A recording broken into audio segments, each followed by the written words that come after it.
You got your practice run. Yeah. Yo, what's good, y'all? What's good, y'all? It's your boy Trauma Toast, man, live from the AK, man. Um, we here for the third episode. I'm about to unplug this damn thing. This alarm keep going on. Um, we here with this third episode of Barbershop Bar Breakdown. And what we do here, man, is we break down bars, you know what I mean, from your favorite artists that you ain't heard yet. You feel me? Some of y'all may be familiar with these artists, but I will put money on it that this is your favorite artist that you've never heard yet. You know what I mean? I'll say that confidently with anybody that, comes into this format. And what we like to do is we like to break down their lyrics and just, talk to them, get to introduce them to the world if you ain't familiar with these artists. And today, man, we have a special guest here. I mean, every guest is special. Let me clarify that. Let me clarify that. I don't want to act like nobody here isn't special. But my man's here, man. He is well rooted with different genres of music. As I'll let him explain this, you know what I mean, as we go on. And like I would use the term, he is a seasoned rookie. A seasoned rookie. You know what I mean? He knows music. He does it very well. And he's still climbing up, man. He's still climbing up. So, man, live from AZ, man. I'd like to welcome in my man Philozopher, man. Yo, yo. Um, yeah, go ahead, introduce yourself to the people. And I kind of already did, but you know what I mean? Go ahead and introduce yourself to the people that will be viewing later or, catching it with us now. Yeah. So once again, my name is Philozopher. I make a lot of concept music. So a lot of my work is very artsy for being rap music. A mix of rap and R&B. I do a little bit of this, a little bit of that, and also some kind of kind of scream rap music as well. So I'm a pretty diverse artist. No song will sound the same. From track to track. So I have a lot of variety in my catalog. Facts. Okay, look, I came prepared today. You know what I mean? Like I was saying, it's only gonna get better and better. I got some questions and All stuff. You right. feel me? Perfect. Yes. I love Look, you know what I questions. mean? Yeah, I'm gonna get more and more professional as this goes along. So I guess the first thing I want to ask you is, what was the role of music in your early life? So in my early life, I mean, really was more just around me. My mom was a singer. My dad was a singer and a dancer growing up. They that wasn't like their professions, but that was their skill sets, if you will. Yeah, And that that definitely influenced me a lot growing up. Um, I think Michael Jackson was a really big influence for me growing up.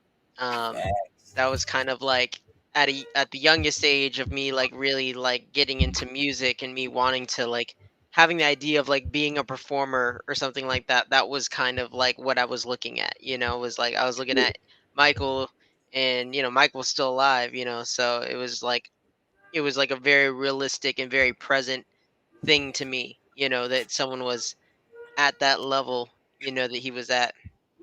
And so that kind of got me into dancing and singing.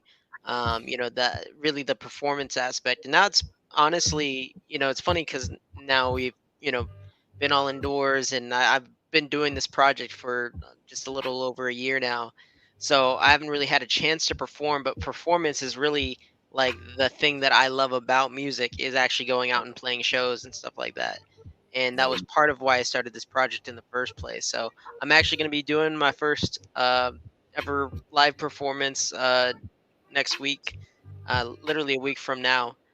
So that'll be really exciting. And yeah, that was kind of my early end of kind of music. And then as time went on, I started getting into rock music more, and started getting into like instruments. So I remember like when I was really young, my mom got me a drum set, and so I had in my mind I'm going to be a drummer.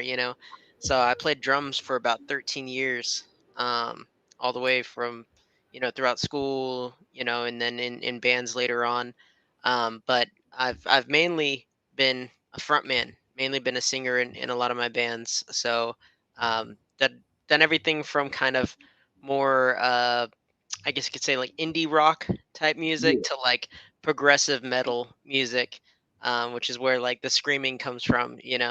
Um, so big big range of experience there. And I also played music in bands. I'm trying to think about how long it's been now, probably about 13 years, since 2009. So 11 years. Yeah, 11 years, or no, 12 years now. So Damn. crazy. Yeah. My um fault.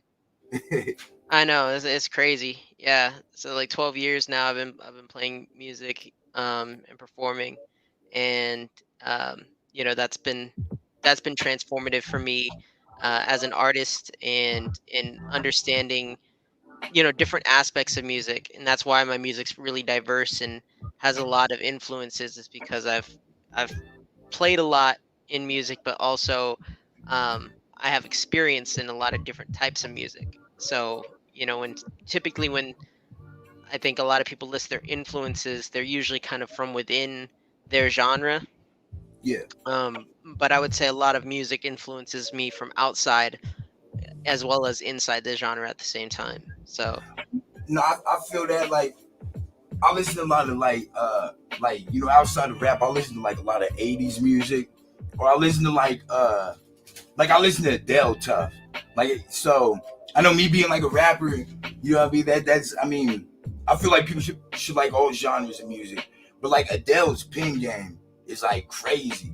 You know what I mean? Like or whoever writes for her, you know what I yeah, mean?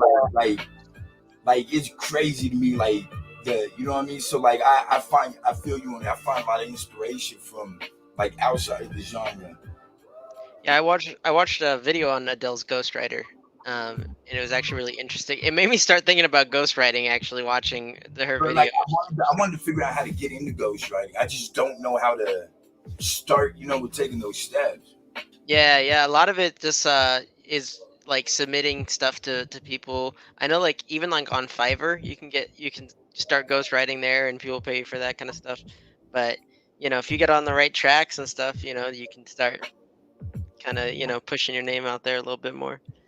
But yeah, um, yeah. Outside of that, I outside of bands, I was in a rap group for a little while before I started this project, and that's when I kind of started pursuing rap more, started writing more. I always like I've been writing rap, like songs and stuff like that. Not really songs, but more like verses and stuff like that since high school. But I never really like used any of it. It was just kind of like something that was fun to like, shoot at friends or whatever, and Yeah. just kind of, um, but yeah, about 2 or 3 years ago, I think I started in that rap group, and we made a couple songs, and that's what kind of got me more in that headspace of like, let me like write some rap music. And Yeah. I was outside of my bands at that time, so it was like a perfect opportunity for me to get back into doing something that I could do, by myself as an artist. Yeah. Yeah. Um, you want to break down for people like the origin like the origin of the philosopher name? The name, yeah. Mm-hmm. So I had this teacher, and she one time called me. So I guess I'll go a little bit more in depth. Uh, I've spent a lot of my life like trying to find, I guess, like a archetypal identity for myself. Like if you listen to like my music, like a lot of my music is about like archetypes, like different kind of like broader categories of things. And so like I'm very much like, in my mind, I like to think of things in that way of like archetypal, like classifications of things. Like I love personality types. I love personality quizzes and stuff like that. So it's like Yeah. I've been like on a journey to kind of find myself for a long time, and eventually I kind of hit this point where I kind of realized like, um, I can't be defined by anything anyway. Hmm. and that's why I think it's almost like what drove me that direction was like that endless trying to define myself was because I couldn't, and I think that's a lot of people. I think a lot of people are always trying to label and define themselves through some medium, whether that be like, oh, what's my purpose, what's my calling, what's this, what's that, and so I tried to find that through these different like labels or things to call myself. And I kind of gave up on that eventually and was like, you know what, I just am who I am, and I was kind of content with that.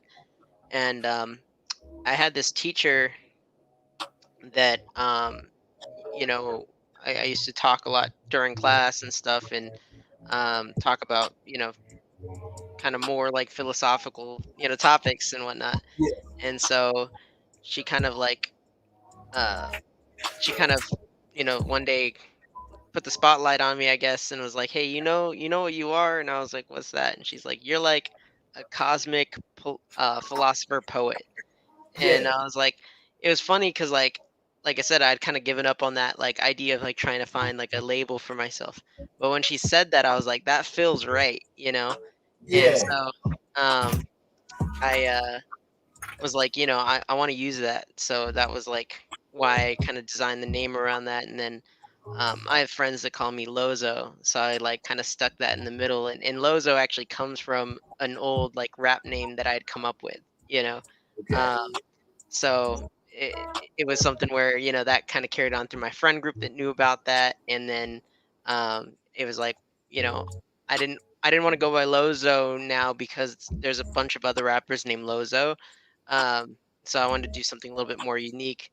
And so Philosopher kind of met, I guess, both of those things for me. All right. I mean, and look, I feel like it fits. You know what I mean? Like knowing you and having conversations with you, it definitely fits. You know what I mean? Like like some people, you know what I mean? Like they got names and they're like cool, but like Mhm. they don't like fit towards them. Wild boy, what's happening? And like it don't fit towards them, or it's just like just a cool moniker. You feel me? But Yeah. like philosopher definitely fits. It definitely fits. Influence was happening. Um, all right, let me ask you. Yeah, I'm gonna ask you a couple more questions before we start. All right. Um, describe your creative process. Yeah, so all my beats for the most part, outside of one beat that's actually on probably one of the songs that we might be breaking down tonight, outside of that one song, all of my beats are done by a guy named Lavender Kai. And so a lot of my creative process, um, well, like I said, most of my work is concept work. So what I initially start with is typically like the concept of the song I'm trying to like write. And Yeah. because a lot of my songs are part of series, like I did the chakras and now I'm doing like the zodiac signs and stuff like that. So like I'll kind of take whatever is like the next song that I'm going to be working on and try to find a beat that matches that energy. So I just kind of go through his whole catalog and I find something that, really fits to that energy. And then once I find that and I'm like, yeah, like this really feels like it encapsulates the vibe of what the song is going to be, I'll kind of write off of the beat. So, he kind of like a good producer would, like he has natural areas in the song where you would have a chorus and then you'd have like a verse. And so typically I'll just kind of like play with the song a little bit, like I'll just listen to it and I'll usually kind of make up melodies and then I'll try to come up with like a chorus line that kind of matches the theme. But outside of that, like in the verses, I'm just kind of going over ideas, kind of freestyling, thinking of like different vocal melodies to do there. And then um from there I kind of actually just like sit down and just write while listening to the beat, and I'll just go back over the same part over and over again, and like kind of rap it out loud until it kind of feels right. um, and then from there a lot of things just come more to life in the actual recording and mixing of the songs. So that brings me to another question. Amanda, what's up? Um, do you is there a difference in your song, like your approach between like when you did rock, when you do R&B, and when you do rap?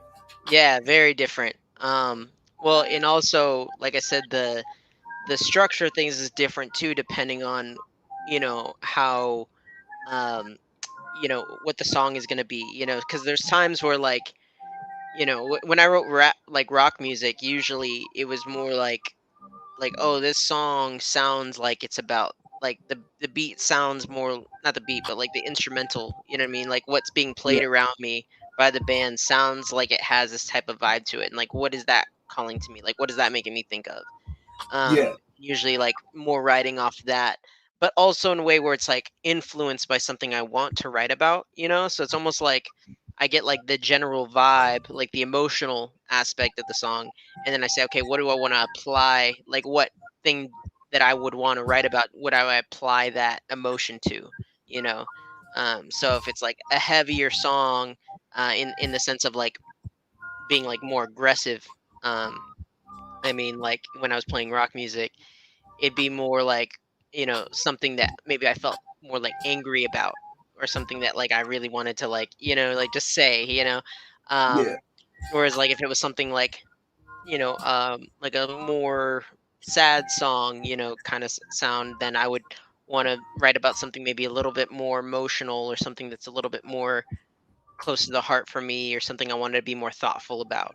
Um, so that's kind of like how I would think about it typically, is like there's usually things I'd want to say that I hadn't like said, and then I would just kind of take the vibe of the song and apply it to that. What do you what do you feel was the easiest type of music to record verse or you know what I mean? Like what do you I feel, well, what do you feel yeah, which genre do you feel is the easiest to record and which do you feel has more of an emotional energy? yeah, so it's kind of hard to like say exactly, because like when I was doing rock, I wasn't like, I mean, I was part of the recording process because I was tracking and I was there for like the engineering and making recommendations, but I wasn't like behind the behind the board, you know. So the thing is that like with that, I don't have as much experience as like creating a full rock song. I mean, I have done that before. Yeah, Um, I actually have some unreleased stuff that I've recorded as like a full band where it's just me, but most of my stuff is been with an actual band, so I'm not doing all the recording, I'm not doing all the engineering either. Whereas this stuff, I'm doing everything outside of the production, yeah, um so I have more experience on that end, but I would say just understanding what goes into both, really, I mean, it has to be more the rap side, and the main reason is that like because you don't have to do the production, it's like really you're doing the same thing when you're making rock, but then you have to do the production. But I will say from a performance level, um tracking is way harder with rap music, um, in my experience, than it was with rock music. And the reason why, and writing is also a lot harder with rap music than it is for rock music. And the reason why is because essentially how much you're saying, how much you're doing with your voice in rap yeah, is a lot more intense than what you're doing in rock, because in rock you just kind of have to hold out whatever note you're on, but over the course of that same amount of time in rap, you could have said, multiple bars, you know what I mean? But like you could be saying one sentence in a rock song in that same time, yeah, Um, and so both from how much you're saying in a more condensed amount of time, and then how much like your vocal, there's a lot more things that you could mess up on when you're doing a lot more in that short amount of time. So you have to be mindful of a lot of things, especially with like the kind of rap music that I make, where it's both kind of more like traditional rap but also like melodic rap as well, yeah, and understanding like how to switch between those two things, and when you want to create certain inflections of your voice, and especially if you're doing like breaks in between like your rapping, like when you're recording, you know you're not just doing like a straight through kind of recording. Maintaining like that same voicing behind what you're saying is a lot harder, I find, in like rap. Um so if you like do like a punch in, saying something the same way that you said it in the last thing you recorded doesn't always line up as easily. So you have to kind of like listen through and try to get that like voice back again. you know, I was telling Ty, I was telling Infamous Ty was You know, like when I punch, like when I do, because I used to never punch in, right? And I used to, like in my head, like, okay, I got to get this whole verse done, one Yeah, take, one take.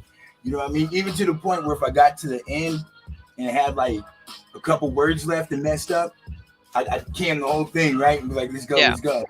And so, like, when I finally did start punching in, I was having difficulties with that. You know what I mean? Like, dang, like I said this different. You can hear like the difference in tone. So like I'd start punching in and start rapping like maybe a bar ahead of where I left off. So that way, through the memory, I'd still pick up on the same tone and like the same breathing patterns. And then and I look now punching in is like my friend. Like I don't even be tripping now. You know what I mean? I'm like, yeah, okay, let's go. I'll punch you. yeah. I feel that too, cause like I definitely punch in more. I still don't punch in as much as other artists do, and that's like I would say a weakness of mine. It's more something like a skill that I'm still trying to learn how to develop, and that's because of the same reason that I just mentioned. Because you get back into the song, and it's like having that same like performance of like what you Yeah, just did, becomes a lot harder when you're not performing something straight through, because your voice gets dry, for example, and you kind of just like you get like you have to have the same level of emotion and like all that kind of stuff, strain um, on the foot and all that. And yeah, and you're saying so much too in like maintaining mouth structures and stuff like that because people don't understand like how much like that changes something like just like dropping your jaw a little bit more or opening up your mouth a little bit more or like putting more pressure on like the roof of your mouth or like any of that like just little things will change like the sound of what you're doing, and especially when you start getting into like the EQ of the song it can like really we get lose, wonky. we're losing you, Philly. Oh, my back, am I good? You're still choppy a little bit. All right, I'm good on my end. I can hear everything just fine here. I don't know. Maybe it's me. It You're might be doing the glitching for robot. you. You're doing the robot thing. You. Let me see. Let's see what the chat says. Am I good, chat? Okay, it must be me then, because they said you're not choppy. Influence said you're not choppy there. Okay, yeah, I think it might just be the internet over there. But yeah, no, I was just saying that like the little things that you do with like your jaw, your mouth, will change the entire tone of the song. And then when you're mixing, you're gonna have to EQ all that, so um, it makes it a lot more difficult. But actually, like where I find I'm most gifted at writing is actually like acoustic music. So like that's what I uh that's what feels like most natural for me is like if I just sit down with a guitar and I start like just writing, like I can just write a whole song in like 10 minutes like without anything, and I can like freestyle the whole song, and feel comfortable with that. So that's like a lot of my I don't know, bread and butter when it comes to writing. And those songs on the Toxic Love song album were written that way. They were written as acoustic songs, and they weren't written to be put into R&B type music.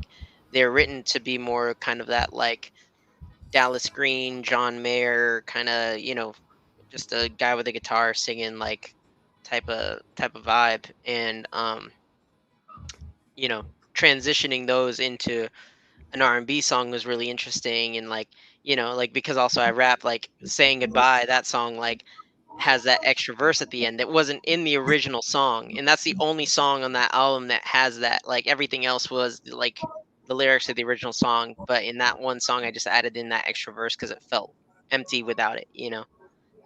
So that was also weird because the way I write a lot of my acoustic music, a lot of times there's not like an actual chorus. It Yeah. just kind of more is a lot of different transitioning parts that all kind of come together and sound really well in that like format. But then when you do that in like an R&B setting, like you tend to expect a chorus. So there's parts where like I might have repeated the first line of the song or something like that in order to create a chorus out of it. So that was interesting. Okay. Yeah, I got more questions for you, but you know what I mean. I want to do it in between the music and whatnot too, so Okay. that way you know what I mean. Like Diversifying the stream. yeah, yeah, yeah. It's not too much talk, too much. I don't want to bore the masses. So let's get into the first song. Why is this being like this, man? Oh, there we go. Okay. Bam. So Crown's your first one. Yep. Shout out to You everyone wanna? in the chat, by the way. Oh yeah, man! Shout out to everybody here. Your man had a reaction. What's up to you? But you were like in the middle of talking. You know what I mean? So Yeah, yeah, I just saw that. Yeah, it's good, Mad yeah, Hatter. Thanks for coming. yeah. Hey, yeah. Thank you everyone for coming in. You know, and sitting down. You know what I mean? To if you didn't know, you know, Philozopher's story. You know, be able to learn more about him and to support him. And thank you for coming through and supporting me as well. You know, it's Thanks, much Nessie. appreciated. You know That's what I all right. mean? Like I tell y'all all the time, you know what I mean? Me as an artist, man, I'm nothing without, you know, without y'all, without the supporters. So like, you know, it means a lot, even if there's like one person in here, you know what I mean? Like, I appreciate that. But Hebrew, uh, Hebrew asked me if I prefer singing or rapping. That's a okay. really hard question, because like I think singing is more natural for me. But I enjoy how much I get to say when I rap, because I feel like I have a lot to say when I'm writing music, and when I'm making music more when I sing, I don't have as much opportunity to say all that I want to say. Look, I can tell you from a rapper's perspective, man, if I could trade the rapping, I appreciate that, man. I had a react. Thank you, brother. It is Friday, ain't it? It's Thursday. Oh man, look, I'm a day early. Okay, look, I told you my schedule's messed up. Um, damn, I'm a day early then with the cause look, Ty said, man, you said Friday. I'm like, it is Friday. My whole household thinks it's That's Friday why I right was surprised when you messaged me, and I was like, "You want to do today or tomorrow?" now. Look, hey, so my bad. Yeah, my bad. That's my bad on scheduling, man. I'm a day ahead. Well, But I started thinking Alaska was a day ahead just because of that. I was like, is it a day ahead and just an hour backwards for me? I don't know. nah, man, we're not like some weird like time loop or whatever or just After our last conversation, I don't know. yeah, I'm not. Look, yeah, I don't really be sure really what goes on up here or how it works. But uh, yeah. So damn, that's my bad. But I appreciate you. Yeah, you should have said something to me like, yo, didn't you say Friday? And I would be like, it is Friday, and you'd be like, no, it's Thursday. And I would be like, oh man, all right, well tomorrow then. But no, I appreciate you making time today, even though that was you know what I mean, Yep, our yep. schedule. Um, Not what I was saying though is, man, like from a rapper's perspective, bro, I would trade rapping to be able to sing if I could sing to the same quality that I could rap. You know what I mean? Like if I'd be the same caliber R&B singer that I am rapper, I would definitely do it. But like if I had to like learn it and yeah, I don't think I would trade. I just yeah, but I would have to be the same caliber. Like Yeah, nothing, I, nothing. I would I would never give up like my singing for like a high level of like rapping. Like if I did have to choose one or the other, I would go with singing. I think it's more fulfilling for me. I think I can express a lot more through doing that. But I mean that also wouldn't make sense because it's like would that just mean you're like limited to like having to stretch your syllables out more, you know what I mean? but but yeah, if I did have to choose, like if it was like, oh, you can be like the best singer in the world or you could be like the best rapper in the world, but then if you choose one you can't have like the other, I would definitely choose singing in that case. Because I singing is would just what I've been doing for longer too. I would choose singing, and I'd probably still try to rap even if I could choose one or the other. Yeah. I'd probably just be like one of those mediocre like R&B singer rappers. You know what I mean? Like he sings great, but his rapping, I don't know. Uh, just because I love the music so much. I feel like Like that's how a lot of people felt about Drake when he first like came out. so, look, Drake got better singing though. Like when No, Drake no, no. came like when Drake came out, I was like, I can kind of do without the singing because he had like a he had like a little 3 key range, you know what I mean? To where like he But sounded that's good. that's his like that's his trademark though. Like that's what he. I think that like was a really big way that he influenced like actually the melodic like rap that you hear today. Because Yeah, like that is actually weird for me as a singer now doing like more melodic rap type stuff because it's very different from singing. Like singing, you're kind of like hitting a lot more dynamic notes. The melodic like singing is like, oh, it almost sounds monotone. You know what I mean? yeah. Big You onto a real big, bigger than we ever done. You know what I mean? It's like you kind of just feel harmonize. like a straight line. You know what I mean? Kind of going up and Yeah. down. Whereas like you, when you're singing, you might be like, whoa, you know, like a roller coaster. So when I heard "Hold On, We're Going Home," I was like, "Yo, that fool's like really actually like, you know what I mean? He's Like, like you could hear it." And I was like, "He's really, yeah, really like trying to sing." I said, "Look, you don't sound too he's bad." like, it's hard to do those things alone, and you're like, Yeah. oh, okay, he hit that note. Yeah, I said, "Oh man, he's been taking classes or something." I said, "Look, I said, my dude, I can officially say my dude's singing. You know what I mean? He's not harmonizing or he's singing, man." And yeah, I was like, okay, man, like, but he worked hard at it because I remember I used to be like, oh, I can hit them Drake notes. Yeah, I can't hit them Drake notes no more though. You know what I mean? it's like that. But I mean, you know, Drake had a very interesting career. I was talking to a friend about like how weird it is that Drake is in the position he's in his career right now because you When just he was wouldn't a teen soap you just star. you would have never guessed. Like I remember when like Drake came on the scene and I was just like he was kind of like the he was like the kid that like he's kind of what Kanye used to be. You know what I mean? Like what like Kanye was when he like came into the game initially. You know The what I mean? college dropout.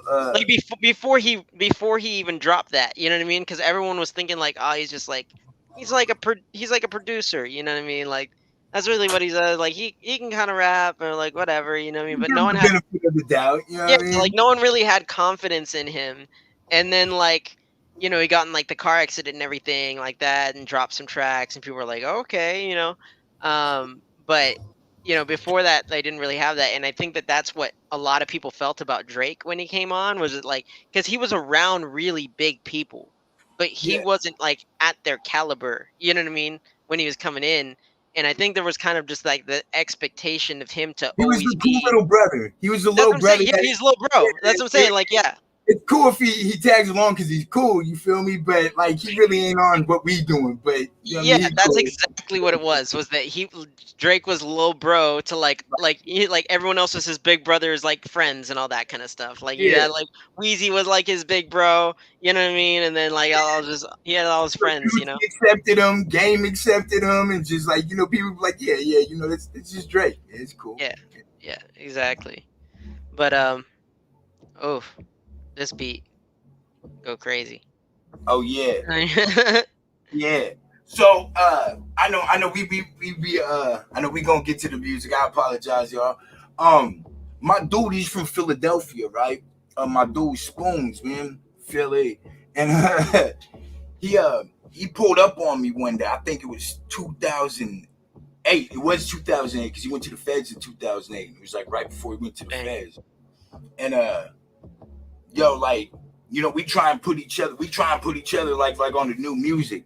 And he came over and he's like, yo, he's like, hop in. I hop in, we blowing trees. And he's like, yo, show me these 3 CDs, right? One was Heartbreak Drake, I think is what it's called.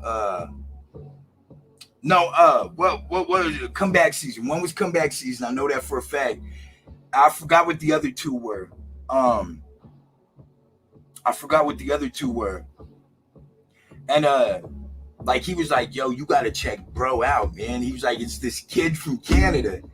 And like Wayne signed him. And That's crazy. he was like, yo, dude sings his own hooks and he busts. He's pause. I know Ty gonna say something about that. Oh my And god. he's like these snaps, right? So room for improvement. That was one of them. Yep. Thank you, Wild Boy. And man, like I heard like 40's production, and I was like, yo, this don't sound like nothing I've heard before. I said, just like the underwater aquatic, you know what I mean? Like no no like drums, you know what I mean? Just Yeah, just like, yeah. like it was so crazy, and I was like, yo, I was like, this sound is crazy. I was like, this is like the dopest thing I've ever heard. And I was like, dude is just snapping.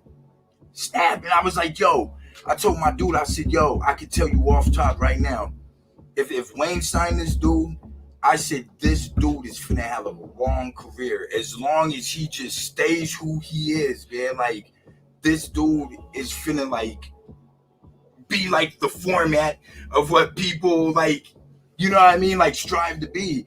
And like here we are now, like 12, 13 years later, and dude is just like dominating.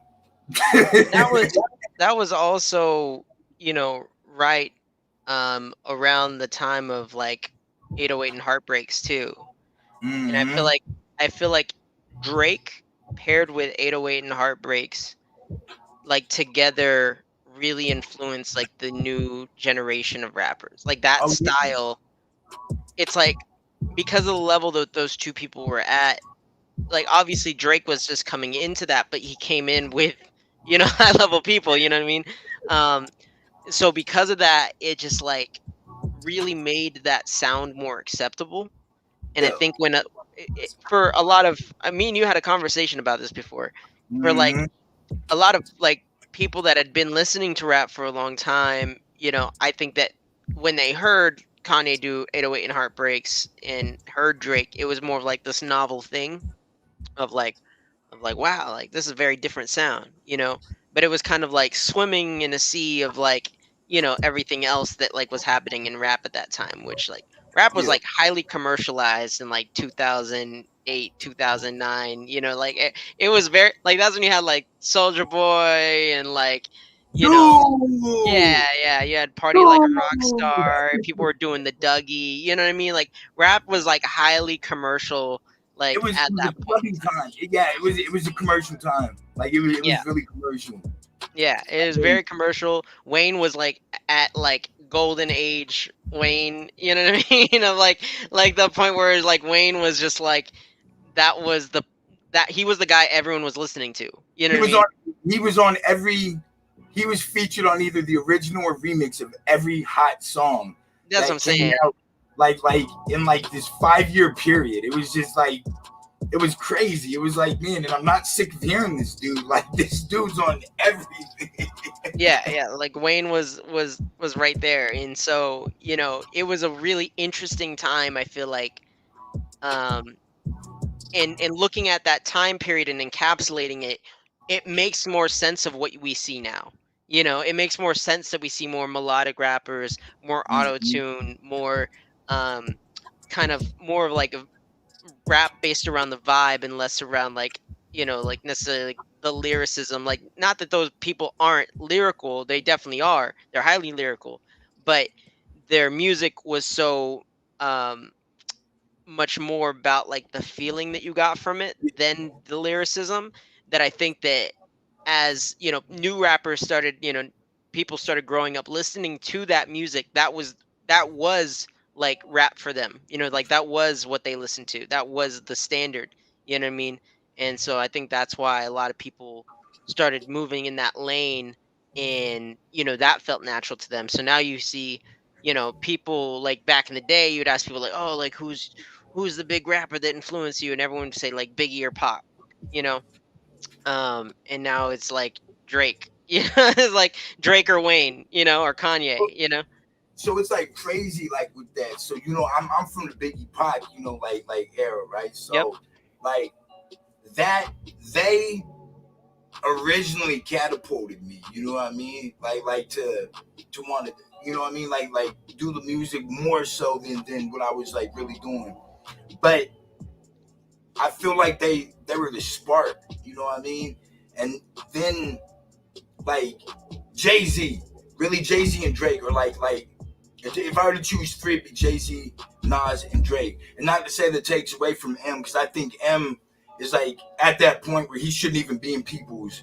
You know what I mean? There's even Jay Z and Nas. You know what I mean? And that's why really I just tell people like Drake. You know what I mean? Like Drake's my favorite rapper. You feel me? Because I feel like once you reach a certain point, like it's kind of just given. You know what I mean? Like you're not even in the top 10 category. You're you're on the Mount Rushmore. You know what I mean? Yeah, Like I think there's just people that are. It's not even just that like they're people talk about like tiers and stuff. It's not even like that they're S tier. They're like part of the history now. You know what I yeah, mean? Like they have ingrained themselves into the culture of what this thing is. Like their influence is too strong not to be recognized. You know what I mean? It's too potent. And like someone they're like part of the DNA of it now. yeah, that's what I'm saying. Like M&A is part of the DNA of what like there's a whole conversation of him being like a guest in hip hop and all that stuff, and he acknowledges that, and that's fine. But like as far as his influence, it's undeniable. Like his influence is too strong, and like you said, it's just part of the DNA now. Like it is part of what people think of when they think of rap is Yeah, Eminem. you can't say hip hop without Eminem being in the conversation. You know what I And mean? like I Like, said, like before, like he is a craft rapper. Like he is a craftsmanship type of rapper where it's like what he does is show you how strong like he is at doing like the art of rap itself.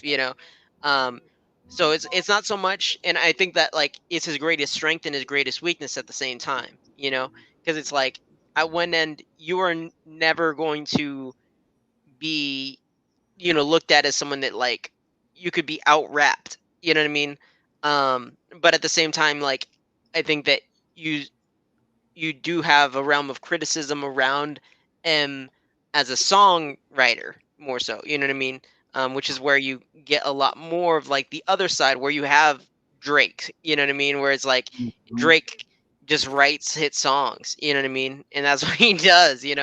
And it's like we know that Drake isn't the best like in the art There- of rap. Yeah, it's yeah, like he's not the best like craft rapper, but he doesn't have to be because he's just like goated on his songs. You know what I mean? And that's it. like Like he says the shit that most men are afraid to publicly say out loud. You know what I mean? Like, I was drunk texting you the other weekend. You know what I mean? Like shit like that it's where the you confident, it's a swag that he says things with that yeah, gets you. Yeah, yeah. It's just like it's very easy. You know what I mean? Like he's just like yeah, like like you he be like. right. You know what I mean? Because you be like, damn, I wish I could say that, Well, but that's why, like, the I'm too whole thing of, like, hood. women love Drake. Like, women love Drake because it's like all of his music just sounds like he's flirting, like, the whole time, you know what I mean? Like, he just always sounds like he could be talking about something really serious, and he just sounds like he's like, trying to get some at the end of the night, you know what I mean? Yeah, yeah. Like I'm like, man, this guy, man. Like, if I were single, you know what I mean? Like, I'd be like, yo, I need that nigga as my wingman. You feel me? Like, come on, bro. But yeah, it's not the case, man. Uh, man. So yeah, let's get into this. I look 3 6 Mafia, Too Short, NWA, and Big Pun are super dope. Like super pun. Like I feel like pun gets slept on now.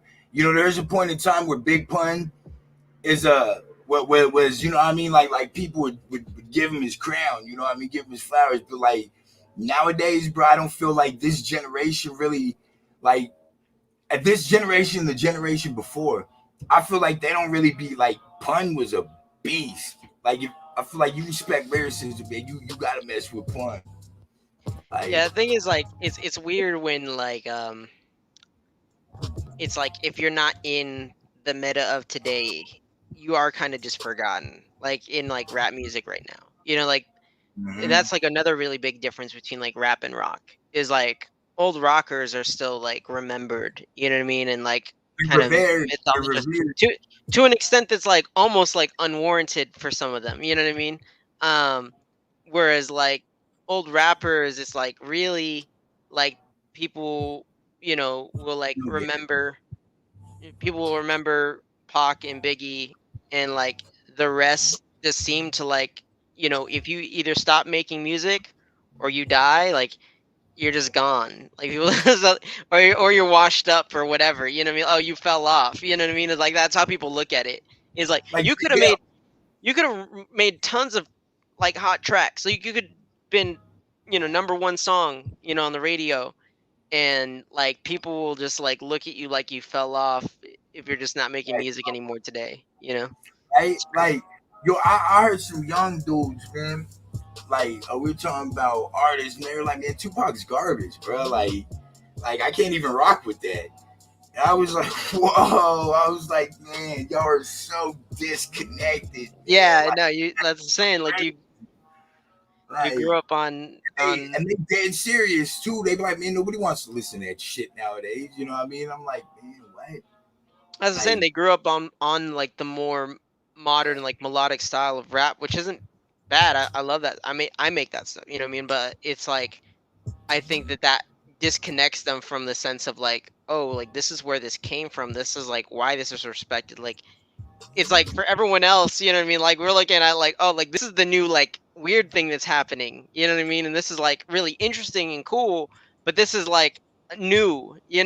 Whereas them it's like, oh, this is the standard that I compare everything to. You know what I mean? Which yeah, is like it's like, oh, like this like for us this is a genre, or these are a couple genres of what's going on. For you this is like the meta of rap music, you know what I mean? Which is like really strange. And one of the things that I'm like somewhat uncomfortable with, you know what I mean? In rap from a culture standpoint, right now, just where everything is. Just that I don't feel there's enough respect on so many different sides. There was a point where it was like there wasn't enough respect for like people making melodic music, so like the mumble rap phase, and then now it's I like hate using that term. I I hate know, using. I know, and I now feel like it's disrespectful to a no, it genre.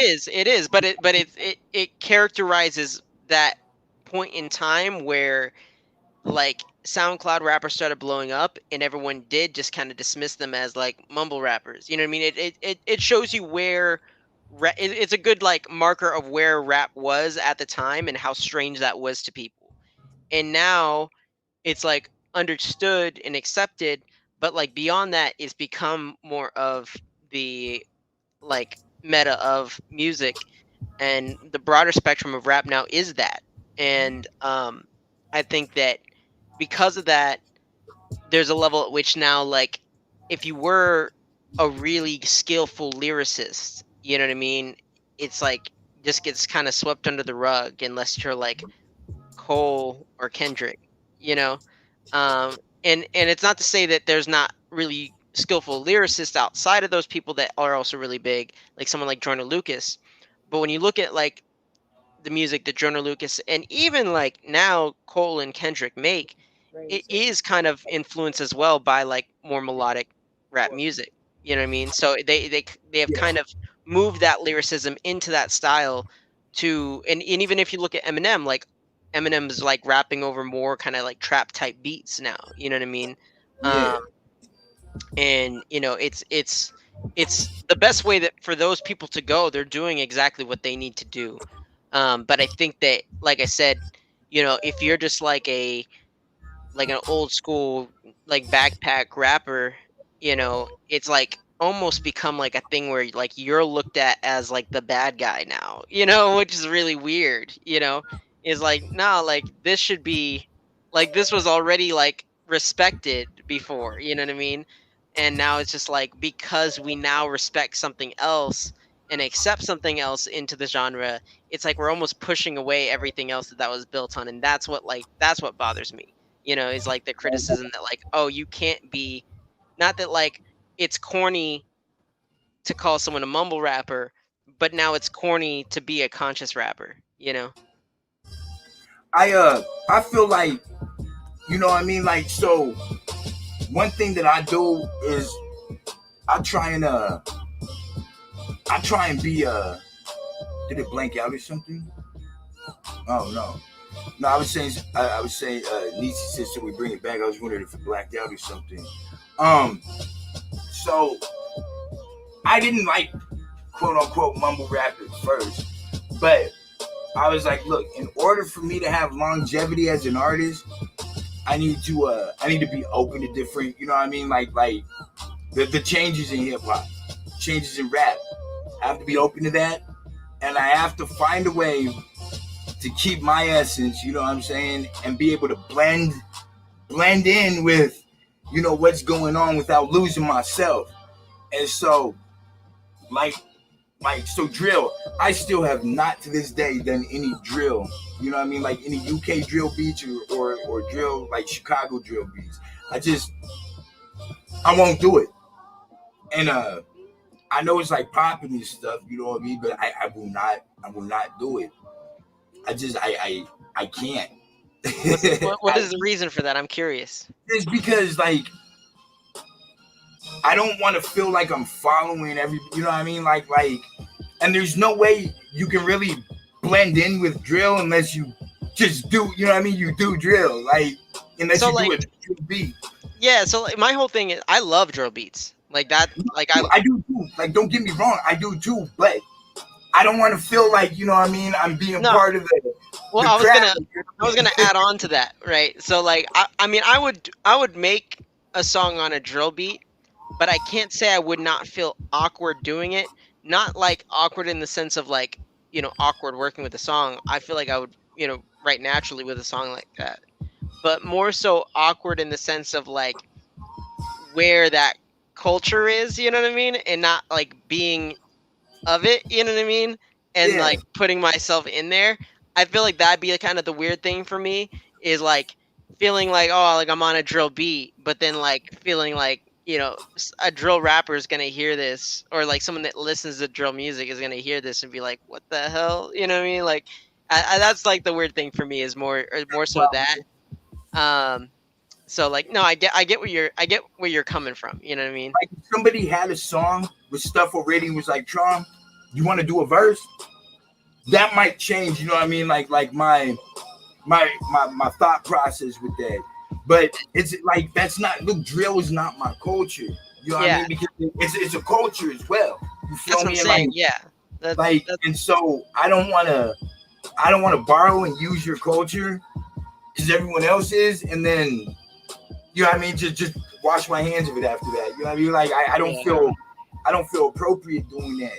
Well, and then Um like it's also really gonna be hard to hear beat and not hear like woo. You know what I mean? Like yeah, you know what I mean? Like that is you it's gonna don't be here. yeah, It's gonna be hard not to be influenced by that. You know what I mean? yeah. Um, Like look, and I feel like being really after the pop smoke, you know what I mean? After you know, he borrowed the UK drill sim, and you know he made it like a Brooklyn thing. You feel me? And like really, I can't even really listen to any kind of drill now. You know what I mean? Like after pop smoke, and I know he didn't start drill. I know that was, you know, back in Chicago. You know what I mean? That was like Lil Reese, Chief Keef, and them. I know that, but like what he did with drill, what Pop Smoke did with drill was crazy. And like I can't even listen to 5 Foreign because I be feeling like, man, all these dudes are like, you know, they little pops, they little smokes, you know what I mean? Like yeah, something I try to keep mindful of, and this has happened with so R&B pop. many different artists that have come from different areas. Is a lot of times like there's people that are doing something somewhere, and one of them blows up, and then like the rest of them kind of follow, and there becomes kind of this criticism of like, oh, like you're like little them, you know what I mean? And it's like that's what it looks like, you know what I mean? That's what it feels like. But like for a lot of people, I think within those different cultures, in those different music scenes, to them that's just the scene that they were in, that they've always been a part of, Yeah, you know what I mean? and they And a good just have example of that is like the Florida scene, you know what I mean? Like if you hear kind of like someone getting more, like screaming and like yelling on their track, you think like, oh, like you're like a little X, or like you're a little Denzel, you know what I mean? But like not acknowledging that like that music was already like happening in Florida before those people blew up, you know what I mean? So then like you hear other people that sound like, oh, you sound like X, or you sound like Denzel, or you sound like such and such, you sound like um what's his name? Lil Pump, um, and it's like, no, like that sound is popping out there, you know what I mean? And there's a lot of diversity in the music scene in Florida. Um, but like I think about that with different regions, and not just so like for myself, I don't kind of start putting people in buckets as much, you know what I mean? Where I'm like, oh, like you're like trying to recreate the sound of so and just being a little bit more accepting and be like, okay, well maybe like you're just influenced by the sound of the area, you know what I mean? So you breaking it down like that actually, like gives me like, a different perspective. You know what I mean? Like, okay, like these dudes, because I know 5 was coming up, the same time as Pop Smoke. Pop Smoke just ended up being like, you know what I mean? Like the form, you know what I mean? The person that really got the most recognition and was able to shine first. So Yeah. like, thinking about it like that really changes, you know what I mean? Like my perception of that, instead of being like, oh, these dudes, you know what I mean, are trying to sound like this, trying to sound like that. Like now I can look at it like, okay, these dudes came up within a sound. You know what I Within a mean? sound, yeah, and Yeah. it doesn't necessarily mean that that's the case for all these artists per se, but to me, I like to keep an open perspective of that potentially being the case. You know what I mean? Um, of like my ignorance of a certain area's sound and culture and what's happening out there, may be what gives me my immediate, perspective, or what the first thought that comes to mind when I hear something. And I get a lot of that because I was like playing rock music, and it's so funny. Like the deeper you go into like the subgenres of rock, like the less things start to sound like each other. But then you meet someone that isn't as familiar, and like to them you sound exactly like such and such, and you're like, nah, like I sound nothing like that. And it's because they've never heard something within like the broader genre of that thing. Like so like a broad genre would be like rap rock, for example, right? But then you get into like rap rock and there's like new metal and there's like you know what I mean, there's all these different types of rock that incorporate rap and R&B sounds into them. And someone hears rap in a rock song and just immediately thinks like, oh, like that, you sound like Rage Against the Machine, you know but it's like, oh well, we're not even doing the same thing that they're doing, you know what I mean? Like musically, like the music doesn't even sound the same, you know what I mean? I just rapped in this part of a song, and for that reason alone, you just thought like Rage Against the Machine. So I like to think about that as well within like rap music, in how um doing certain things with like your voice, or doing certain things with like the beats that you use or whatever, um maybe from an untrained ear all kind of sounds the same, but from someone who's involved in that, they're like, oh, those two people don't, like, no, like they're different artists, what I mean? Like it's like almost like very immediate for them to like understand the difference between these two sounds. Whereas somebody else will look at that and be like, "Oh, you sound just, I don't know what you're talking about. You sound just like him." Like maybe like back in 2010, if someone was doing like melodic, like maybe if Juice World had came out in 2010, people would have said like he sounds like Drake, you know. Yeah. Um, Yeah. Whereas like now we would like recognize like, no, he's kind of like on his own vibe. I mean, but like if we were to look back, man, I feel like Bone, you know what I mean, was really the first, with that super melodic rap. You feel me? Like, Yeah, and well, melodic rap's always been a thing. I think that no one had really encapsulated it in really like no one had really like written that. You know what I mean? Whereas it's like oh, see, melodic rap is my if I sound, you know what I mean? if I remember what Crazy Bone said on Drink Champs, I think he said because they signed with Easy before he died. What, Easy died in 94, ninety That three, sounds or right. you know what I mean? So like I really don't think there was really anybody 95. Mhm. 95. Yep. Oh look, hey, your computer's quick. I don't think like so they probably signed with Easy about 94 then. You know what I mean? Because it was before he died, and Easy was on their first album, and so like I'm assuming. I mean, it could be 95, but I think he said it was like 94 or something. Um, before Bone Thugs and Harmony, I had never heard anybody like sing rap. You know Yeah, what I mean? So like when when I listen to like a lot of like you know like Drake even, you know what I mean? I be like, man, you know what I mean? Like I feel like they all had to be influenced by Bone. Like I mean, just yeah. I mean, to like some extent. I mean, like the thing is that, um, like I said, I think that that influence has, in its way, like almost like subliminally moved its way throughout rap throughout history. You know what I mean?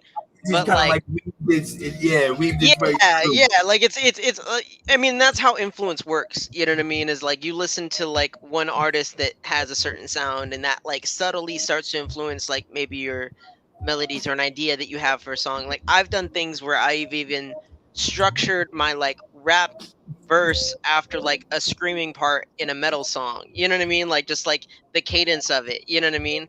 Um, and so I think that like, um I think that that's a thing that happens is people. I mean, look at Juice World. Like he structured, you know, I'm sorry, I forgot that. I still see your shadows in my room. Like that had the whole part that was like from a Yellow Card song. You know, um, and um, it's like It's like those are there's things that are subtle, and I don't even think he probably was thinking about it when he wrote it. You know what I mean? It probably was just a natural melody that sat in his head. And you hear songs like that all the time, like, oh, like this chorus sounds like the lead guitar riff in this song. Wild Boys to Lucid Dreams.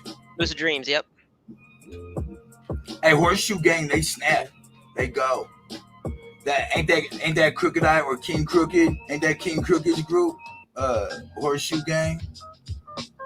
Oh man, this beat Hey, making me gang. want to making me want to do a freestyle right now. You want freestyle? Nah, nah. No. I'm not gonna do a freestyle, but I'm saying this beat makes you want to do a freestyle. You know what I'm saying? Like this is like one of those beats where you're like, man, if I ever get on Sway in the morning, I'm Oh gonna be yeah, ready when I you know what I mean? I'll be practicing to this beat. right? Yeah, Yeah, yeah. That beat is hard, man. Uh, man, rest in peace, Guru, man. Um, all right, man. Let's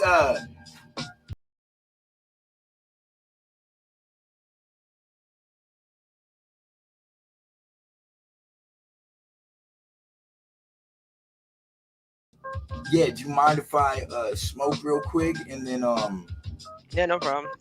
I'm okay, I'm gonna talk to the chat a little bit.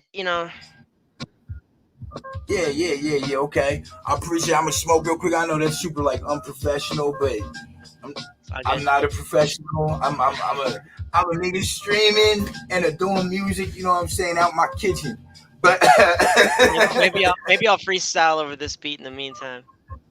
okay. I'll run it back for you from your All jump. right, cool. Yeah. I don't Look, freestyle a lot, but that's something I should do too. I should have like some kind of freestyle Fridays or something. You know what I that'd be mean? Like cool. I think it would also like get people's like freestyle like game their up. game up. You know what I mean? And we can have the people vote. You know what I I mean? used to Like freestyle all the time with like my friends and stuff, and now it's been a minute. yo, I think that's you know what. That's what I think I'm gonna do. I'm like freestyle Fridays. We'll have the people we'll have the people vote. You know what I mean? And at the end of the month, you know what I mean? Whoever's still standing, you know what I mean? I'll send them like some free merch or something. You feel me? Like Where I get hella nervous freestyling just because like not that I'll not that I'll mess up, but that I'll say something I don't want to say. You know what I mean? I'll say yeah, something crazy. Because you just like think about something the that next might line you're gonna say. like what the hell? What did he say? All right, I'll be right back. Mm, Mm. yep. Yes. Yeah. Trumba says he's not a professional. That's a confession from confessionals. Yeah. Yeah, he wrote it down with a pen and pencil. Get the stencil, crafting out the master plan. I got the whole world in the palm of my hand. Yeah, they don't understand. Uh, back at it, and I'm the man. Uh, yeah, I be pausing and it be glitching. Be getting back in the kitchen. Yeah, listen to what I'm cooking. Uh, yeah, yeah, they all be looking, seeing me, the senses, doing this at all your expenses. Yeah, you paying money, you look at me funny, your nose is runny. I'm about to get this honey, put it in the coffee with the oat milk. Yeah, that's what I'm drinking often. Um, I often be coughing because I got asthma. Yeah, then I just spaz up on them when I rapping. Yo, this beat is slapping. I'ma just wipe the whole game up with a napkin. Then I'll be putting on my chapstick, lip smacking another girl. I'll be taking that her to another world. Another place in the universe. No, this ain't rehearsed. This a blessing and a curse. Play it in reverse. That's subliminal messages. Uh, y'all already know what the message is. Y'all know what the lesson is. I'm just testing this, doing a little bit of this and that. The rhymes are fat. I'm coming back. I got that thing on matte like black matte on a car. Yeah, I be driving it going far. Doing this hard, but I know that I'm just gonna get it when I play that next song on the guitar. Yo, I'm so sorry that I'm bad at this, but I'm rapping with a new mattress that I'm chilling on. I'm not a villain, y'all. I'm the hero. Shout out to Hero. He is the rising. Yeah, like my sign, my cancer rising. That's my rising sign. I know that I don't often mind the times, but I find myself being introspective, sharing a new perspective. Yeah, that's like a presidential election. That's democracy. You ain't really laughing at me. I'm just off of the top of the dome. Uh, yeah, I ain't chilling at my home. Uh, yeah, I'm just chilling in my room, thinking about what I'm gonna do when I shroom. Uh, Triple flags, what's up? What's up? Okay, let me see. Let me see. I'll spit something with you before we play. Before we go through the breakdown. Let me see. Let me. All right, look, yo, look. Look, look, hey yo, I play with words like haiku. With matter of fact, everything's all red like brochures or pyro. Matter of fact, I serve these niggas that hot shit through their window like a drive-thru.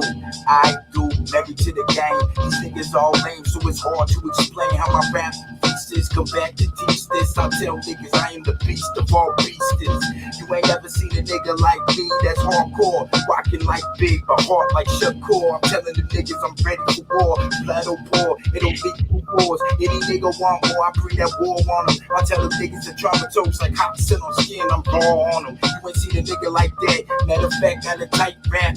Go ahead and carry it with me. Take it to bed just like a nightcap. I excite that, snipe that. Niggas look at me and see that they don't get their spine back. That's when I break them, shake them. These niggas shaking like maracas. Blowing on MCs like rosters. Blowing on some fine Jamaican weed. Telling them niggas they fake MCs. They can't take me. I've been the illest motherfucker since day one. Niggas know that I come through and slay son. yeah, I'm slay messing song. around.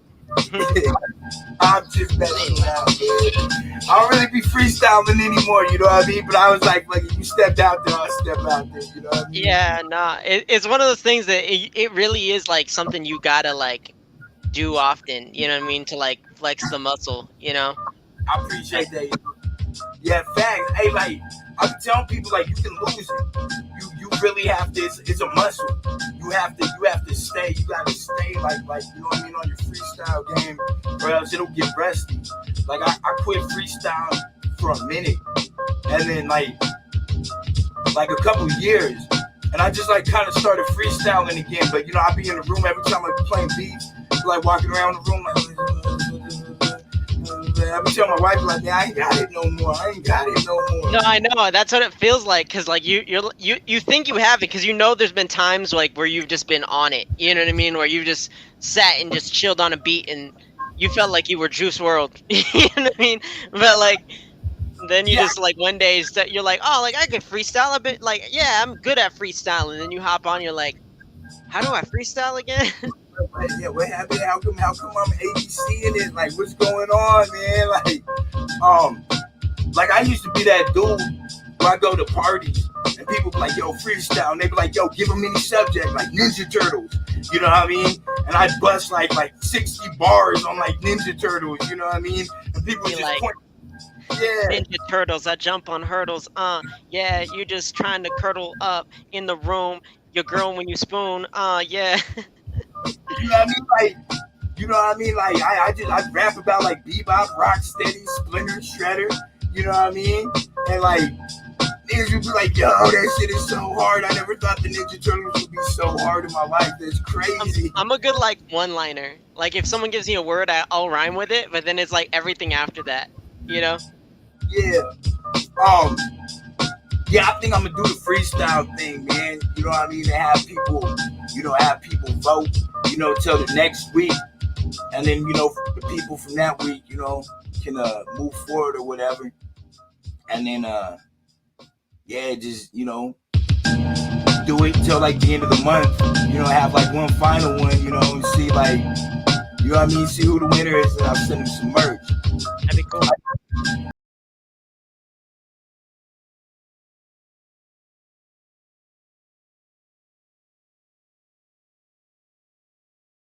I'm trying to be an outlet to artists. You feel me? Yeah. Not just an artist myself, but like it's not really about me all the time. You feel me? It's like I feel like the people I associate. I just wish somebody had an outlet like that for me when I was younger. You know what I mean? There was no YouTube. You know what I mean? Back then, like to be able to do different things with, like, damn, I can interview here. You know,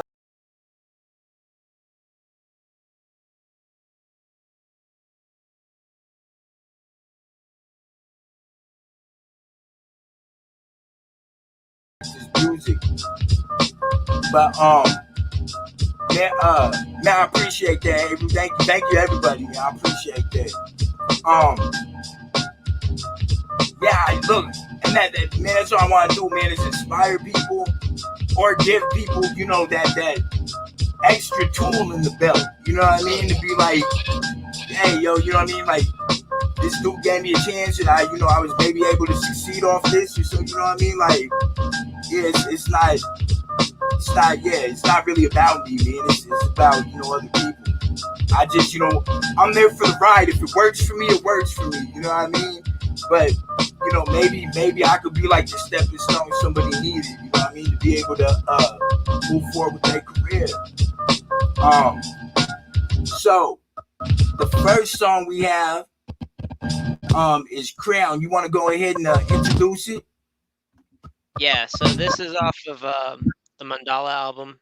This album just goes through all 7 chakras. So Crown is actually the last song on the album, but it's probably the most like lyrically in-depth song I've ever written. Not so much for like wordplay, but more so just for like the it kind of got out a lot of the things I wanted to like say on the album, Yeah. and just say in general. I feel like is definitely the most like sincere song in my opinion on the album. Um, Okay. but I also feel like it's probably like one of the most like underappreciated songs on the album. Usually people aren't like going crazy over this song, so I feel like the writing on it and the bars on it are more like definitely valuable, to break down just because I think that's where a lot of the value lies is in like the lyrics of the song. Yeah. But yeah. Okay. Okay.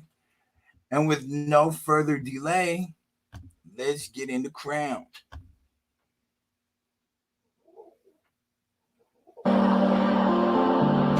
Turn this up. Oh, it's up.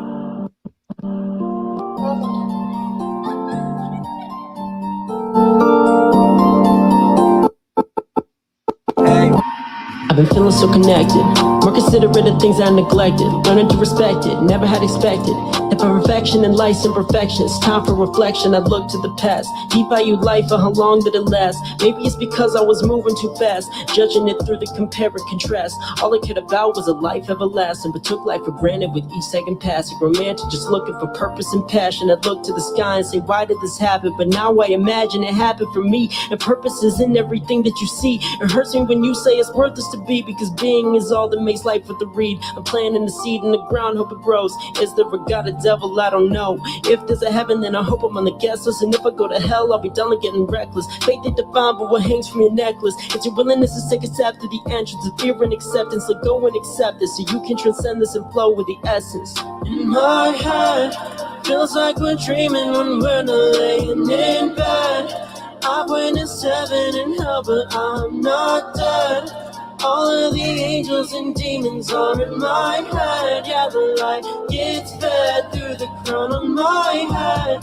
It feels like we're dreaming when we're not laying in bed. I've witnessed heaven and hell, but I'm not dead. All of the angels and demons are in my head. Yeah, the light gets fed through the crown on my head. And if I die today, I cherish each moment, make it last no way.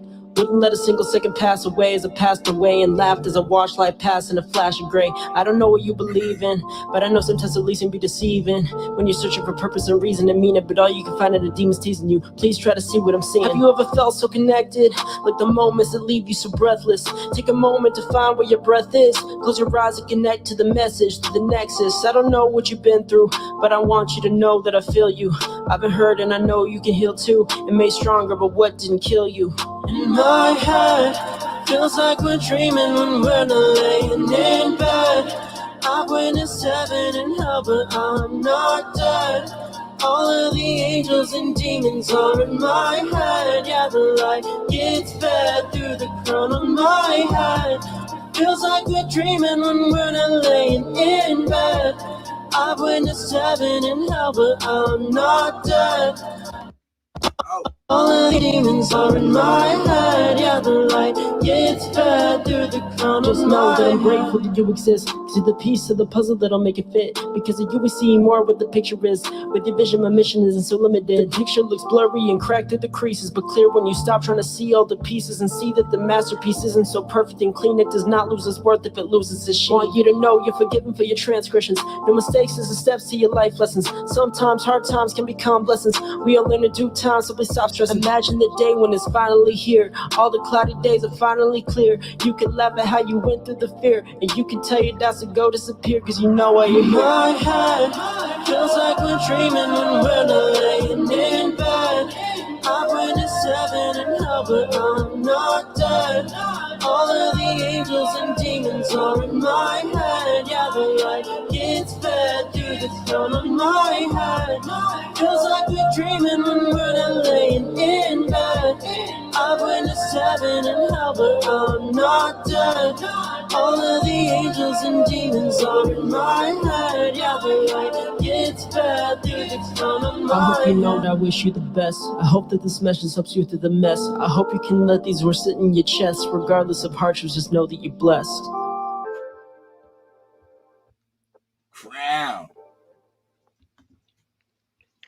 Man, that look, I think all your music's dope, bro. So like, you know what I mean, and that's not even like capping or you know what I mean, like, bro, like I like truly am a fan. You know what I mean, like I told you, you know, my wife and I adult. You know what I mean, with you I on know. the point. I'm So a like, I'm a I'm a I'm a catalyst. I'm a natural uh male enhancement. I was kidding. I am an aphrodisiac. Yeah, yeah, exactly. Oh, yeah, okay. Let me copy that and post it too, and then we gonna run it back so we can break it down. You want to go every 4 bars or 8 bars? Yeah, and I actually got them in front of me too, so I can kind of uh break them down as we go too. So cool. All right, you want me to stop it every 4 or every 8? Um, you can do every 8. That's fine. Okay, okay. Yep, yep, yep.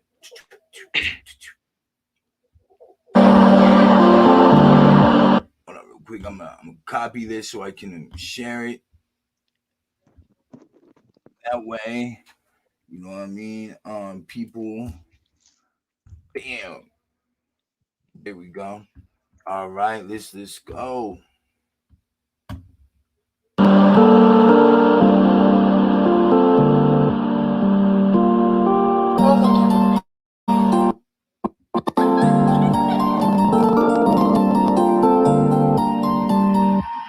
I've been feeling so connected, more considerate of things I neglected, learning to respect it, never had expected.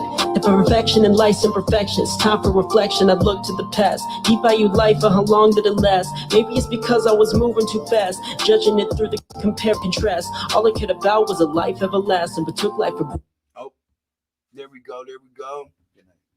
Good night, Richie. Good. All right, brother. Are you there, Philly? Yes, sir. Okay, okay, okay. Yeah, you can go ahead. You can go ahead.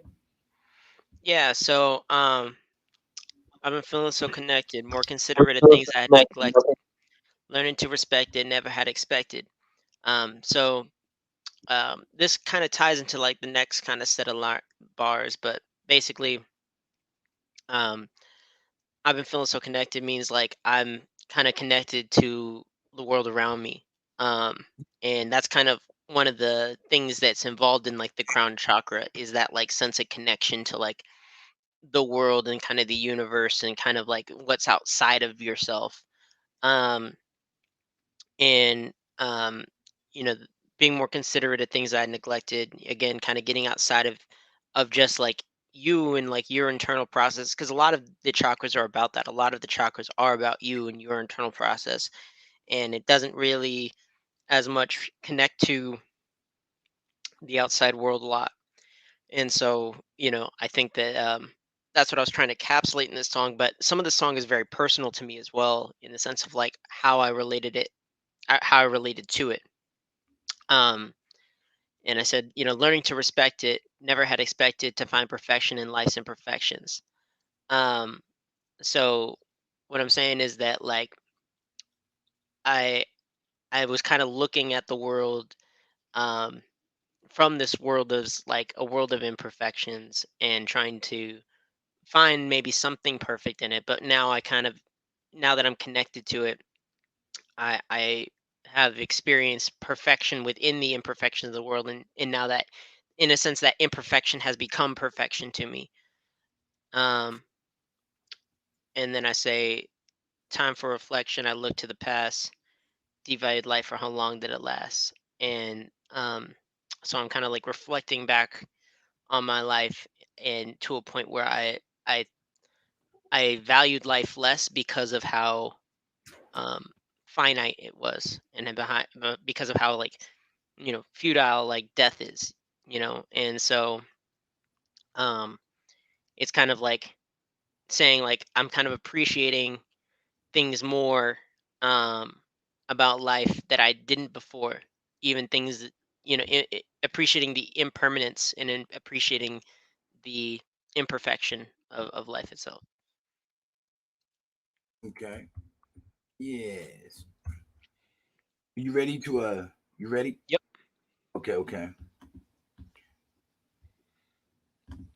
Granted, with each second passing, romantic, just looking for purpose and passion. I look to the sky and say, why did this happen? But now I imagine it happened for me. And purpose is in everything that you see. It hurts me when you say it's worthless to be, because being is all that makes life worth the read. I'm planting the seed in the ground, hope it grows. Is there a God, a devil? I don't know. If there's a heaven, then I hope I'm on the guest list. And if I go to hell, I'll be done with getting reckless. Faith ain't defined, but what hangs from your necklace? It's your willingness to take a step to the entrance of fear and acceptance. Let go and accept it so you can transcend this and flow with the essence.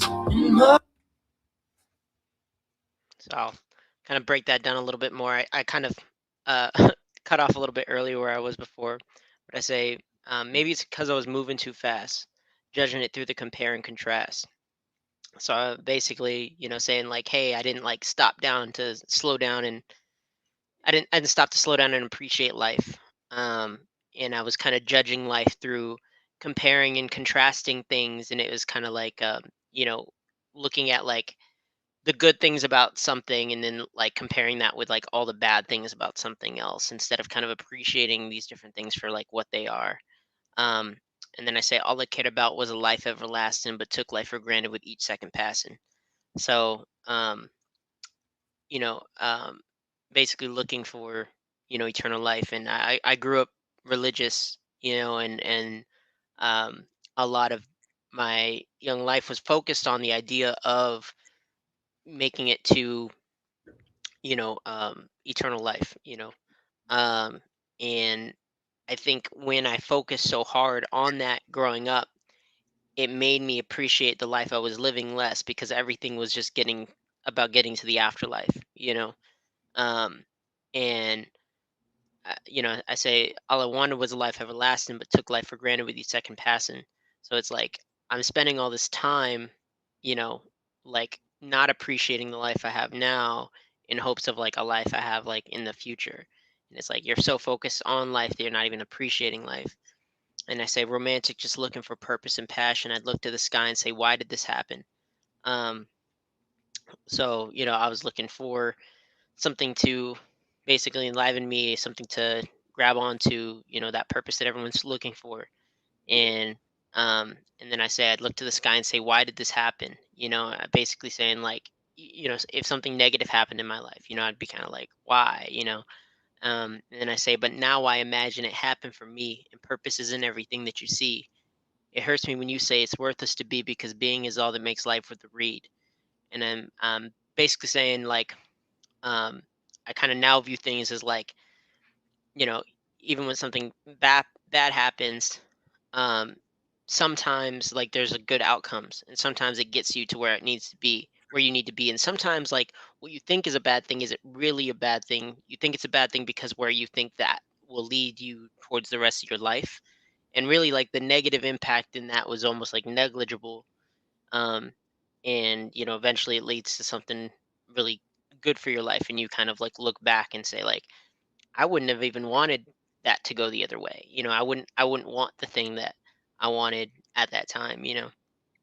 Um and then I say purpose isn't everything that you see. So I'm saying that like in the previous line I said that I was looking for purpose and passion, and then I kind of realized like purpose isn't everything. And I say it hurts me when you say it's worthless to be because being is all that makes life worth the read. So I'm saying that like um it pains me when someone says that like you know there is no point to me existing, because like existing itself I think is what makes life like what it is. It's the point of life is existence, it is the experience of it. um um and then I say I'm planting the seed in the ground, hope it grows. Is the regatta devil? I don't know.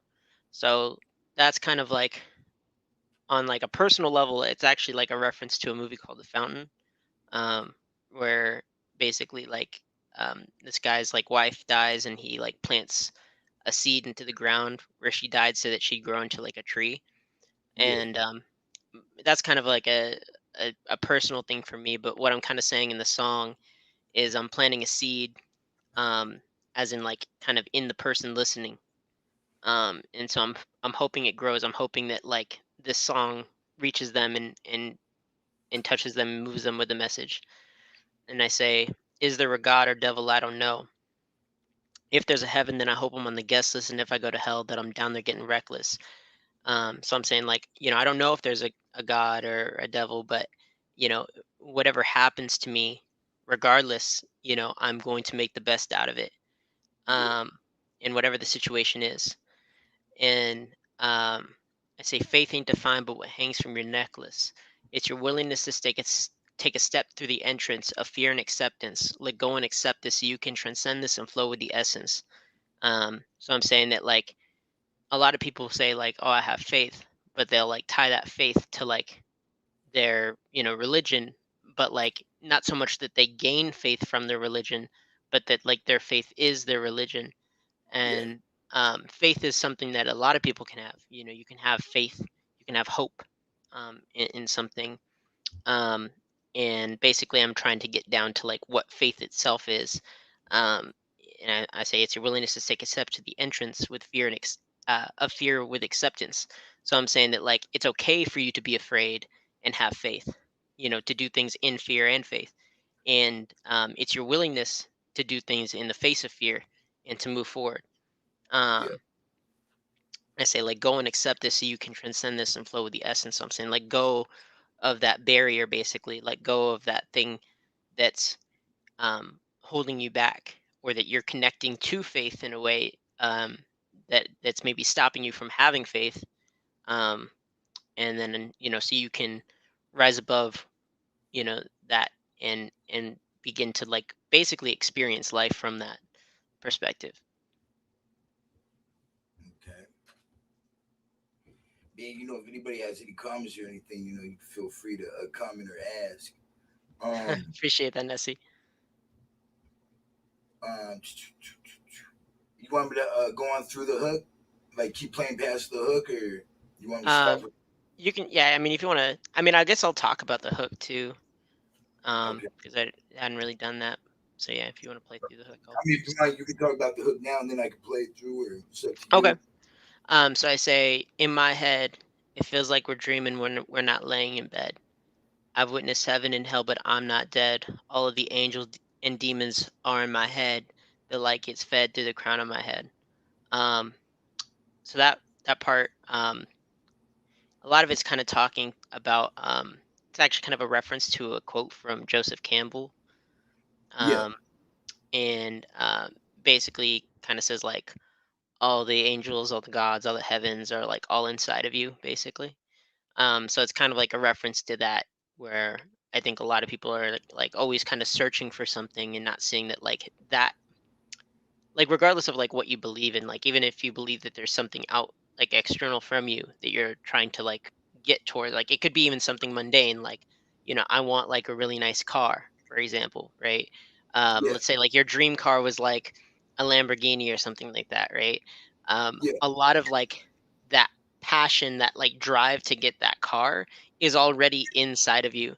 So it's almost like you're almost like projecting the satisfaction that you're going to get once you have it, yeah, but it's actually kinda like you're almost in that sense already experiencing that. Like, it's already inside of you, that experience of having that car, and that's why you want it, is because you want to have the experience that you're almost already having. Um, and so it's kind of like getting into, like, just kind of seeking something outside of yourself, but realizing it's inside of you.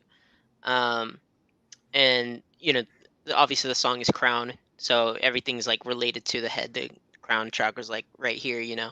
So, basically, it's just relating that, back to, like, the head. Um, and then I say, "I feel like we're dreaming when we're not laying in bed. I've witnessed heaven and hell, but I'm not dead." And then I kinda repeat the same line. But that second part of the chorus, um,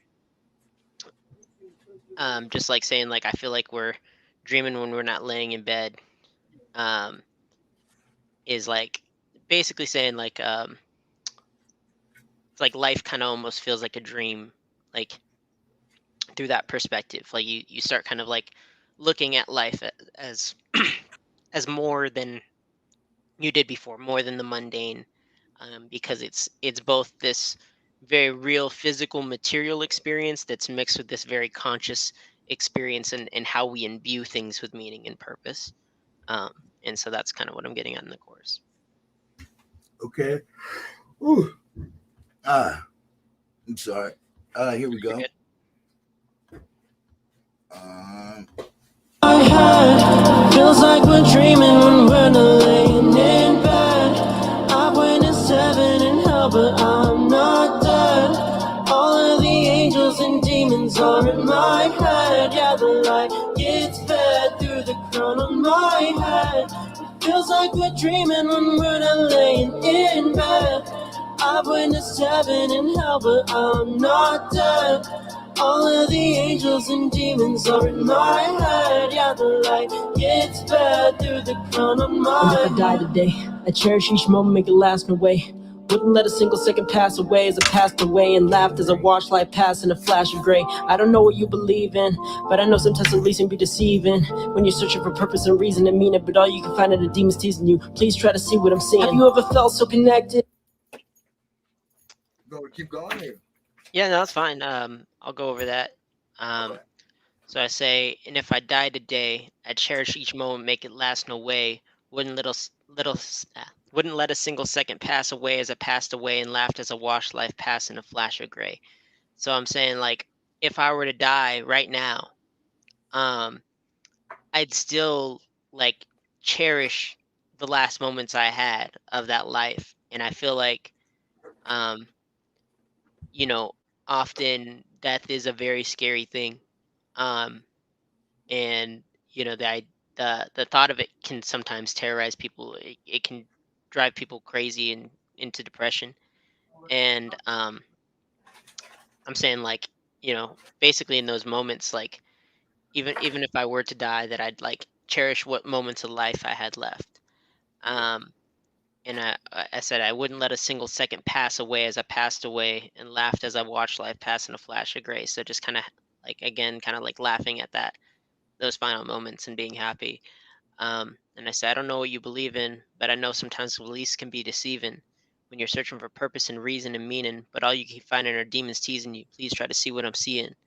Um, so I'm saying like, regardless of like what you believe in, um, sometimes like what you believe about the world can deceive you. And when you're searching for those things, when you're searching for purpose and meaning and a reason to live, sometimes you keep running into those things that are deceiving you, those things that are teasing you, that are, um, basically uh, antagonizing you. Um, and then basically I say, please try to see what I'm seeing as I lead into like the next verse. All right. Yes. Deep man. Yeah, this is With the moments that leave you so breathless. Take a moment to find where your breath is. Close your eyes and connect to the message, to the nexus. I don't know what you've been through, but I want you to know that I feel you. I've been hurt and I know you can heal too. And made stronger, but what didn't kill you? In my head, feels like we're dreaming when we're not laying in bed. Oh, yeah. so yeah. I'll just touch on that last bit. Um, that have you ever felt so connected is like a reference to the line of the first verse where I say I've been feeling so connected. Um, but it's also saying like, have you ever felt so connected, like the moments that leave you so breathless? So what I'm trying to do is kind of like recall back, almost like a memory, like a point where you kind of like felt that, that sense of like connection to the world. I say take a moment to find where your breath is, because I think that like breath is one of those things that like we take for granted. Like we're always breathing. Our breath keeps us alive. Like literally is what keeps us alive. Like if you stop breathing, you die. And in that sense, like our breath is our life. You know. And I say, take a moment to find where your breath is. Close your eyes and connect to the message, the nexus. Um, so I'm just like connecting to like the words I'm saying, and I say through the nexus, which is basically just basically a network of connection. um, and I say, I don't know what you've been through, but I want you to know that I feel you. I've been hurt and I know you can heal too and made stronger by what didn't kill you. Which is just basically saying like, hey, I know like you've gone through things, I've gone through things and um, you know, basically just kind of giving hope, you know, that you can heal and um, come out stronger.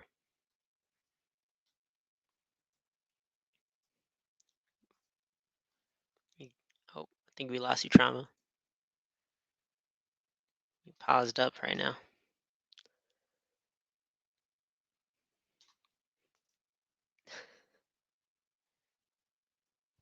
You are paused, my guy. Oh, we lost him. I think it's just us, chat. Chat, are you here with me? Can you guys hear me? Yo, can you guys hear me?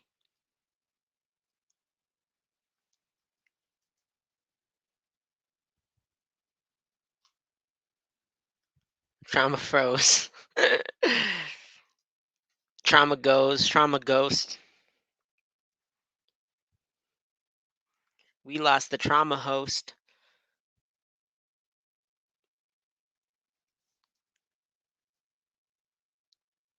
Here, you good still? Everyone else here? I don't know who's all watching. Okay, cool. Yeah, we just lost trauma. It's just what he does. He's like, you know what? Tired of this dumbass song. I'm gonna leave. This boring ass song. He's like, Crown, this song is mid. I'm out.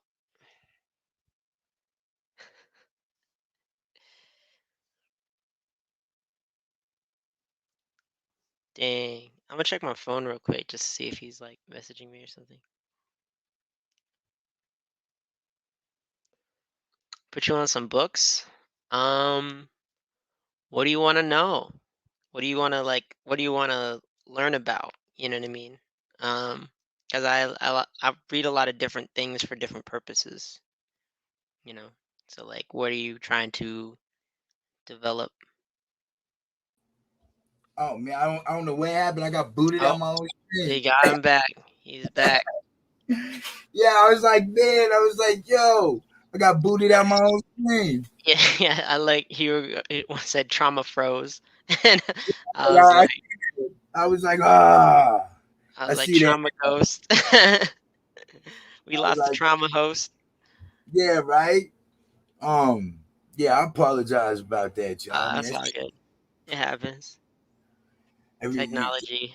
yeah. Look, man, bro, technology does not like me, bro. I got that Gigablast internet.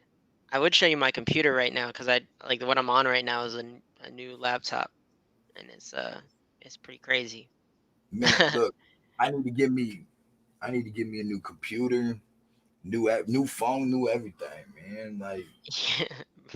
What's that? What's that? I think it's like a Nicki Minaj song. She's like brand new everything or something like that. I don't remember who sings it. look, There's a song that's like that. yeah, that man, bro, that's what I need, man. Brand new New everything. everything. Yeah, new New studio, new new car, new crib. yeah, man. Sometimes I be thinking, bro, I need a new life, but I let it. I love his life, so I don't know who I be bullshitting. Um, yeah, you ready? Yep, yep, I'm good. Okay. I've witnessed heaven and hell, but I'm not dead. All of the angels and demons are in my head. Yeah, the light gets fed through the crown on my head. Feels like we're dreaming when we're not laying in bed. I've witnessed heaven and hell, but I'm not dead. All of the angels and demons are in my head. Yeah, the light gets fed through the crown. Just know that I'm grateful that you exist. Cause you're the piece of the puzzle that'll make it fit. Because of you we see more what the picture is. With your vision my mission isn't so limited. The picture looks blurry and cracked through the creases, but clear when you stop trying to see all the pieces and see that the masterpiece isn't so perfect and clean. It does not lose its worth if it loses its sheen. Want you to know you're forgiven for your You want me to keep going? Or? Yeah, that's fine. Well, I'll go ahead and go over that. So I'm saying, just know that I'm grateful that you exist, because you're the piece of the puzzle that'll make it fit.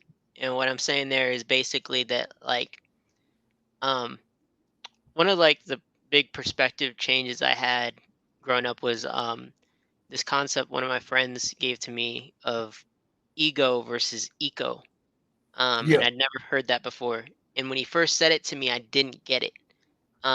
Like I kind of got what he was trying to get at, but I hadn't really processed it. And it was like later in life that like that concept started making sense to me. yeah, And basically, like to explain it simply, is that like you know, ego is a very loaded word. It means a lot of different things to a lot of people. Um, yeah, and so I want to just kind of like use a very simple version of it. But like ego in this context is just talking about the self. And in the concept of ego and versus eco, there's kind of this separation of you and the world. So there's like you, and then there's the rest of the world. And that's how most people tend to look at their life. and that's how most people tend to act in life, is either people kind of sacrifice themselves to like try to give to the world, or they sacrifice the world for themselves. And eco is more of a concept of understanding that like it's kind of like there is no ego really. It's that you are part of the world. Like you, the world in you, it's not so much that like you and the world are like one in the sense of like the world is within you. It's that you are actually part of the world. Like the same way that like if I were to like, I don't know, take like my phone, like my camera is part of my phone. It's part of what makes up my phone, you know? Yeah, Um and so like it's that kind of concept. It's like that there is no you versus the world. You are a part of the world. You exist within the world. And so when I'm saying that like just know that I'm grateful that you exist because you're the piece of the puzzle that'll make it fit.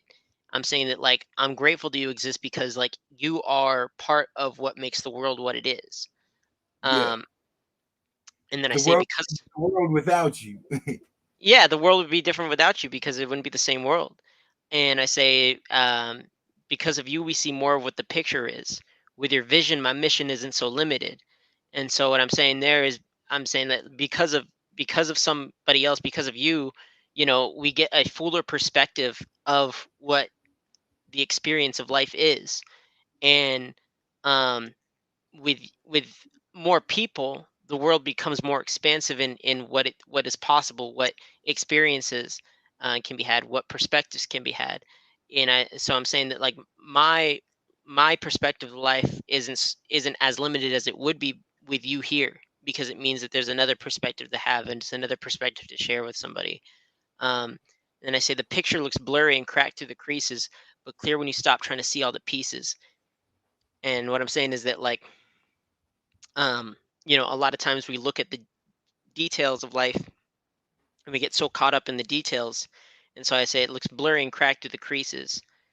But when you stop trying to see all the individual pieces and you kind of step back and look at the whole picture, it becomes a lot clearer.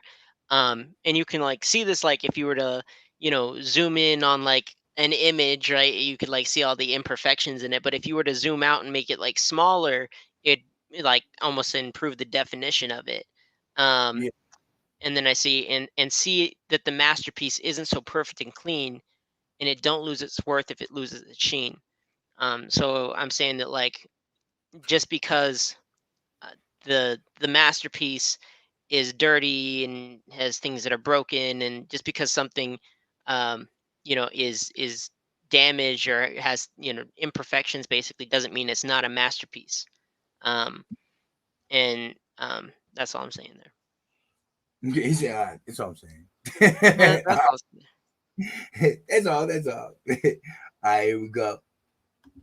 Transgressions, no mistakes is the steps to your life lessons. Sometimes hard times can become blessings. We all learn in due time, so please stop stressing. Imagine the day when it's finally here. All the cloudy days are finally clear. You can laugh at how you went through the fear, and you can tell your doubts to go disappear, cause you know why you're here. My head feels like we're dreaming when we're not laying in bed.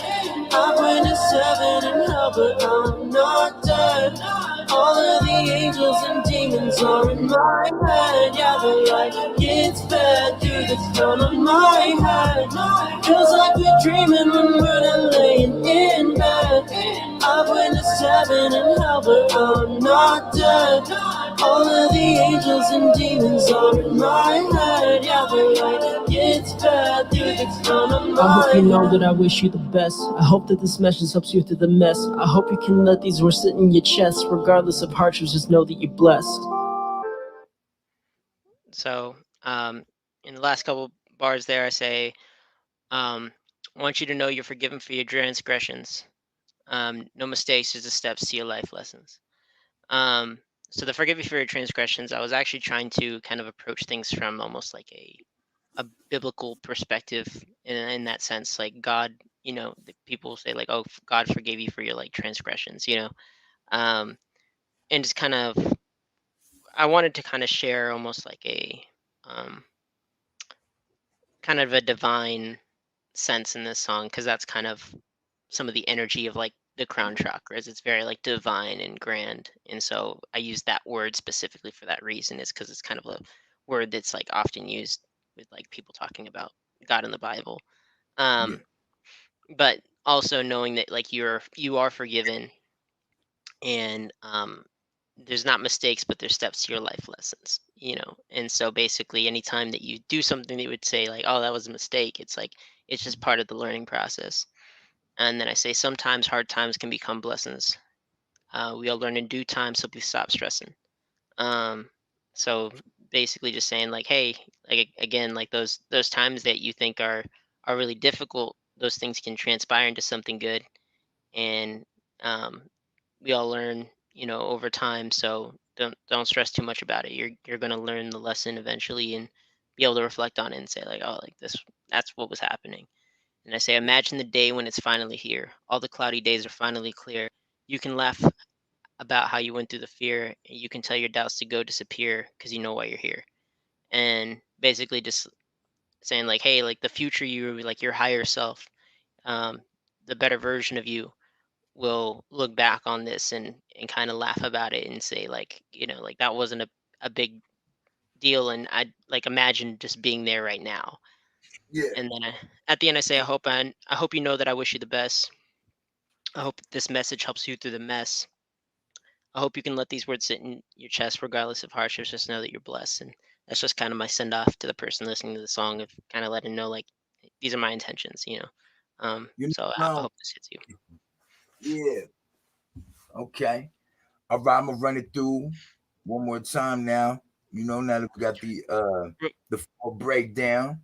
Real quick though, I did just want to talk about. He asked me a question. He said, Okay. "Do you feel like the world needs to embrace individualism in order to function as a society?" I told him no, but that was like a very like I guess like abrupt answer. So Hey, there's a lot of nuance to that. Um, so like broadly speaking, I think like in our society we have um almost too much of a focus on individualism. I would say I in the past have been highly individualistic. mm-hmm. And there's actually this thing called Strength Finder, that I like a lot. It's you know, I talked earlier about like personality typing and things like that. So what I like about Strength Finder is it's not a like personality test exactly.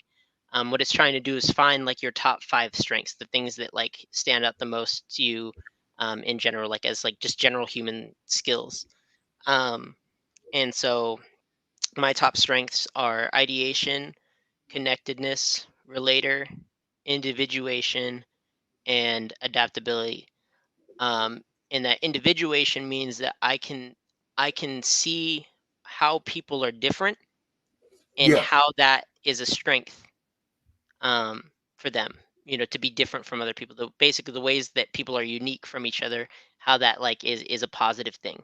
Um, yeah, and then my other strength is like connectedness, which is almost the opposite, seeing how everything is connected, and seeing the similarities between different things that would seem like they were separate.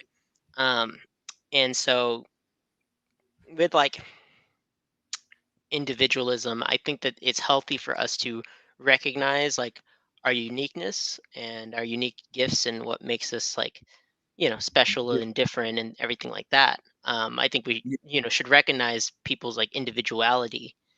But I feel like the greater issue that we see in our society is kind of a toxic individualism, which is very much focused on like kind of like, you know, everyone fend for themselves kind of deal.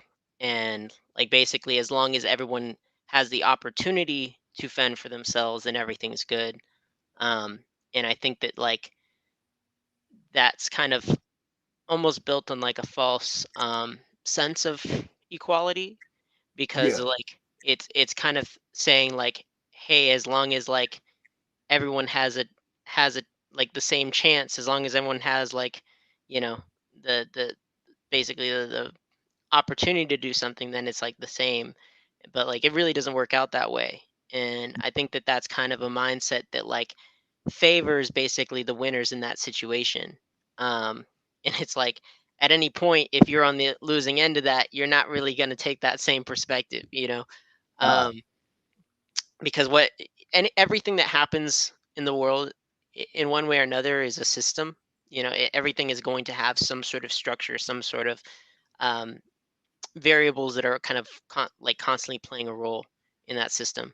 And I think that like it's the same as if you're playing a game. Like if you go and you play a game, there's rules to that game. There's ways that that game functions. And a bunch of people could go and play that game, and some people are going to be better at it than others. And so that game, by default, in a sense, favors like it's going to favor somebody over somebody else. Um, and so it's up to the players of that game to really make things more of an even playing field and make things enjoyable for each other. And I think that we are too individualistic in our way of thinking as a society. Um, and it's kind of like, oh, like that's really sad for you, but like I'm doing good, so, I think that like not to say I think that it's important to have boundaries, um, because there's also a toxic level of codependency that can happen between people, and when you get too connected and you put everything in a place where like you're too focused on like how someone's being negatively affected by something, um it can kind of take away from like the sense of like the effects of that on other people. um and that's why I think it's not so much about being like, again, like give to this or give to that. Like I was saying too about like eco, it's about like the whole. I know trauma's frozen right now. So I'm imagining that he's hearing me though.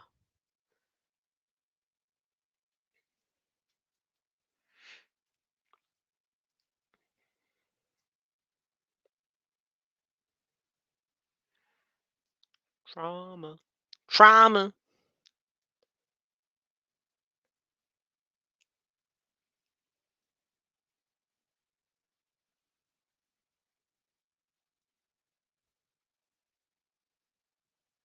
Yeah, I don't think moralism um is the issue. At least not how I would think of the word moralism. I know that morals are also kind of a subjective thing to a lot of people as far as like what morals in itself means. Um, I think that like a good framework is kind of like the golden rule, that everyone always references, like the treat others as you'd want to be treated. Um, but like I think that beyond that, it's also there's this book called Mastery by Robert Greene. And that's not to say I agree with everything that Robert Greene says, but uh, he has basically this book where he goes into people who are like masters at what they do. And there's a part of the book that talks about Benjamin Franklin and how he worked at like this like printing press, and he had a lot of enemies. And the mindset shift that he had that helped him make those enemies into friends was he used to look at people that were his enemies and think like, what would I do if I was in their shoes? Right. And that's something that we tend to do is we look at people who are doing something that like is weird to us, or different from us, and say like, what would I do if I was in their shoes? And we might think about it more like, why would I do what they're doing if I was them? And think about like why we would take the actions they're taking. But more so, um, what he began to do and what helped him make friends of those enemies was thinking about like, why would they do what they're doing, and understanding that they are a different person and that they do think about the world differently, and trying to understand, well, from the perspective that they have, why are they doing what they're doing, and then trying to um, understand that, and then kind of be able to navigate that around that person. um, and so I don't think so much like moralism would be how I describe that. It's more understanding that there's different people in different sets of circumstances, um, with different values, different experiences, and understanding that like we need to care for like the greater whole of our society. And that means being able to understand the perspectives and understand um, the that people do have different experiences from us, and being able to essentially create a society that works through that lens to try to not so much like, hey, everyone gets a golden medal, but more so like, say, um, what are the needs of your society? Like, these people still make up your society. What are the needs of the society? Um, and what are the views of like the greater whole of society? Who are the people being affected by the society? So it's less about individualism and saying like, hey, as long as I get to be me and you get to be you, like everything's good. But more so saying like, hey, like, yeah, I get to be me, you get to be you, but how can we still help each other like from that like point? How can we still like work together and make sure that like the limit of my essentially like the limit of like my freedom is where my freedom begins to encroach upon yours, in a way that's like extremely negative, right?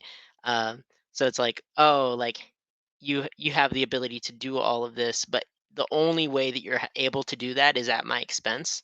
Um, then I don't think that that's a a favorable form of society, and I think that that's kind of like the toxic individualism that we see, is that like as long as like we're making these choices freely, that it's fine, but not so much that like understanding how much like our choices and the lives that we live in our life is like coerced and defined by certain circumstances.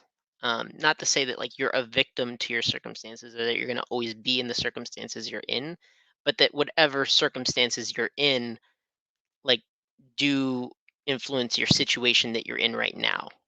Um, so it's very complex. It's a lot to like process, as it should be, right? With like such a loaded question and topic.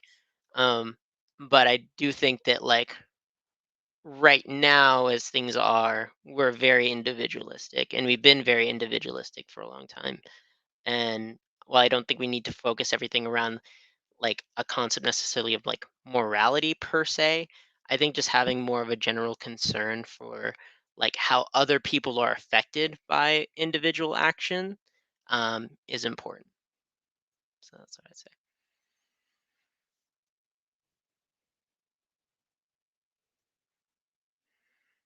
Man, trauma taking forever. You need to get that hardline internet. He's like, I like the easy. He was like, man, your computer is fast. Be slacking.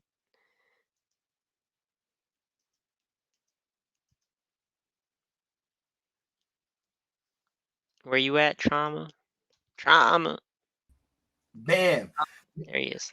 Man, I had to reset my internet real quick, man, because it kept acting up, man. But Yep, it's going quick now. that's good. Oh, so much for that. It's going quick now.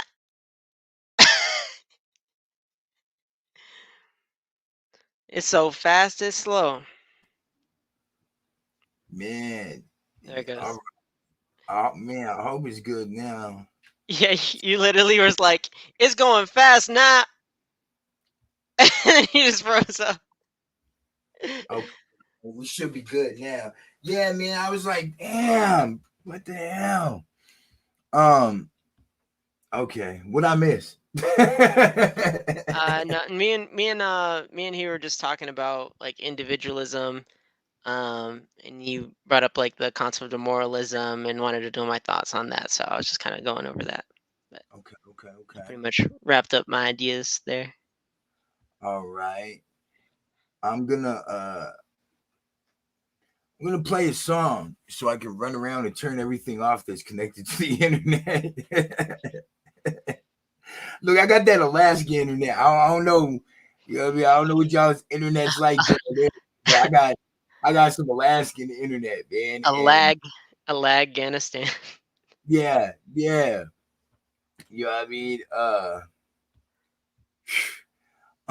Man, let me Let me play this actually.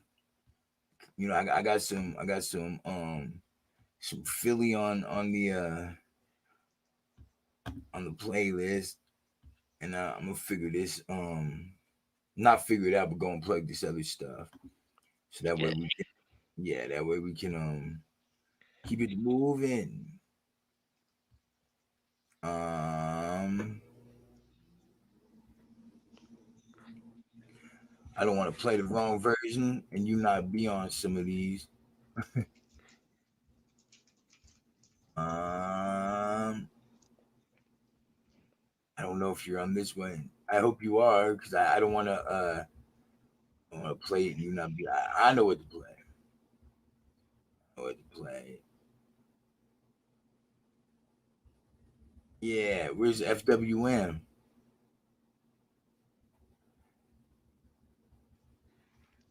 Gang five. yeah, yeah. Yeah, You can follow me. That song's a bop. yeah, I like this. That's probably my favorite, like, actual rap verse I've ever written. You know? Yo, look, you were snapping like you were like what'd you say? Something about the internet called this a Yeah, doc. I said, yeah, yeah. As yeah, a you went on to talk computer talking. I don't think too many people like caught that too. Yeah, no, there's so many computer bars in that song.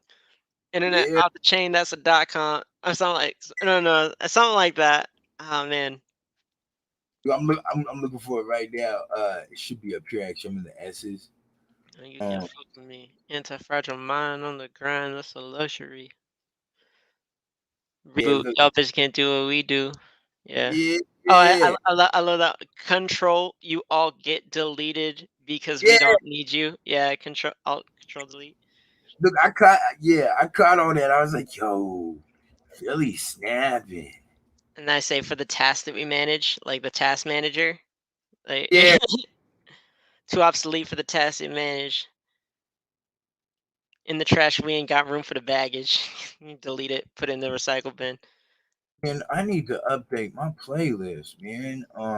Shit be disappearing off my playlist. It's like, especially because my phone's broke, it be pressing buttons on its own.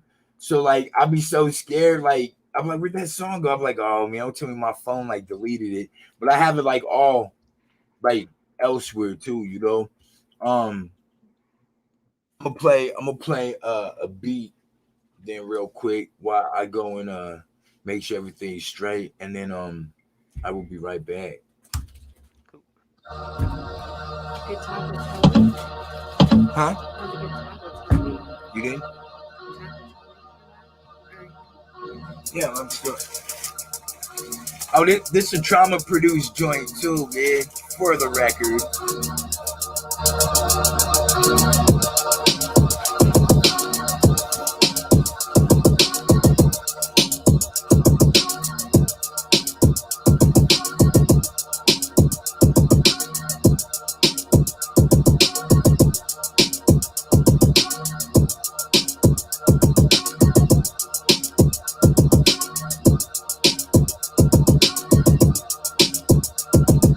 Yeah, Hebrew, I got you. We can do whatever. Yeah, we do need to hop on a new track together now that you've changed your identity. You know, I'll be like, yeah, me and Hebrew got a song together. They'll be like, Philozopher, Hebrew. Can't find it, man. I don't know what you're talking about. We gotta, we gotta get that new Hebrew Philozopher track in.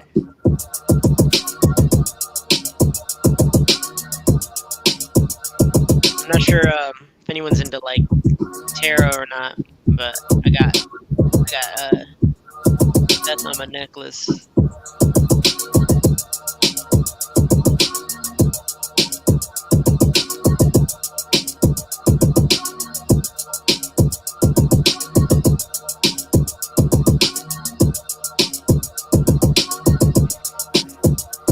Said I got death on my necklace. I be getting reckless. Yeah, they be like, "What the heck is this?"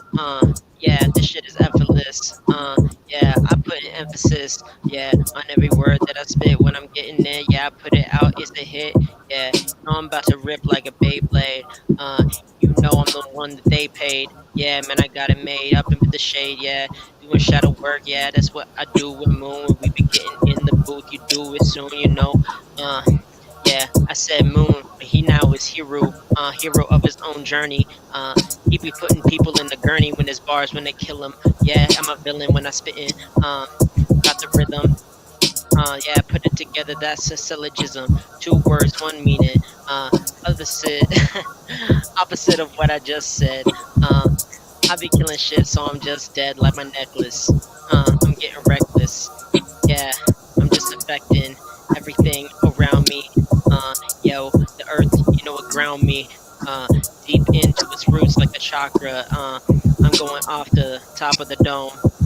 Yeah, man, I be getting new chromosomes, getting telepathic. Uh, After that, I make magic happen. I'm in my MacBook Pro. Yeah, I am a pro, a professional. Another level. Yeah, man, I never settle, never settle, man. Cooking it like a pot in a kettle. Uh,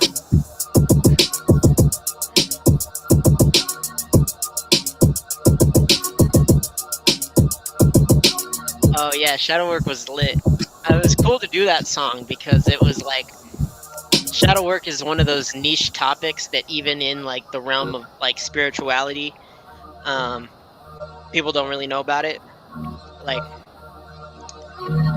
it's more like common in like personal development to talk about shadow work than like spirituality. You know what I mean? Like people, I don't know. Like there's a lot of like fattiness. You know, like a lot of things are like fads in spirituality. So like, um, you know, like actual work. You know, actual doing the work like gets kind of ignored. So that was a cool song. I would say like when I was doing like life coaching and neurolinguistic programming and hypnotherapy that like I feel like I felt like more of a shadow worker than like what people call like light workers. I feel very comfortable in that space.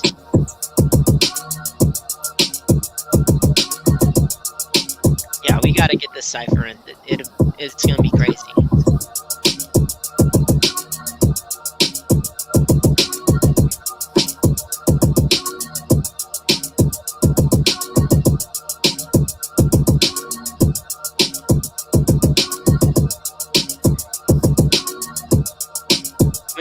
We need to come up with like a collective name that'd be kind of cool.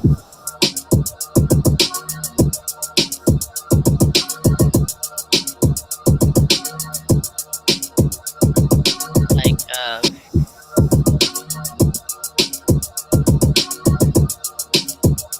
like the Eclipse Crew or something like that. You know, like that light and dark kind of deal.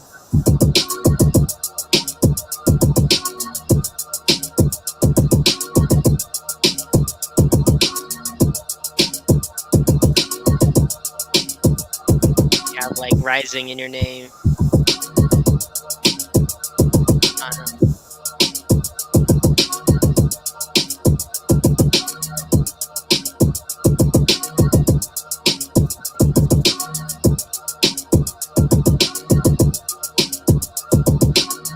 All of us, we all be on it.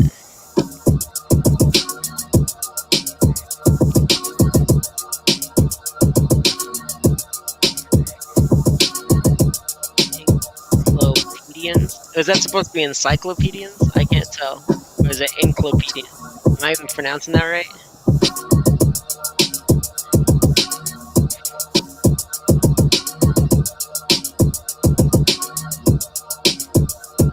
Call me the encyclopedia and I'm not a comedian. No, I ain't a joker, but I just try to smoke you, like a blunt or a spliff though. Yeah, get a riff though. That's a solo. I just do this every day, saying YOLO. Mojo, Jojo, big brain. When I'm doing this thing, it's insane. Yeah, I just stay in the left lane. Swerving, yeah, I'm curving. Everywhere. Yeah, make them put their hands in the air. Do do it all day, so it just ain't fair. I can go to infinity, holy trinity. I ain't talking about the Matrix. The Drake when I say six squad. That's that's a room of Andante. Oh yeah, EI3. EI3 definitely needs to be in it. Encyclopedia.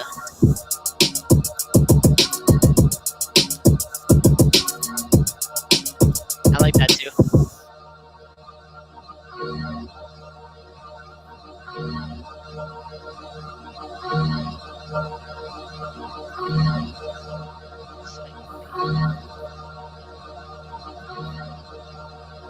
I'm trying to think of like maybe a way to flip that too. Like I don't know, like mess around with that word. Quitch. Yeah, I haven't done anything with Quitch.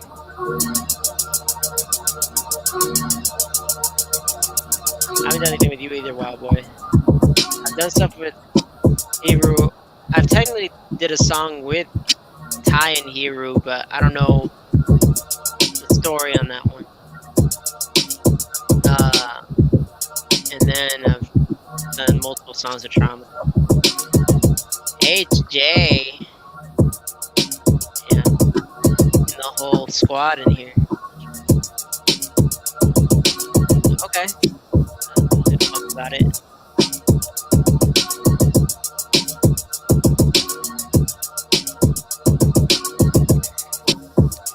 Yeah, some of my favorite books, I know we were talking about that before.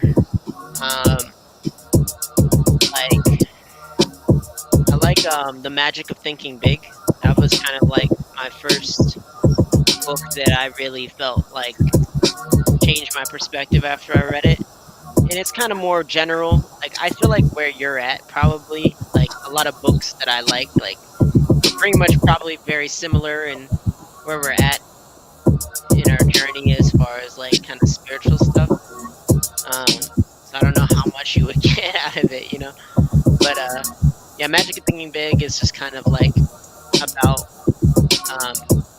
getting out of like your limited headspace, because like um, you know, we'll tend to have like goals, but then we'll kind of like limit our goals. Like we're not even like looking at the limits that we have. Like we'll like limit the goals that we have themselves. And so like the Magic of Thinking Big is about like learning to have like bigger goals and learning to like not so much like for the sake of just having bigger goals, but like really accepting what you want in life, you know? Because we kind of like tell ourselves no before we even like try. And like sometimes it's not even about us trying, it's just about us like, accepting that we want something, you know? Like you might not ever like go on a path to become like president of the United States or something, but like maybe that is something you like would want to do. Like it is a desire of yours. Even just accepting that that's a desire of yours is something that a lot of people don't do, because they like just kind of look at it and be like, oh, like that's impossible, I'm never gonna be that, so I just like cut it out of my mind completely. It is not to say like, oh, if you wanted to be the president, like that you need to go and be the president or whatever. There's a lot of sacrifices that we have to make in life for like the things that we want and the priorities that we have and things like that. But like just being like accepting of your desires, I think is like the big part for me of like the magic of thinking big. So that was like a really big book for me. Trying to look on my shelf and see like what else were like really big books for me. The One Thing, that's a really good book. Priorities. Oh yeah, what's up, Raul? Trauma.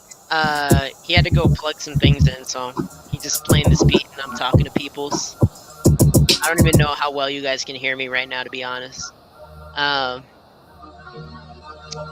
Yeah, The One Thing is a really good book. It's about basically like how to prioritize things. And kind of like the question it's asking is like, what is like the one thing that you could do that would make like everything else like simpler or not even an issue anymore? So it's kind of a way of like setting priorities around like what you're doing, because at the end of the day, like anytime you're doing anything, you're really only doing one thing at a time, but you're just kind of doing them in quick succession anyway. So you might as well just focus on like the one thing that you're going to do and figure out like what the most important one thing you could do would be, and then work like backwards from there. Um, so that's a really Raul, good book, Priorities. probably upstairs. Okay, so I got the internet situation hopefully taken care of. Yo, I wanted to use this beat like on my album to kind of do a cipher, kind of. You know what I mean? Like, This could be the cipher beat that we use. well, I was actually gonna present this. You know what I mean?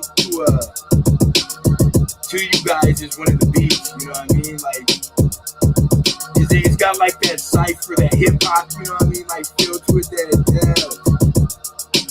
Raul, what's up, brother? I made this. Actually, I made this beat when I was in prison. I made this 2015, and I just never, you know what I mean? I've never done nothing with it. Do you have like a drum machine in there or something? So we had the FL Studio demo version. So you couldn't save anything. You were limited to what you could use in it. And so they also had Audacity. So we'd sample, you know what I mean, like sounds, and we'd sample stuff from our music players in there. And we load it in Audacity, and then we bounce it out. And then, you know what I mean, we you know, make beats with stuff like this. I don't know if you can hear it in there, but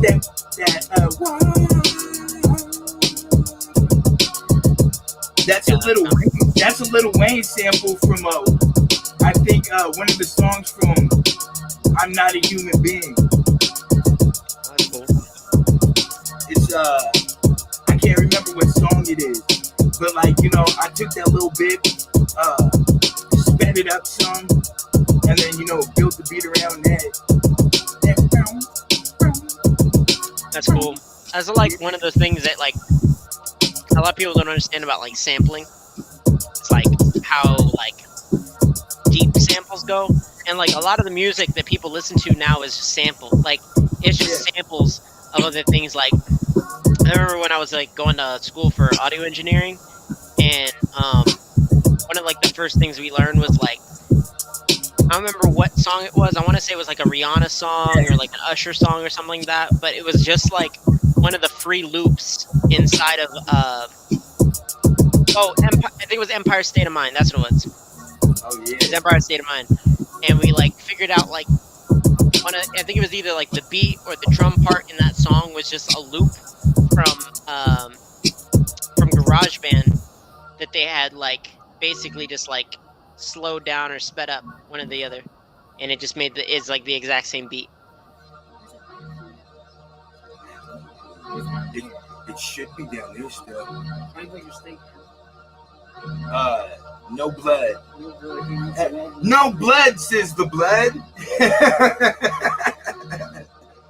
I like my steak with no blood, please. I like my steaks tripping. Man. Yeah, so we can definitely use that. Yeah. My Yeah. Okay, I told you I got ADHD, so I have like 1,000 things running through my head, and I be trying to process them. What's your schedule for the rest of tonight looking like? I don't have anything yet. What is your schedule tomorrow looking like? Tomorrow, I do have some stuff I'm doing tomorrow. Because I know we were supposed to do this tomorrow, and I feel like I ill planned because I thought it was a day sooner. I was wondering, do you want to do another song and then we can continue tomorrow? I'm or would you? I'm not sure if we can continue tomorrow now. Cause so basically, what happened was that when you messaged me, I had something else I was like going to do, Okay, but it wasn't like that like big of a deal. And then I rescheduled it to tomorrow. So I all right. flipped it. We can finish it. We can finish tonight. Because I was just all the internet stuff, and I was like talking Yeah, to my wife. I I was get up you. fucking stuff, and she was like, "Well, I told you." I was like, You were like, "You told me it was Friday," and she was like, "Yeah, you told me it was Friday," and I was like, "I told you it was Friday because you told me it was Friday last night when I asked before I went to bed." You know what I mean? Like, or this morning, I should say. And so I was like, "Yeah," I was like, I felt bad because I realized once we were already streaming that I was a day early, and I don't know if I messed your schedule up or anything. So, Nah, it's all good. Yeah, we can if we want to like reschedule for like another day to do like a part 2 or something like that. We could. I mean, it's up to you. We can finish tonight, or we can, you know what I mean? We can do half now and then another time. Yeah. You know what I mean? I'll leave that up to you. Yeah, I don't know what's up with your schedule, so that sounds like if we want to do all tonight, I'm open for all tonight. You know what I mean? But I sit at home. I record. I surf the internet. Bruh, like I have no outside my house. Like I live like I'm in prison still. Like for real, like I stay in my room. You know what I mean? Like I don't come out my room to do anything other than take care of my birds and the dog and the hamsters. I'll check the mail, and other than that, I sit in my room like all the time.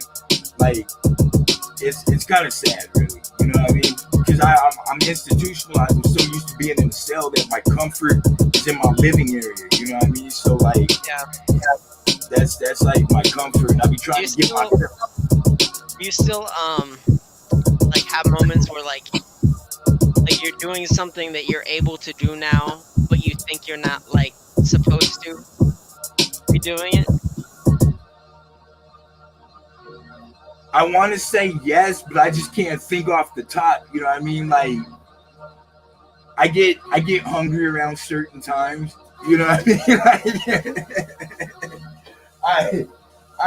Like, I keep a gang of like ramen noodles and stuff still. You know what I mean? Like, I'm still like institutionalized in like certain ways and like certain things. I'm gonna trip out the first time I do a show again. You know what I mean? Because I haven't done a show since I've been out. So, like because I don't like being around a lot of people. I be in Walmart, like swivel neck, like looking at people walking behind me, like looking around. You know what I mean? Like to the point I really don't even like going in the stores anymore. Like I'll sit in the car and my wife will go in the shop. You know what I mean?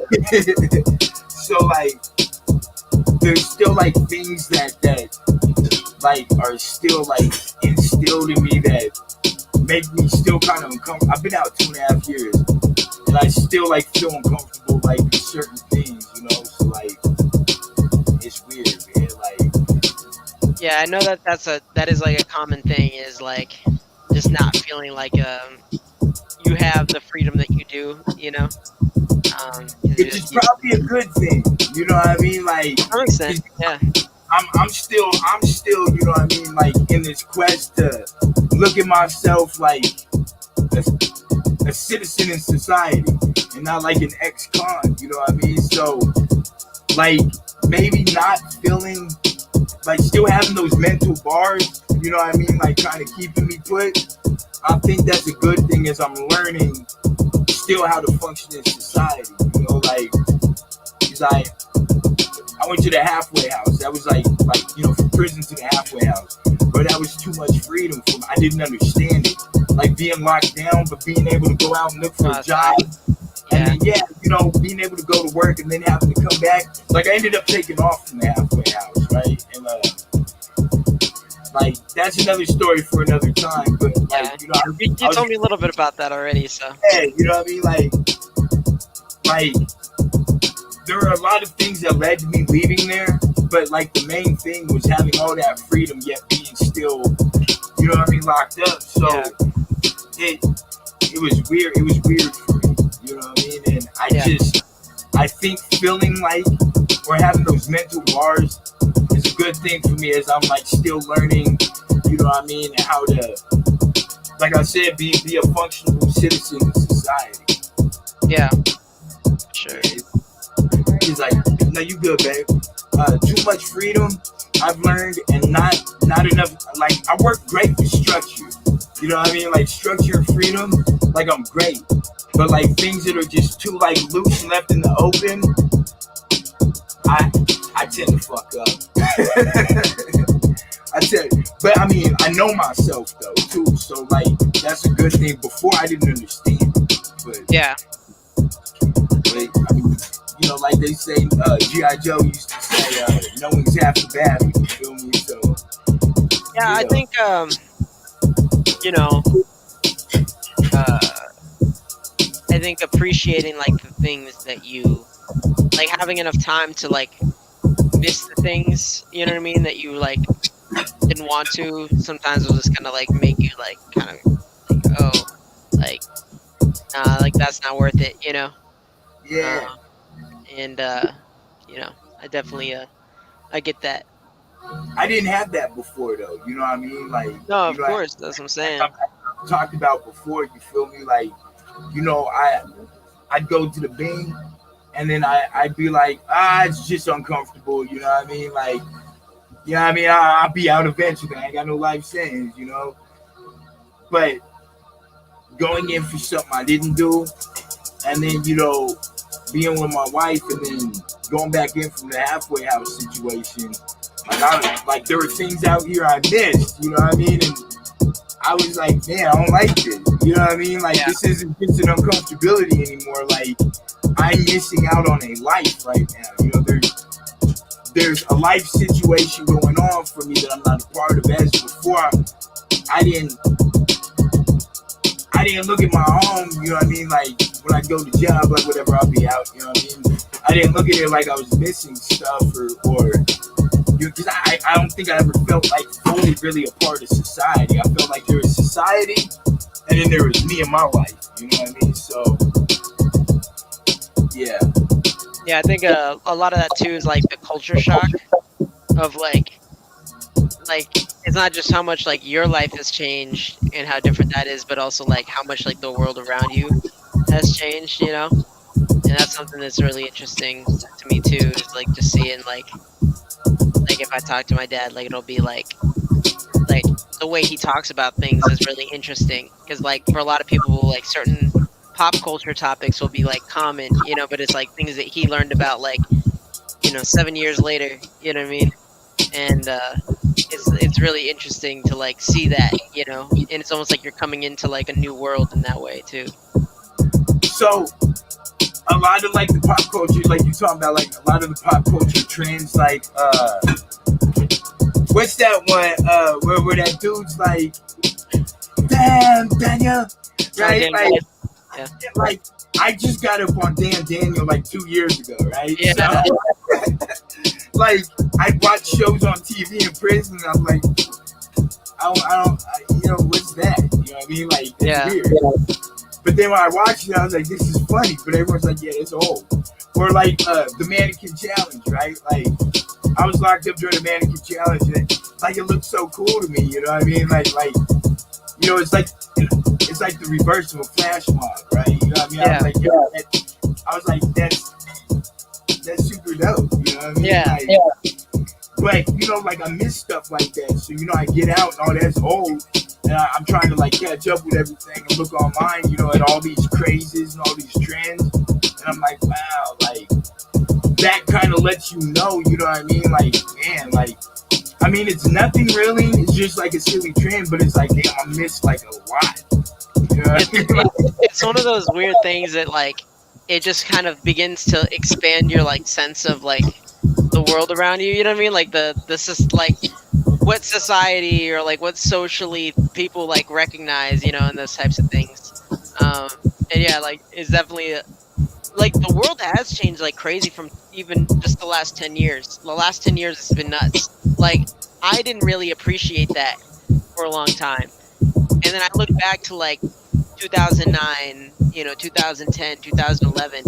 I'm like, nah, like the world was just a different place. Like we had like the hint of the things that we have now. Like the platforms kind of existed, like the ideas were there, but they weren't Yeah. like the iPhone, like what it is now is not what an iPhone like 3 was in 2009. You know what I mean? Like Same it's as not the the glasses and stuff. You know that's what what I I'm mean? saying. Like the smartphones in general, like they're just like they're not the same. Like it's the same concept, but it's not the same thing. It's like a the iPhone, completely different device. the iPhone originally was just an iPod you could talk on. Yeah, it was like it was that it had internet access, but it wasn't like really good. You know what I mean? It was like it was very slow. It was always worse than using your computer. And Yeah. now, like it's almost the opposite. Like your computer will be moving, so you're just like, oh, let me pull this up on my phone. Right? Like Yeah. Like, I'll your get it phone has become like more efficient than your computer. Um, crazy. You know what I mean? yeah, Like a pocket-sized computer, you could do everything on. You know what yeah. I mean? Like, Well, and like also in like 2010, like if you didn't have like your phone on you, it just wasn't that big of a deal. Like, you know what I mean? Like if you left your cell phone at home or something like that, it's like, oh, like people might be trying to call me or something, but it's like I'll just yeah. like I'll go to voicemail and I'll call them back later. But like Yeah. now it's like not like that at all. It's like you haven't answered your phone for like 4 hours. What's going on? Like people expect so much communication now because of that. And Yeah. I mean, it's like your bank's on your phone. You know what I mean? yep. Like, It's expected that you have like not just a cell phone. It's expected that you have a smartphone now. yeah. Like, Lord forbid you have a flip phone. You know what I mean? Yeah.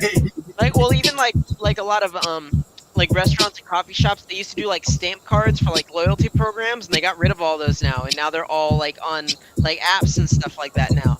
And it's like, well, what if you don't have a smartphone?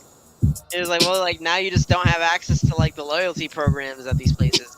Yeah. Like, well, you don't have a smartphone. Like, I mean, we're not gonna adjust to you.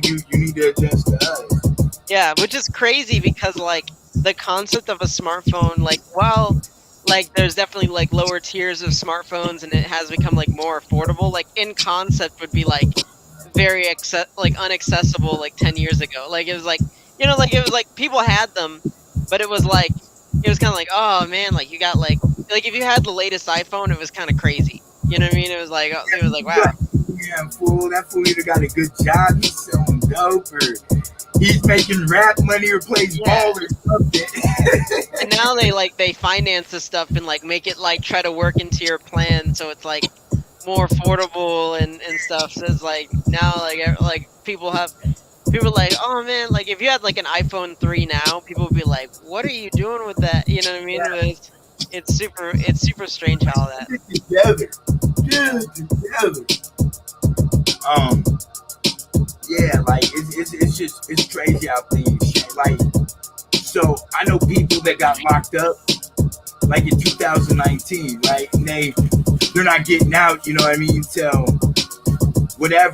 But like I had people get out before the great COVID pandemic, right? The 19 thing, and got out during it, and they were just like, yo, what happened to the world? Bringing me to the under. Huh? Bringing me to the under. Oh yeah, Yeah. yeah. No, And like, I can only imagine what it's like being in prison during like all of this. like I've had people hit me up like trying me stuff I'm out, and I'm like, they're like, yo, what's going on with the world, man? And I'm like, yo, bro, like, and this was like in the midst, like, probably You're like you're last, asking the wrong person. like last year, right? They got out around like April last year, right? April, like May, and they're like, man, like, yo, what's going on, man? This is crazy. Yeah. Like, there's barely anybody out here in the streets, and then everyone's got masks on, and I'm like, bro, like, Well, then like it was really crazy like when it first happened too, because it was like right when the protests started too. So it was just like everything just felt like crazy. You know what I mean? Like everything was just like crazy all the time. So you got people marching in the streets and people rioting, and Yep. people wearing masks, and you're not allowed out. There's a curfew worldwide, and it's just like, man, this is like. I was like, look, I could just imagine how crazy it is for you because I've been at home watching on TV, and Yeah, it's like crazy. you've been seeing It's like crazy the for things me. building up to it, but like it's crazy for like truckers and stuff like that too, because like they're always like moving around and stuff. So like when they like land somewhere, it's kind of like they're not really like watching the news and as like connected because they're not just like chilling at home. They're like always driving, and when they're not driving, they're like sleeping or resting. So like Yeah, a lot of truckers like they'll get somewhere and then like during like the pandemic it was crazy because they'd like just land somewhere and just be like, oh, like what's this mask thing? You know what I mean? Like it's like, like oh, is everyone wearing masks? And then it was like, it's oh, like every. yeah, yeah, exactly, yeah. And you kind of like slowly start like realizing like, oh, like this is what's going on. Like that's crazy. You just like hear it, like you hear it from the grapevine kind of deal. Yo, Um, when I left, nothing was like this. Like what? yep. I can just imagine, man. Man. Like I said, I know. Man, I hope that one day get out of this though. You know what I mean? But like, I truthfully don't know if I'm ever gonna not be institutionalized in some sense, man. It's just it's weird to me. You know what I mean? Like, it's weird. Yeah, I mean the thing is that we, obviously like being in prison is way different, but like we all are affected by like the systems that run our lives. You know what I mean? In like ways that it's like it's even crazier once you realize like how much it like that's there. Um, and I feel like I talked about this last time, but I feel like a lot of people like realize that later on in life, and like it becomes like a crazier thing to experience it then. Whereas like earlier in life, it's like, oh, okay, like you already have this premise, so then you kind of like as you're going learn to like work around it, Yeah, um, or like you know how to at least be aware of the things happening. But like, um, yeah, I think that there's just a lot of times where people kind of wake up to things that are within like the system that they're in, and it's like, oh, like you're just seeing the details, like you haven't even like zoomed out like further from what you're just noticing now. You know what I mean? And yeah, it's always interesting to see that for me because it's very weird to me. I've always just been a very skeptical person, and I think that had a lot to do with like how I was raised. Um, because like I kind of was raised to believe like the world was not like where everything was at. You know what I mean? Like I said, I grew up very religious.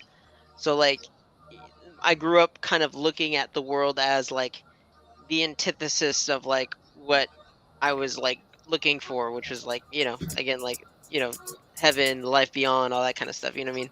yeah, Um so like that being said, it was kind of like I already didn't look at the world through like a positive lens, like just like as a child, like as like age of 3 or 4, you know what I mean? I was already just like, oh, like yeah, like this ain't it. And then um, you know, it's kind of like you also like grow up like learning that like, oh, like you serve God, not the government, kind of deal. You know what I mean? So you're kind of like learning about like the issues from of like the place you're living in and all that kind of stuff, and other religions and other institutions and how they're not like gonna get you to like what you're looking for or whatever. So then it's like you already kind of have that mindset. But what's funny is that like that same thing is what like made me start questioning like my religion. So it's like, oh, I learned all these critical thinking skills and these ways of like breaking something down, and now I'm looking at this thing the same way. But it's like I think that early on made me like look through the world that from that lens, which I think was kind of maybe a unique aspect of me growing up, and I matured very quickly because of that too. So like at like the age of 5, I'm thinking about like desires and how to like mitigate your desires and how to go against the grain of society and stay true to like your values, which is like nothing a 5-year-old is typically thinking about. um so it's definitely like very shaping for me and like just like thinking about things um just more critically. But I think also it made me more skeptical of things because it's like when you grow up in a religion that makes you like question everything and question like the world around you, and then you begin to question that very same thing, it's like, well, now like you really have questioned everything because you've questioned all of your core fundamental beliefs, and then from those things you've already questioned everything else, you know. And so it's like now everything is kind of like on the table, um and you don't have like a rock to hold on to. And so it's like you start building from the foundation of like, I don't know what to trust. And then that, I think, kind of gives a better I think that gives a better foothold for you to like build off of than kind of like having those things and saying like, oh, like I trust this but I don't trust that, because Yeah. it allows you to it questions the thing that's telling you to question something else, you know. Have um have you spoke about a Habe filter? Hate filter. Habe, HABE. So when I was um when I was doing a cognitive behavioral thinking CBT, right? Um, it's talking. We learned about Habe. So like everything that you do in life, you know what I mean, is influenced by your habitat, um, attitude, belief, and environment. You know what I mean? So, which habitat and environment, I guess, can be different. You know what I mean? One could be geographical, and then, one more so, you know what I mean? Like, Social. yeah. So, like when it was broke down to me, that, you know what I mean? Like, from an early age, you know what I mean? Like your attitude, beliefs, environment, habitat, what you see as an early age from those things, from those filters is what ends up molding the way, you do things and think about things. And I mean, it's crazy because, like, excuse me, okay.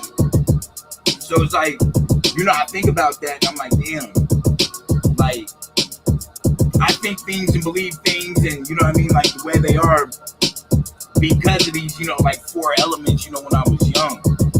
And I was like, well, what? I mean, can that change? I mean, can that change as an adult?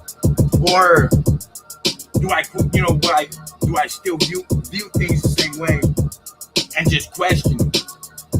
You know what I mean? Which ultimately makes me make alternate decisions from what I would have made. I guess it's a question more so like, do you think that just stays the same with you for life, or do you like actually change like the wiring of that? Oh, I changed a lot in the last 2 years. I'd say like many of my views have changed drastically, but I think it's more of a personality thing than like an age thing. I think there's definitely most people do hold on to who they are from, usually around their 30s and onward, and the reason for that is because that's usually when you're really trying to like settle into your life, and typically, you know, um, it's easier to move with the flow, what I mean, of things. So it's like if you've already kind of worked your way towards trying to get to like this place in life, it's easier for you to like kind of go with the motions of that through there and take that where it leads you. than it is to like start questioning the foundation of something when you're like really in a place where you need to worry about like the stability and your life and like worrying about the things you've already built versus like what you're going to build. And that's why I think like a lot of people when they're younger are a little bit more like malleable and things like that. But I think it's also a personality thing. I mean, I think that there's people that are gonna be stubborn when they're young too. You know what I mean? And unchanging, and you see that. I mean, you do see people that you see the difference of like there's people that hold the same beliefs throughout their life that they had as a kid and that their family gave them, and they've just been the same. And there's people that have changed 1,000 times in their lifetime, and are open-minded and willing to accept new ideas. And um, so I don't think it's so much like an age thing. I think age is a factor, because, like I said, I think it becomes harder to accept new things about the world, and also it becomes seemingly less relevant, um, as well as you get older, because when you experience so much that you attach to like your perspective that you've had as you've gone through those experiences. So you've Yeah, already attached like meaning and um like a meaning and like an ideology and like a life lesson to like your experiences. yeah, Um and you've built up a lot more of that as you get older versus like when you're younger, you're still like kind of like trying to learn from older people and trying to figure out who you are and trying to become an adult and all that kind of stuff. So um yeah, I think it's definitely possible to question things as you get older and learn from new perspectives, because it's like I said before, like you're only one person, and there's so many people in the world and so many different experiences that you'll never have. And I think it's just about being open to that, like that concept of like I think in today's day and age it's even harder because we have so much access to information that we almost think that we know everything. But like we know so little about the information that we do have access to. You know what I mean? Like it's like most people couldn't tell you like all the states in the United States. Most people couldn't tell you all the cities in the state they live in. like the Um, capital. Yeah, you know what I mean? And it's I have this thing like urban exploration, um, and this is like something I like to do. Um, But, like, most people feel like, if they want, like, to spice up their life, they have to get out of, like, their state. Like, they have to go across the country or go to a whole 'nother country or whatever and, like, go visit there or go live there or whatever. But, like, oftentimes, if you just, like, went a little bit deeper and explored a little bit more, like, where you live, you find, like, things that you've never, like, seen before. And so, like, that's something I like to do is, like, go and drive down a street I've never been down before, or go for a walk and go walk down a street that I've never been through before. yeah, Go to a coffee shop, go to a town, go to a city I've never been to before in my state. Um, and yeah, I mean, like you can have a whole vacation, like people think they have to go to a whole state to have a vacation. Like you could go to a city in your state that's completely different from like where you live, and have a whole new experience just from doing that. And you could do that as a day trip. You could go, take like a 2-hour drive somewhere and have that experience. Um, are you but in like, Phoenix? I'm in like the Phoenix area. I'm like, I know, I've been to Phoenix. I've been to Scottsdale and Glendale. Glendale, yeah, Glendale's there, right? Glendale's like right next to Phoenix. Yeah. So those are the only three places I've been down there. We stayed. My brother of SP, he lived down there, and he lived right off of Camelback. I know Camelback's long and it stretches out far, but he lived in a bad part of Phoenix. And I was Yeah. like, man, I said, bro, like I don't know what you got going on here, man. Yeah, Phoenix is weird like that.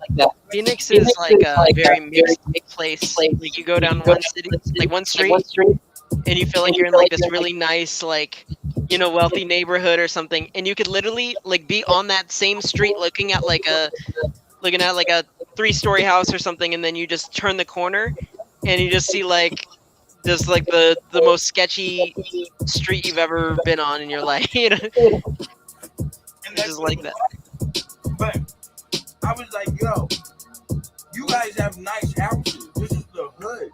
Yep. And like, I'm like, man, this is a nice house, bro. Like, I don't understand. I was like, how is this the hood? He's like, it's just people that live here, bro. Like, It's the city, like, that's what it really comes down to, is, like, anytime you have a city, you're going to have, 1, more people, you're gonna have a higher density people, and especially places that aren't built for that, like, that's one of the reasons I like Vegas, is because like, Vegas is like that, but it's made for that. So, everything is so much bigger and spread apart and wider, so there's more space and more areas for people to be, so it doesn't feel so dense like that. Phoenix isn't really like that, like, Phoenix does feel very dense. Um, and it's also not like it's not a city in the same way that like Vegas is, where it's like a tourist attraction kind of thing, you know. It's a it's just a city, you know what I mean? Um, so there's not like anything that specifically makes like Phoenix stand out from any other big city per se, outside of how weird it is, Um, But yeah, no, it's exactly like that. It's just like you could go down one street and find a bunch of wealthy people, and then go down another and find a bunch of homeless people, and that's the why like wealth inequality is such a big issue, is because it does create that like imbalance in different areas, and that's why like why people like talk about like gentrification of an area, like why like that can be a issue more so than like people would realize, because like the one of the things I talk about is like thinking linearly about something versus like thinking in like parallel, or thinking like as like a system.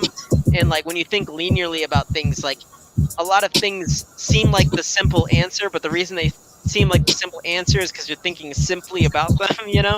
And so it's like gentrification is one of those things where it's like, oh, like just invest in your community. It's like, well, who's investing, and what is their interest in that community? And what happens if they leave? And that's what happens to a lot of places, is like, you get these investments from these people, and all it is like private property for them. You know what I mean? It's like, oh, like I own all these buildings, I built up these companies in this area, but they're all franchises. They're not like small like mom and pop businesses that are going to be there forever. They're all like big franchises. So it's like, oh, like we brought like you know a Chick-fil-A to the community. We brought like a Taco Bell. Yeah, and it's like, oh, like we're making jobs. There's all these big places where like all these people can work. But it's like, well, if you build, if I put like an Amazon in like the middle of like the hood or something, and like a bunch of people start working there, it's like it might bring a lot of like wealth and like jobs to the area.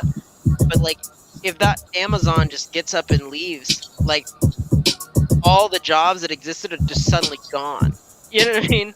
And it's one of those things that like a corporate company is gonna do what it's in its best interest. It doesn't have anything is holding it there to that area. So it's a thing that people don't think about when people are like, oh, like let's invest. We're gonna put all this money into this community. It's like, well, you're also probably going to raise the property values and make it like impossible for the people who live there to live there anymore. So they're just going to have to go to like some other really like shitty place, and then a bunch of people that can't afford to live there are just going to move there, is what's going to happen. So you just created more room for middle class people to like move in. You didn't actually elevate that class of people, to like a higher state of living. So up here, we have like 600,000 people for our statewide population. Just over 500,000 people through the whole state. Yeah. And it's crazy because we're the biggest state, right? So, but the people are condensed like, I mean, I can't even say condensed because there's like Anchorage is huge, right? Anchorage is I think mass-wise, I think Anchorage is the biggest city in the United States. Just from the the size of the land, because I think our city's huge. Like, I mean, when you think about like, if you know the layout here and like you knew from like where the city line started, like, you know what I mean, on both sides, it's fucking but it's not really lived in. You know what I mean? Most of it's still like trees and stuff like that. But so I mean, like the issues we have up here, like population wise, are like a little different. But we have like bad. We don't have like bad neighborhoods. We just have bad. Yeah, we have bad neighborhoods. We don't just have like one area's. You turn a corner and so like the east side, right? It's like Mountain View, downtown like area. I mean downtown's kind of bad everywhere you go, but like the east side, you know what I mean? It's the hood. The west side, that's the hood. South side, that's like nice. You know what I mean? Like we're slowly moving ourselves, you know what I mean, over to the south. We live in Midtown. Midtown, it could be bad depending on what side of it you're on, you know what I mean? We actually live on a good side of Midtown. And like our next move, Skill Borrow, what's up? Our next move though is like the heart of the south side, you know what I mean? Like hopefully we can jump it over there like in a couple months, but I just cause like I'm like, look, I'm trying to live somewhere like, you know what I mean, where I feel uncomfortable living there. You feel me? Because of my face tats and shit. You know what I mean? Where I'm like, I don't know if I fit in here. You know what I mean? Yeah. Because like, I just like I wanna surround myself around like and not to say that because people have money. You know what I mean? They're better people or anything, but like there's less crime and stuff. You know what I mean? People be real quick to hop on the phone and Crime Stoppers. You know what I mean? Like, hey, there's a suspicious vehicle in the neighborhood. I want that because I come from that. I come from that suspicious neighborhood.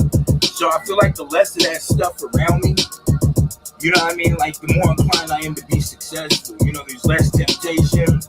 There's less influence. You know what I mean? Because I just, bro, like, I'm so sick of the prison life, bro. Like, sick of it, bro. I do everything in my power I can to avoid like any kind of like interaction with like people that are still. I mean, I got some of my own boys that I'm close to, and they still kind of like out there. You feel me? So I limit myself with my interactions with them. It's usually over just the phone or Facebook. Yeah, the trick is to get into a boring area. That's like really is. It's like you just gotta get into like a place that's boring, like in the sense of like. But boredom gets the trigger though. You feel me? Like. No, again, but I'm just saying. I'm saying that like boredom, not in the sense that the people that live there are bored, but I'm saying that it's like, it's a boring place, as in like, so like the place I live is like, there's stuff here. We have a downtown, but our downtown is like so peaceful. Like you can walk up and down at like 3 a.m. and not feel like too weird. You know what I mean? But it's like I mean, really, it's just like, yeah, low crime area. You know what I mean? Is really what it is. It's a low crime area. There's not a whole lot of wealth inequality. So there's not like a bunch of rich people and a bunch of homeless people. Everyone's here is pretty much all, lower, like middle class, to like maybe like somewhat upper middle class, but there's not like billionaires or anyone here like like multimillionaires here. Like there might be like a millionaire or some two here, but like that's about it, but yeah, most people are like lower to upper middle class in the area, and it's like not a place with a lot of apartments. It's like a place more with like a lot of houses. Like I don't know. There's a lot of those areas that tend to be a lot more, I guess like easy to live in. Good like living places, and then you can kind of get outside the air if you want to into the city or do whatever. Yeah, I mean like.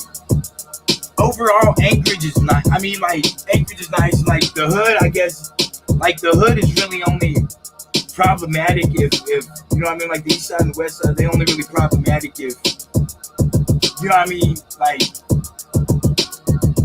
I mean, it's weird. It's hard because I mean, like 600,000 people through the whole state. So, everyone pretty much knows each other. You know what I mean? So, like, you grew up hanging out with people from the south side, east side, the west side. You know what I mean? And like, it's like everyone kind of associates with each other, but then they don't. Like I was talking about the games. You know what I mean? It's like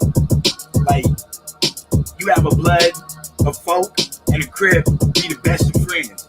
You know what I mean? Like grew up together and they're like the best of friends. You know what I mean? And can't nobody tell them nothing. You feel me? And like they be cool and they be from different parts. You know what I mean? Different parts of town. But the problem is really like the associations with people up here. You know what I mean? Like I could be cool with you. You know what I mean? And you could be from the west side. I could be from the east side. We hella cool. But your brother might beef with my friend's brother. Yeah. So, though we cool, I can't really bring my people around your people. You know what I mean? Because A lot of politics. Yeah. yeah, you know what I mean? Like, because, every time, like, I bring my dude around, your brother might jump on him, you know what I mean? Or vice versa. So, Or the reason like, why people can't stop by because you never know who's doing it. yeah, so, like, I mean, like, I really be big. I'm like, I don't like people stopping by my house, you know what I mean? Regardless if I'm cool with them or not. But, like, I really be big, like, yo, don't be bringing people over to my spot, you know what I mean? Like, with you. I don't feel like how cool you are. Because, like, you just never know. And, like, I mean, that's the way Anchorage is. Like, you and I could be cool, and your best friend and I could be beefing. And, like, like, people just be like, like, I'm cool with both of them, you know what I mean? It's kind of between them and whatnot. And I know it's not like that down in the States. Like, if I'm cool with someone, you know what I mean? Like, and like, people tell me I got, like, a lower 48 mentality, you know what I mean? Like, I think different, like, compared to a lot of people up here. I'm not saying, like, I'm the brightest dude up here, you know what I mean? But, like, I think really different than a lot of, like, the social mind frame up here, you know what I mean? And I just, things that don't make sense to me, you know what I mean? I just don't partake in it. Like, if I'm cool with you, but you hang out with this dude I beef with, like, I'm gonna have to cut my ties with you, you know what I mean? Just because, like, it's asking for something to happen. You know what I mean? Like one of these days, you know what I mean? Whether it's the dude or me, you know what I mean? Like it's one of them things. And, yeah, I feel you, Skill. She went upstairs. I'll tell her in a second, Lisa. So like, man, I cut all that. Like, I've had people like stop by my spot. You know what I mean?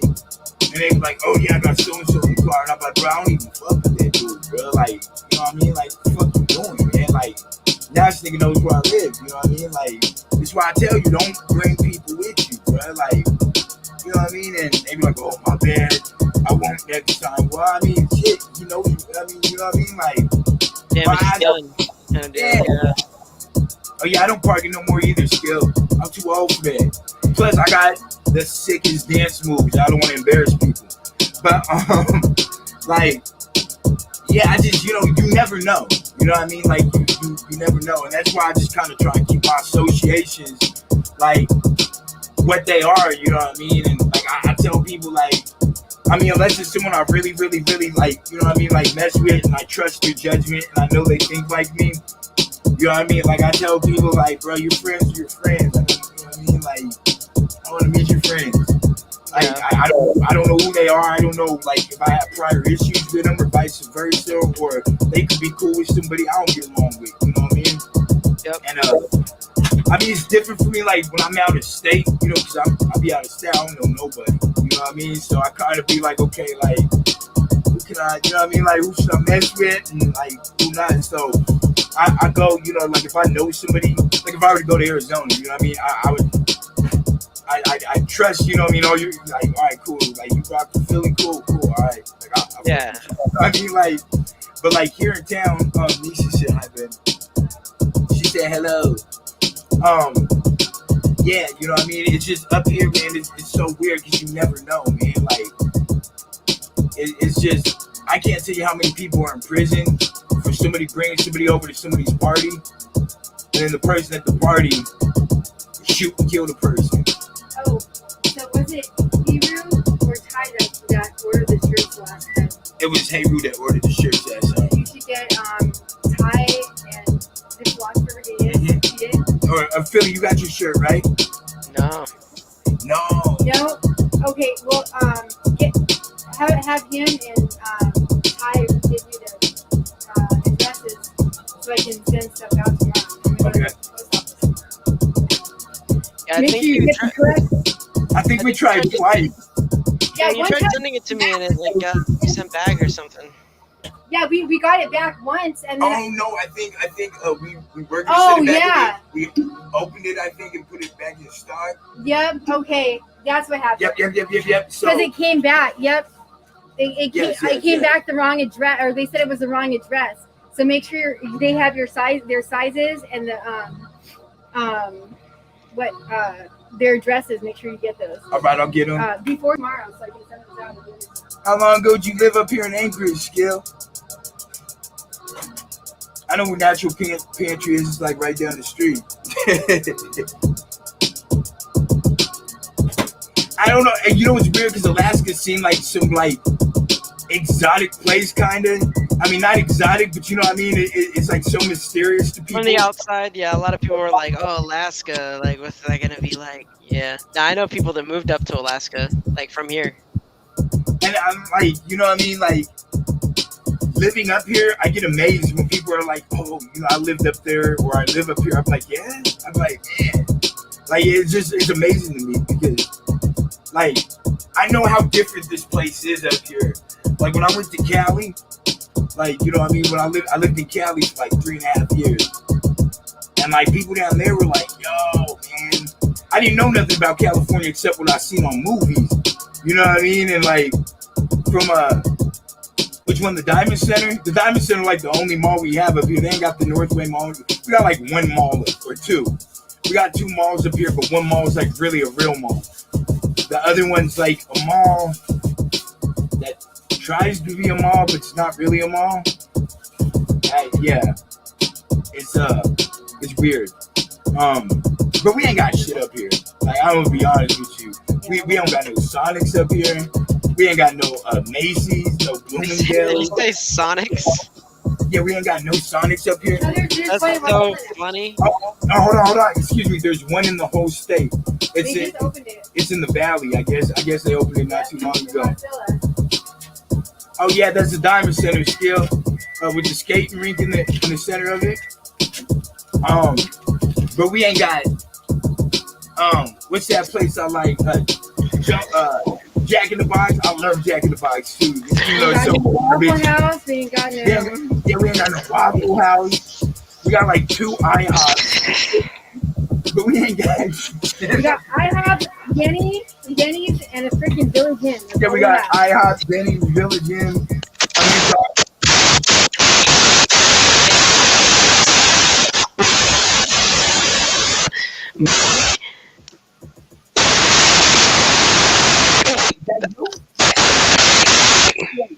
Philly, is that you? That no. Say something. Yep. No, it's Every that's I can't. Nobody can hear. I can't hear. Well, no, because it's screaming in the. So every time it just started. Every time you talk, it's going. Shh, shh.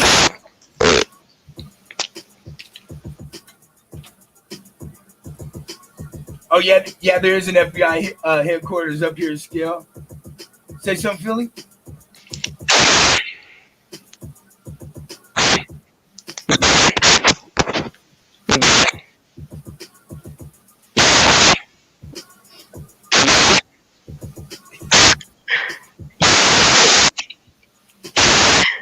You're connected to the right one. I don't do.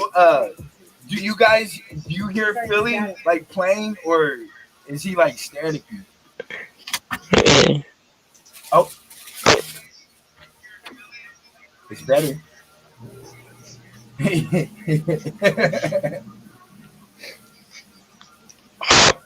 Oh.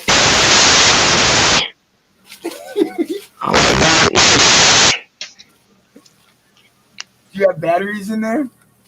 Oh, I guess you can't really answer.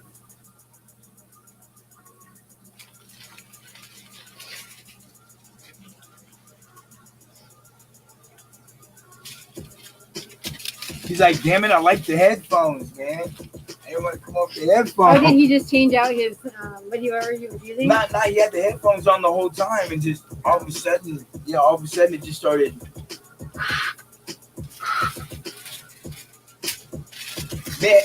Look, Skill, they make sure they have their law enforcement up here. They may not have anything else, but they make sure they law enforcement straight up here. How long ago did you live up here? I don't think that natural pantry's been up here, right there for It's been up here for several years. I mean, years, but I don't think it's been like a long. I mean, I know it's been there since like at least 2010, 9. We used to go there all the time. Man, I was trading with Buzz. Oh, okay. Yeah. That's where I used to get a lot of my food, actually. I got all my colorful cans from there. I got the natural pantry. Oh, yeah, I remember you telling me that. Mm-hmm. Philly. Yo, can you hear me now? Oh, yeah, that's good. Yeah, you good. Yeah, no, it's weird. Yeah, I don't know what happened. Yeah, I hope that headset's okay. Sometimes it does get a little bit weird. I've had it mess up with me a couple times, like usually just because of the connection or something like that. But I don't know what's going on with it. You're all upstairs, baby.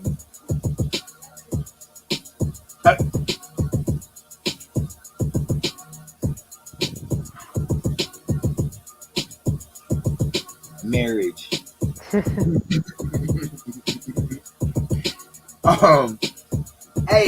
So before I get to the next song, did you you got the weed transfers, right?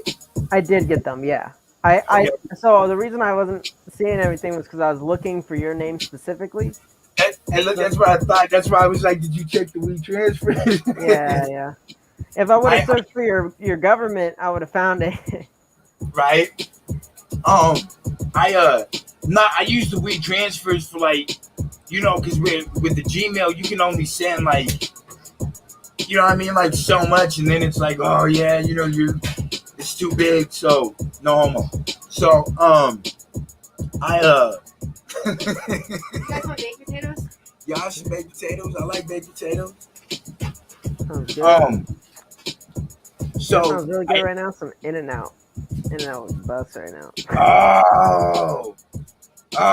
Some animal style fries and whatnot. Yeah. Yo, there's this place in California. It's called Red Rum Burger, right? It used to be called Murder Burger. It's in Davis, California. I used to live in Davis, California. So, they have ostrich burgers, bro. Oh, I feel like I might have been there. I mean, only off the ostrich burgers alone, because there's a place that we used to go to for ostrich burgers when I was really young, and I used to love getting ostrich burgers. Man, but I never would have imagined that ostrich was so good. No, ostrich hit different for sure. It's different, but it's so tender too. Look, I was telling my wife, about ostrich burgers, and she was like, "Yeah." You know what my brother did yesterday? So me and my brother got In-N-Out yesterday, and my brother's pescatarian. So what he did was he got some tuna, like just a can of tuna. And he took the tuna, he like fried it and made it into a patty, and it legit looked like a patty.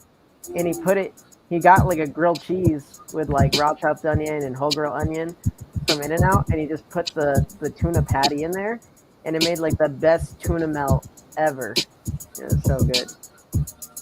So, like my wife, she's definitely allergic to seafood, right? So, like, I quit eating seafood. I was like, I mean, whatever, it's not really a big loss for me, She tells me I can eat seafood, but I be so afraid I'll eat something and then like go to kiss her and kill her. You know what I mean? Like, so like, Like I just don't even bother with it.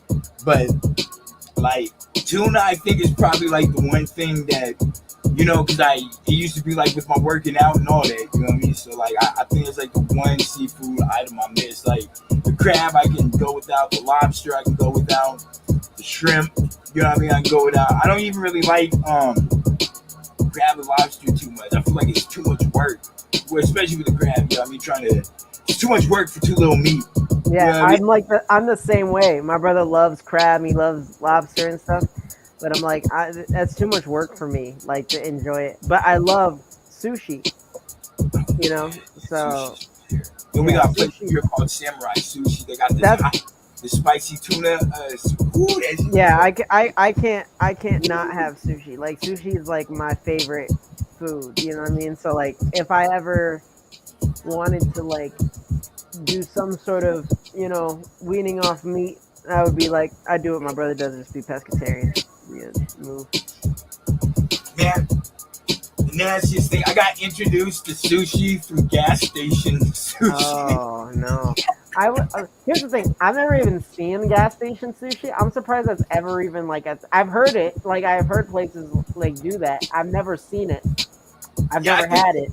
I don't I want think to. we have some at the gas station right up the street from us. Oh yeah, there's sushi there. Yeah, there's sushi there. Yeah, I've had store bought sushi, which I imagine is pretty similar.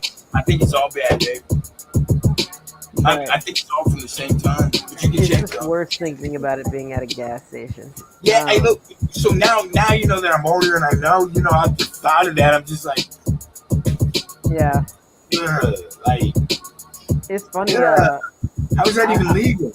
I became like such a sushi snob. Like I remember there was this place out here that had like it was like $20 all you can eat sushi, and I was like dope, and like me and my friends went, and I was like, man, this place is great.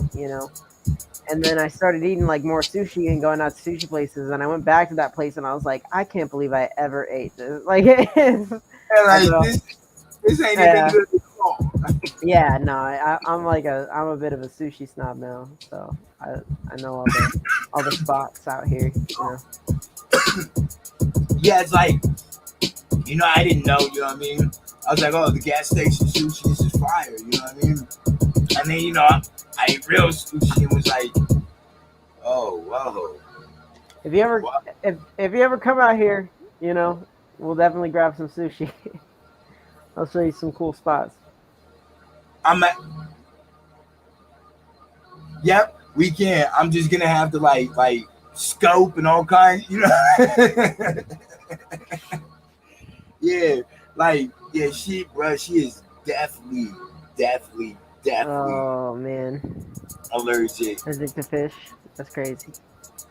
And it's crazy because she's Alaskan Native and Spanish. Yeah, and there's tons of fish out there.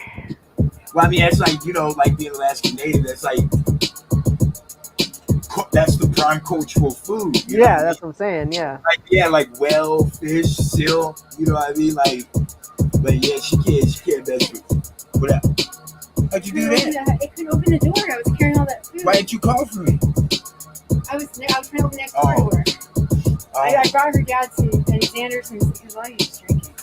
I brought her dad some steaks and baked potato for her. Soak that in cold water. One for Xander and one for him. Yeah.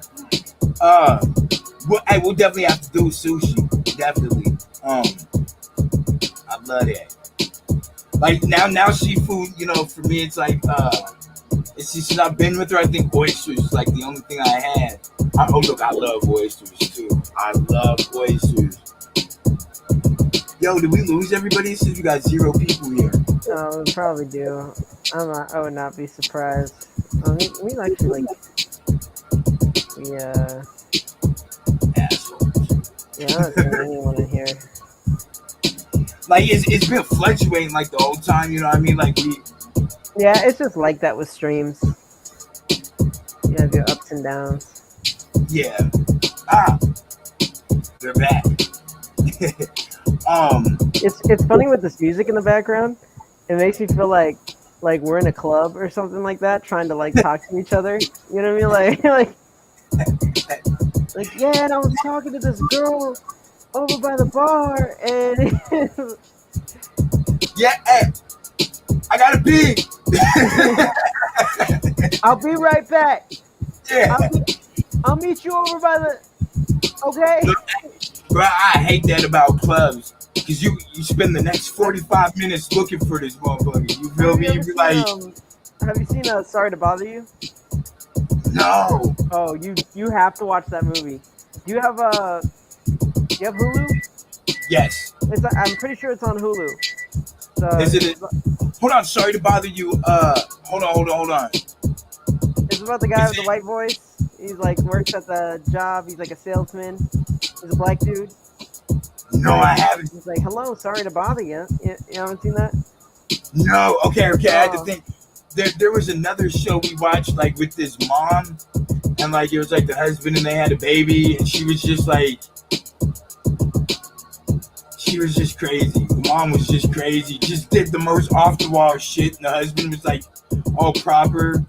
No. And like that, but I was thinking, It might be hey that. babe, he said we gotta watch this show called Sorry to Bother You on Hulu. It's a movie. It's a movie. Oh, it's a movie. Yeah. Let me see if it's on there still. I'm pretty sure it is. But there's a scene where they like have like the worst club experience like possible, and then he like sits down by his friend. He's like, "Man, that shit was lit." It's like, yeah, it's on there. It's on there. Okay. You'll Right. love that movie. That movie's it gets really weird at the end. I'm gonna warn you. The ending is just a left turn.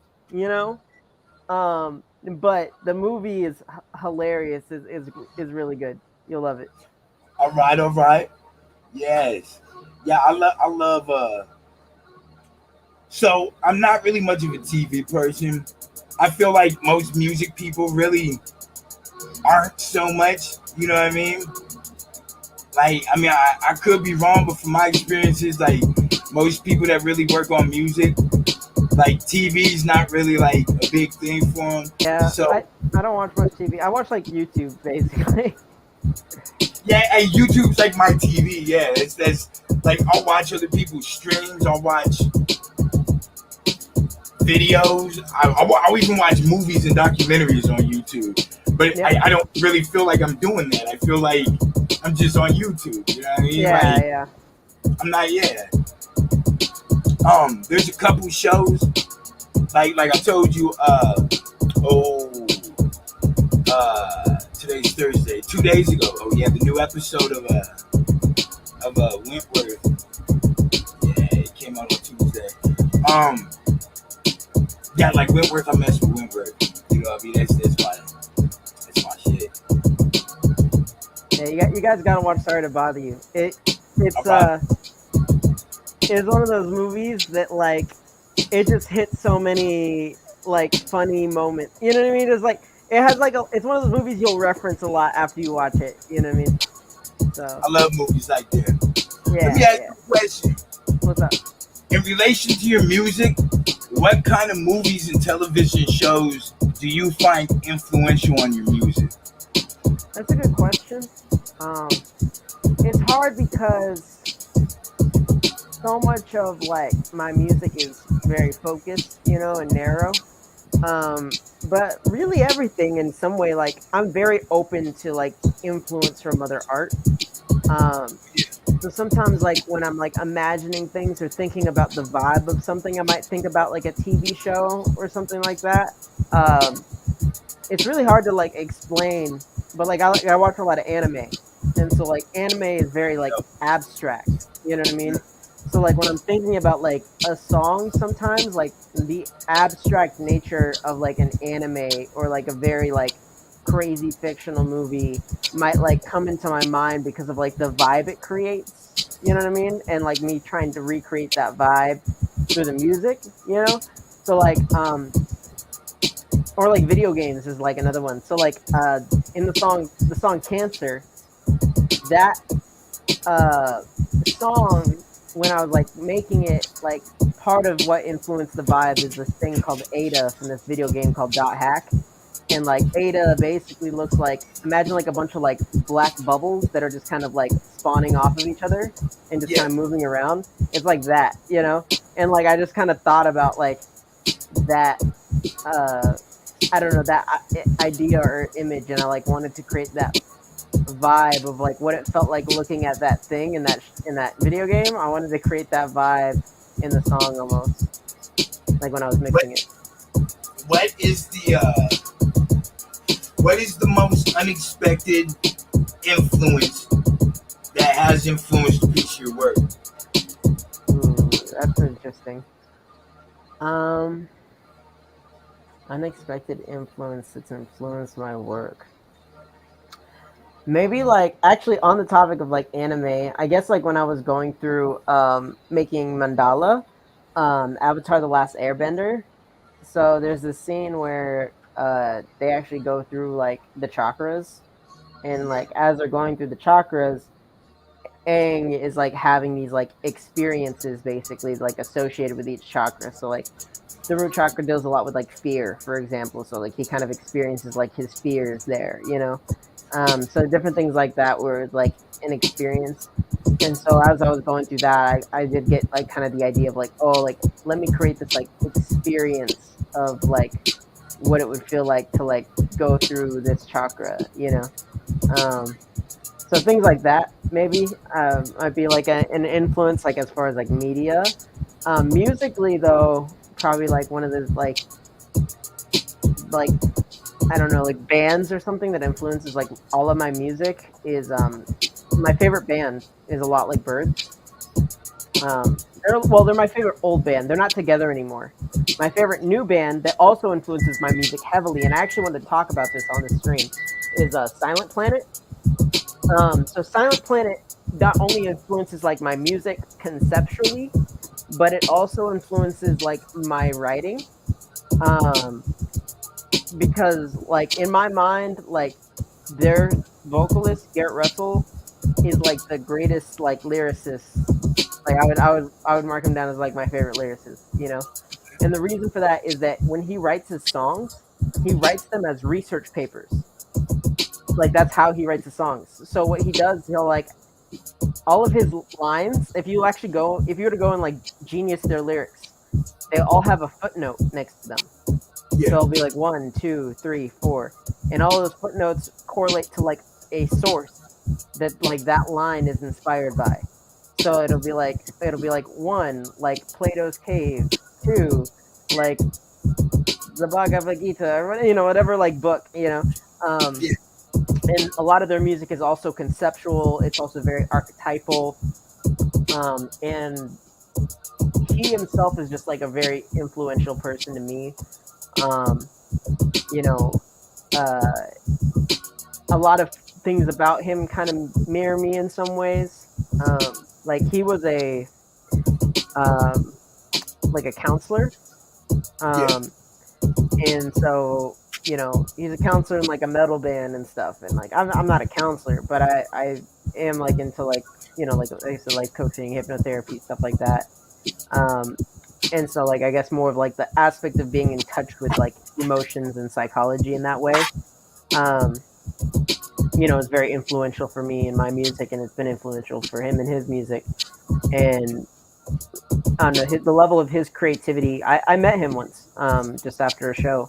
He's really cool. I feel like to describe accurately what it feels like to meet Garrett Russell is like it feels like I feel like meeting him is what it felt like for people to meet Jesus, like for the first time. Like that's how I like think about it, because he kind of has that look too. He kind of has like a Jesus-esque look, but then he also has like a very Christ-like consciousness to him, you know, where you can just tell like how concerned he is for the world. Like you can just feel it and how much love he has for like people, and it just emanates off of him. But literally after the end of their set, he got off stage and people just crowded around him, and he just like went and talked to every single person that was there and had like a one-on-one conversation with each one of them. See, I like it. I like it when there's celebrities. You know what I mean? Like don't like put themselves really. You know what I mean? Like at that point where like I don't gotta talk to you, or you know what I mean? Like I've talked to enough of y'all, and like they're just down to earth, and they give everyone that respect and individual. I know they can't do that all the time. You know what I mean? But like when they're able to, I really respect that. Like, Yeah, I did I actually did a cover of one of their songs. It's on my channel. And it's actually my favorite song from them. I referenced earlier the movie The Fountain when I was talking about Crown and like planting the seed in the ground. They have a song that is a reference to The Fountain, which is like kind of where I got that from. but that song is a song I covered. It's called First Father, and it references a lot of things from that. But it's like actually about like kind of about like grief and death and like um, kind of like the people that it leaves behind and like how we kind of carry on and stuff. But he uses a lot of like metaphors and things like that. And I love like how he writes. But I mean, their music is very far out from what most people would be able to listen to. You know, like they're good, but like most people don't listen to music like that. So like it kind of be jarring. But if you ever watch one of their lyric breakdowns, like he makes these lyric breakdown videos, and you can just tell how much like thought goes in the music, and you actually like learn a lot because he's very well. Like I said, he writes like a research paper, so like he learns a lot as well, and you learn from like listening to him explain what his music is about. You learn things. Yeah. Oh, sorry. Very good. Have you ever thought of putting an album together with the a mixture like rock? You know what I mean? Like kind of like I guess like a nerd album. You know what I mean? Like with some rock, rap, and maybe some R&B. Like I mean, I don't know. I feel like that was like what before I was doing this stuff. Like what my like proxy. Like I almost feel like that's kind of what that was to an extent. But obviously, that was more like of a rock band, a metal band. But like I felt like we were very smorgasbord. But I kind of feel like I'm like that in a way with my music already. I feel like it'd be really hard for someone to like listen to an album like that with like my rock stuff and like my rap stuff and then like my acoustic stuff or something like that. But what I have thought about doing is making like kind of like a because one of the things I've always thought about is like remixing like all of my songs once I get better at mixing, or if I get like a really good like engineer, just like reproducing everything. And one of the things I have thought about is like maybe like instead of doing everything all over again, just doing like certain songs, you know, like certain like songs that people really gravitated to. So that's been something I've thought about is like doing like almost like a greatest hits kind of thing, where it's just like, oh, like this song off this album, like I don't know, like Solar Plexus, maybe Crown and Third Eye or something like that, and then like Saying Goodbye and what's the other song on there? I Hope You Never Hear This Song. What is the other one? All I Can Do is like another really good one off that album. And then like I don't know, I feel really confident with like the songs I have going on right now, but I would probably like redo Cancer, but like I don't know. I honestly like the song that I feel like this next song that I'm gonna be releasing, Leo, I feel like is gonna be the song that people like are like, this shit's fire. Like this song is gonna be crazy. that though. You know what I mean? Like this song is like crazy though, because it's like the energy behind it is the way I always describe it is it's that song you would listen to on your way to the club. It's not a song you listen to at the club. It's a song you listen to get hype. Like once you get to the club. Pre-party starting. Yeah, it's a pregame song. You know what I mean? So that's why I feel like that song's gonna be such a strong song, is because it just gets you hype. You know. I'm like super stoked. I know. I'm stoked for it. Like I'm like I want to put it out really soon. I haven't even recorded it yet, but like I need to like. I have the beat and I have the lyrics and everything like that. You know what I mean? So it's like it's already written. I was like, how you gonna put it out? You ain't recorded yet. Yeah, no, I want to put it out really soon. I want to record it and put it out really soon. You know, because I'm behind. I need to get the ball rolling on these songs. You know, but that one's already written, and it's just like it's the one I have the most like I don't know, just like hope for, and it's like the one I like. It's like I already like it a lot. You know what I mean? Like I'm almost like excited to put it out. So. Like Cancer, I was not excited to put that song out, honestly, just because like I think I worked on it like so hard and it was such a pain in my ass that like I kind of just got like, yeah, I'm just like I'm ready for like this to be done so I can put Leo out. So that's how I feel about Trauma War. Like I'm like, man, I'm just so ready to kind of be done with this. Like So Trauma War, like, I came up with the concept when, so I was supposed to release Trauma War like when I was in jail. I was like, okay, man. When I was in prison, I had like this. I had my beats, I had everything. I was like, okay, you know what I mean? I written what I felt like was the perfect album. You know what I mean? And I don't know if these songs are better or of equal value. You know what I mean? Like they're either equal or better, but I'm not sure. You know, like because I had years to sit in there and like really, you know what I mean? Like yeah. So I felt like okay, like man. So I lost that folder that had my album in there, and so you know I was so disappointed. I was like, man, I just canned the idea of Trauma War. And then you know I did Magnum Opus, and then I was like, man, like I think I'm ready to drop Trauma War. You know what I mean? And you know I started working on it. She went to the hospital, and then like you know I put that to the side, and then my whole mind frame with like what I wanted for that album changed, and then I like couldn't really find it. You know what I mean? That Trauma War mind frame. Like I was looking for it, and I really couldn't find it. And then it just kind of out of the blue.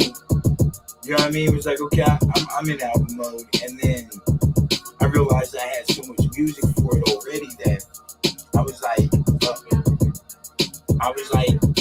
man, like I'm way deeper into this album than I even like really realized. Without it, yeah.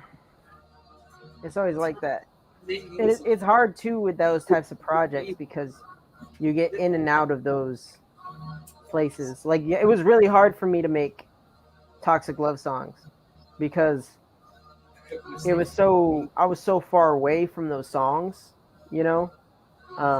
I was 7 years away from those songs, you know.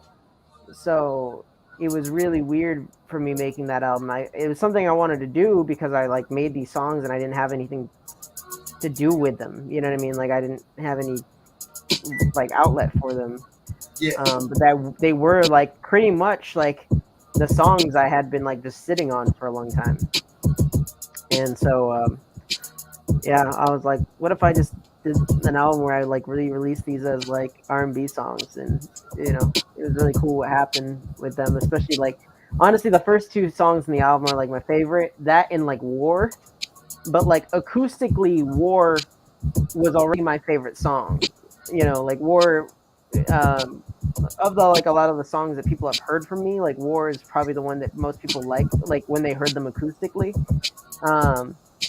And I thought it was really interesting in that album how like War, rather like all the other songs kind of have like almost like an acoustic type of thing going on in them, and War is actually the one song that's not. It's like it's a full band type of vibe, you know. So that was like, I don't know, just a really interesting thing for that song, but it felt right, and it was a cool idea to me to have like a full band type of track, you know, for that song that felt more. It felt very different from the original, you know. Yeah. And I've debated too, like releasing like an acoustic version of that album of like just because I was thinking of doing it alongside it when I initially put it out, but I don't know, like the acoustic versions of those songs are just so different. I almost feel like it would ruin people's like perceptions of like the songs, you know, like this doesn't even sound like the same song at all, you know. I mean, but you know, like people know like what they're getting into with it. You know what I mean? If they listen to a cute song, like they already know. You know what I mean? Like there's a difference. You know what I mean? But it's usually when you hear the acoustic song, it's like an acoustic version of the album song. But like the acoustic versions of these songs don't sound anything like they don't sound what you would imagine the acoustic versions of the album songs to be. You know what I mean? They're like they're written in different keys. They use so much different like chord progression structures. They're a lot more jarring. They're not even the same pace and tempo, you know.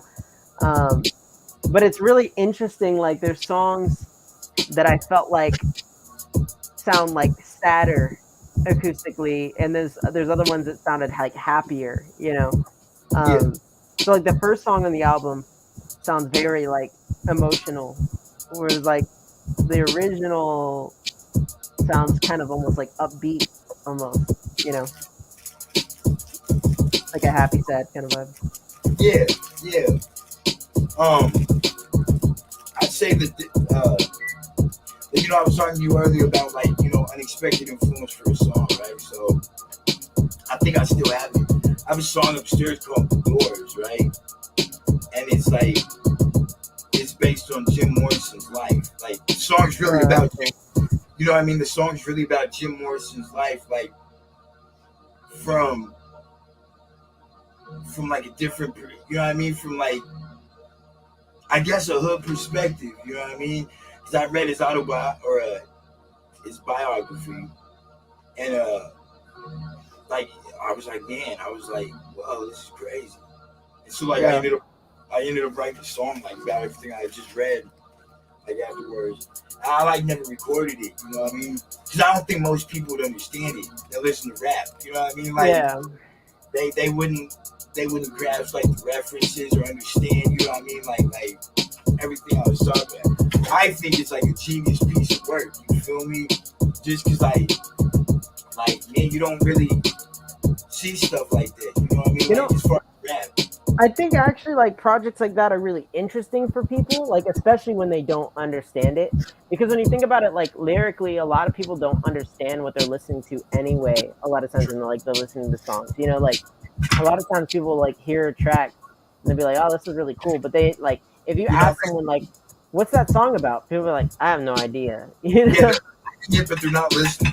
Especially in rap, I feel like you can even get away with that much more. Because if you're like, rap's an interesting thing where like, especially right now where everything's kind of like vibe music, where like if you have like even just a hint of meaning in your song, people will be like, "Damn, that's just deep."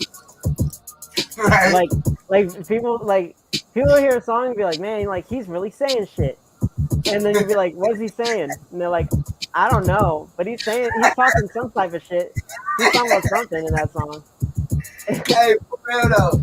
Hey, bro, that's just how people be like, yeah, like they be like, man. Like I feel like people really be hyping up how like deep, like don't say that J. Cole's not deep, but people be really hyping up how deep J. Cole is. Like in a way that like people would be acting like he just be saying the most like profound like ideas. You know what I mean? And like it's not to say that like some of his ideas aren't like there, but it's like a lot of it is very like surface level like thought provoking. You know what I mean? It's like oh like that's thought provoking for like I guess most like rap these days. You know what I mean? But it's like it's definitely it's like thought driven. He makes very introspective music, is what I would say. You know, it feels more introspective, but like the ideas out of it aren't usually like very big. Like especially when you listen to like rappers that are like very conscious rappers and stuff like that. You know. Fairmont, like most death, Talib Kweli. Yeah, Common. Yeah. Common. There's a guy named Chaos. I've never heard. Yeah, he's a lot more like underground, I guess you would say. But he's a very conscious rapper. A lot of Christian rappers like are like that, like Mino and you know those types of guys, NF, you know. But you ever mess with Living Legends? What was that? You ever mess with Living Legends crew? Living Legends, no. Living Legends, you never like Lord Slug and or Slug. I said Lord Slug. I'm thinking of Dragon Ball Z because you were talking about anime earlier. I thought that came to mind. I was like, "What Slug?" Damn, that's a reference. Like Slug, Eli the Grouch. Bro, you gotta check them out. Like, no, they're he said no. I said no. You gotta check them out. No, I'm not doing that. No, no, I'm saying I haven't checked them out. You gotta check them out. Nah, I don't. Like, nah, I don't have to do that. Nah. Like they're in fact, when I was in Arizona, some kid put me on to him. Oh, that's cool.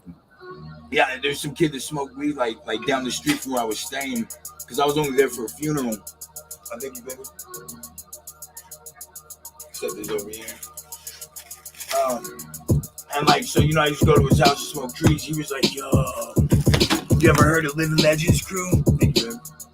And I was like, "Nah."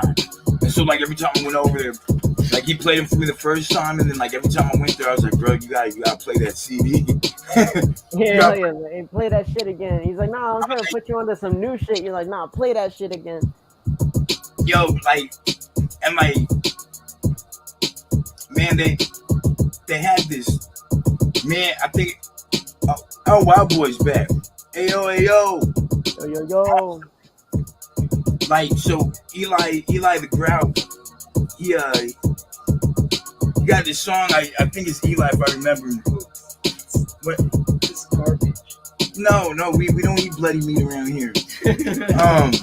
This black.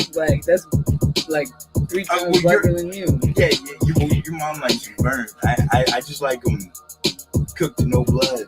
But so he's got a song, and I know he's got like I haven't listened to it for a long time, but he's rapping about this fisherman, and bro, I don't even like really read. It's been years and years and years, but I just remember I was so amazed because I knew he wasn't like talking about a fisherman per se. You know what I mean? Metaphor. Yeah, but it was just like, it was so next level to me, bro. I was like, yo, this is crazy. Like, this is so hard that anybody would even like, you know what I mean? Like, just like rap about something like this. You gotta check out Living Legends. Like the Living Legends crew. They're like Wu-Tang. There's like hella them dudes. You know what I mean? It's part of this crew, but they got like the key members, like Atmosphere isn't part of Living Legends, is he?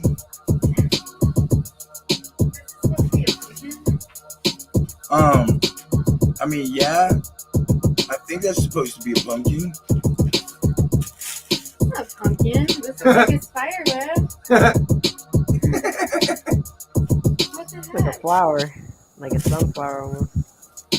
That's the center part. Yeah, it looks like a spider web. No, I mean, they could have put like a green I guess stem at the we top can of put a it. face or something. You know what I mean? Like at least that. A face, yeah. I can put a face on it. Yeah, a stem. Yeah, that thing. I said a green thing. A green thing. Yeah, you know, they can put the green thing on top. Oh. You need some tape? I got red tape upstairs. Red duct tape. Did you want to hop into another track? Oh yeah, I was just about to get to that. Next is Solar Plexus. Do you want to introduce it? Yeah. Once again, this is another song from Mandala. So it's Solar Plexus Chakra, which is really like, as a summary of it, it'd basically be described as like a metaphor almost for the ego or like your sense of self. So it's very vibrant energy, very like positive almost, but like it can be dark in a sense because it is like attached to your ego, but generally it's like, kind of thought of as more like the positive sides of your ego, like your sense of self. And so I talk a lot about that in the song, talking about like the ego and the self, and it's kind of very much an introspective track in that way, but it's kind of like I kind of wanted to design it as if like it was like about the ego talking to you. So and if we want to too, just to like not draw out things too long, we can just even just go through like one thing we could do, because like I said, I still have all my lyrics. I could just go through the lyrics and then we could listen through the song if you want to do it that way, but it's up to you. It's up to you. I mean, if you what do you you mean just like as I'm playing it, you'll go through the lyrics and then you kind of just break down like certain parts? We could do it either way. You could we could kind of do it like how we typically do like the breakdown and just kind of do it like that and you know like just do that part because I just feel like we might make these like way too long if like we go back Okay. and keep playing the song through, you know. But All right. Yeah, we can do uh that. uh or what I could do right now is actually go through all the lyrics, break them down, and then And then play the song through that we can kind of hear like the context of them all the way through, which I think might be kind of cool. yeah, we can do that. Okay. Yeah, yeah, we can do So that. I'll do it that way then. So like in the beginning of the song, the first verse I say, connect to yourself, feel all the wealth lurking inside of your soul. Know who you are, recognize your own worth, define your own purpose and goals. So I'm saying that, you know, connect to who you are and basically bring all that like positive energy out, like feel the wealth of who you are. Um, you know, just kind of really like recognize your worth. Like that's really the the epitome of the song is like know yourself, know your worth, you know. Yeah, Um, it says define your own purpose and goals. And in that sense, you are defining your purpose. You're not finding your purpose. You're defining your purpose. You're deciding what your purpose is, and you're deciding your goals. And I say you are the boss. You are the king and the queen. You create everything. Go live your dream. You make and run the machine. You decide what it all means. So I'm saying that like you are the creator of your life, basically. You know, go do what you want to do, and decide what that means to you. Decide what that life means to you. yeah, Um, and then I say, you can know it all, better know yourself. Ain't no help you better than some self help. So I'm saying, like, you can know a lot about the yeah, world, but it's most important to know you and who you are.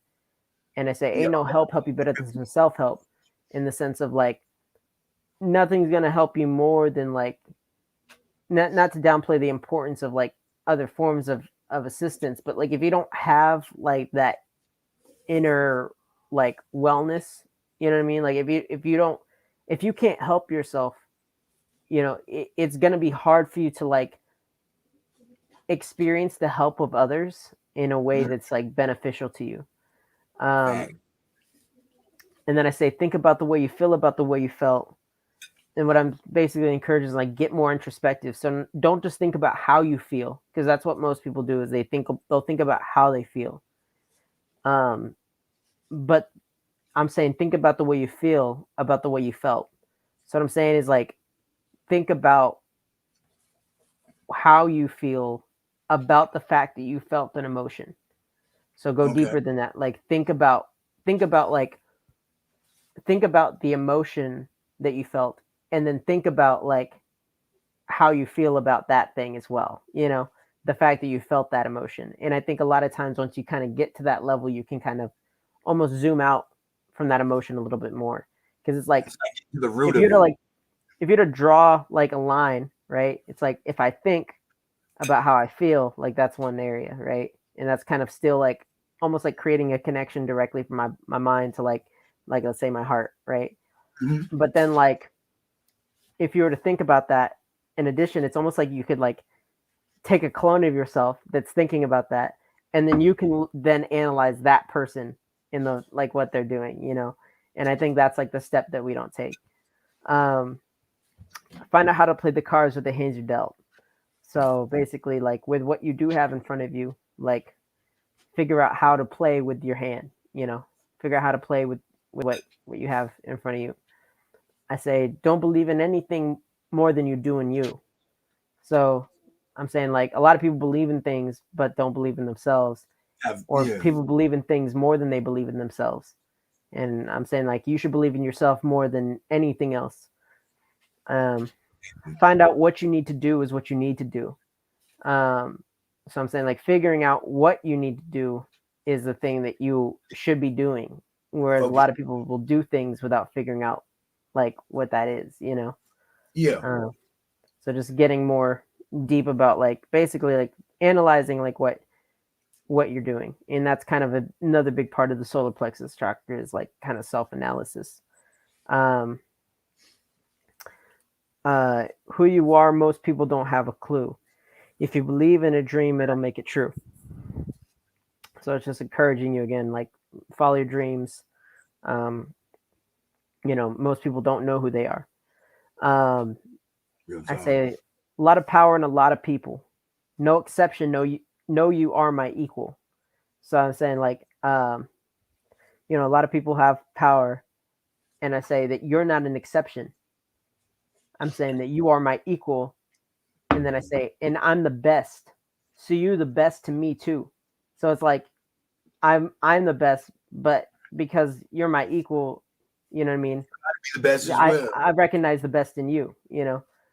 And then I clarify that and I say I'm your ego and it's nice to meet you. And then I say a lot of surface level lies to see through, but the truth is that it's nice to be you. Um, and so basically, it's like the ego, almost like pep talking like that person and saying like, "Hey, like yeah, I'm the best." Like kind of like being that like that hot headed like ego. Yeah, I'm the best, but you're the best. Like I'm the best, but that means you're the best. And Yeah. like it's nice to meet you and it's nice to be you. Like you have like a good life. Um, and then I say, and we kind of need you. So be the you that you would want your life to lead to. Um, and so I'm saying there, um, the world needs you, and to be the person that you would aspire to be, basically. Live the life as that person.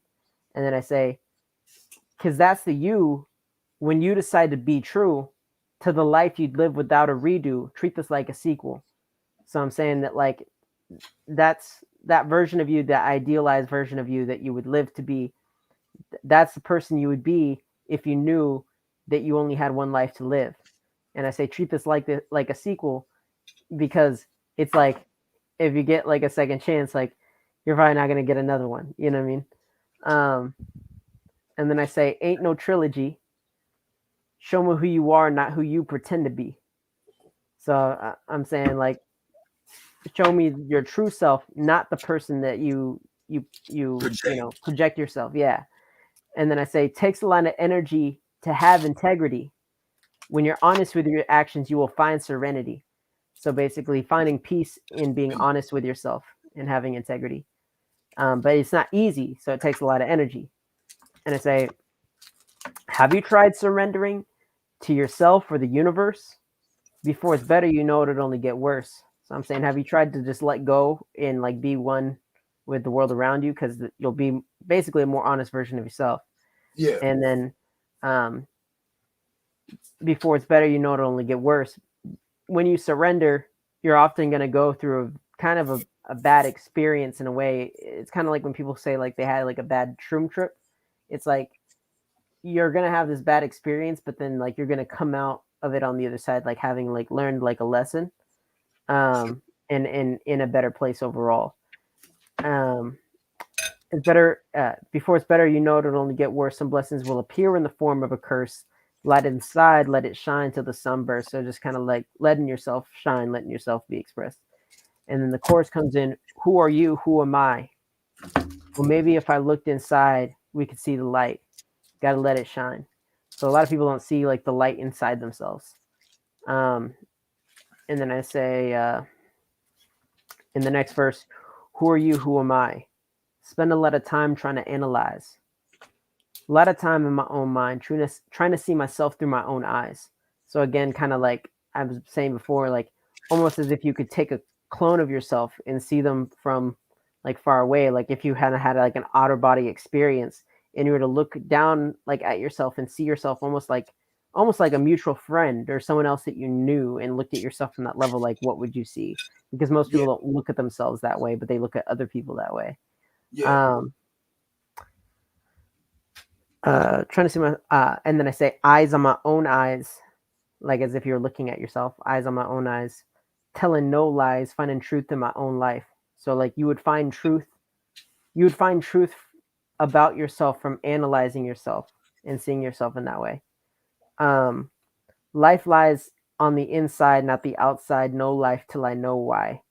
So basically saying like you're not really alive until you understand like what's going on inside of yourself. And I say know why I took the action. No, I'm not in reaction. So knowing why I did what I did. And I say, no, I'm not in reaction. Basically, I'm not uh, just at the whim of the world around me. And say, this is an act of passion, satisfaction, mixed with the fact that I'm vain in the main attraction. So it's again kind of that like, kind of egoic, like I'm the shit, you know. Um, I said, this is life everlasting. This is me just relaxing. This is me simply tasking you to find the truth inside of you. So continue the path of asking the question. And then it hits the chorus again. Who are you? Who am I? So just kind of like inviting people to like look at themselves, but also kind of like creating kind of like, some like sauciness around it. Kind of like, Yeah, like that vibrant, like ask these deep questions, but let it be like a good experience. Like let like yourself like come to life with these things rather than like stress out or guessing out. Yeah, and getting into like a deep dark hole about it. But yeah, shit. that's pretty much all the lyrics to that song. Okay. You yeah, let me run it. I was gonna say Yep, you want to introduce it, but I was like, yeah, you introduced it. Let's yep, go. yep. And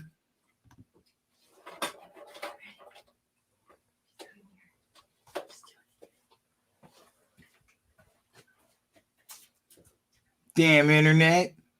I know, right? Okay, here we go. It's going. Man, this damn internet.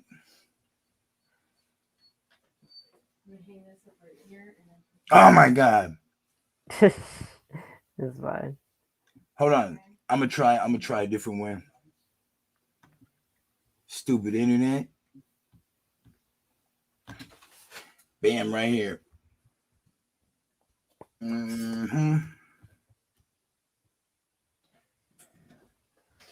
This better work. Ah, yes.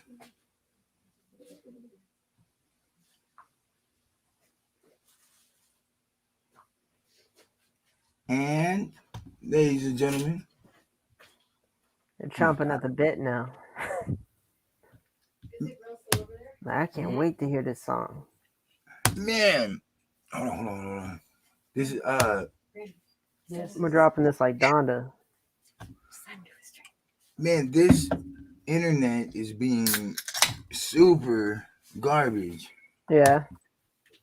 Yes, I am. Look, I think from now on, I'm gonna just have people email me their songs, so that way I could just like Play like download the it. Yeah, downloaded. That's what a lot of people do with their reaction videos nowadays. They'll like get the video early from somebody, or they'll just go to the thing and like the download it from Well, this YouTube. mm, I see why they would do. Yeah, my internet is being. Ah, you're missing out, man. Um, You're in your overcooked state. I cannot get this. Hold on, let me try to. Yes, I'll clear it right now.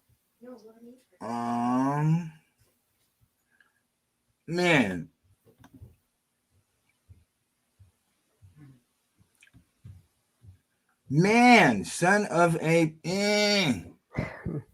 Instead of a Yeah, bro, this is pissing me off. Like, bruh, yeah, I am pissed beyond pissed. Hold on. Like, I'm irritated. I know, I know. You know, it's crazy. Like how it's crazy how good the internet works now. Like that we would even have the expectation for because like back in the day, it used to be that like nothing worked that well. You know what I mean? Like not you like you Right? wanted to load a video. I remember like I would load a video on YouTube and I'd literally just like start it and pause it, and then I'd go and do something else for like an hour. And Yeah. then I'd come back and like watch the video with somebody. Like be like, oh, you gotta watch this. So like I'm gonna load it up, but like we can go like play video games out in the front and then we'll come back and watch it. Like yeah. Like I was Right. like that prepared for like the buffer time, that it would take just to watch like a video on YouTube. And Okay. now it's like Go ahead. Go ahead. No, go ahead. Oh no, I'm just saying like now it's like if a video pauses for like 2 seconds, you're like, what the hell's going on? Like, Right. Super mad about it. yeah, like I was saying like the iPhone 3, like back in the day, like if you had one of those, like you did not have the expectation of like, oh, I'm gonna pull this video and like watch it real quick. It was like, oh, I'm gonna pull up this video, let it Right. buffer. Yep. Yeah, it definitely used to not be like that, man. Like, ah, I backdoored it. Haha.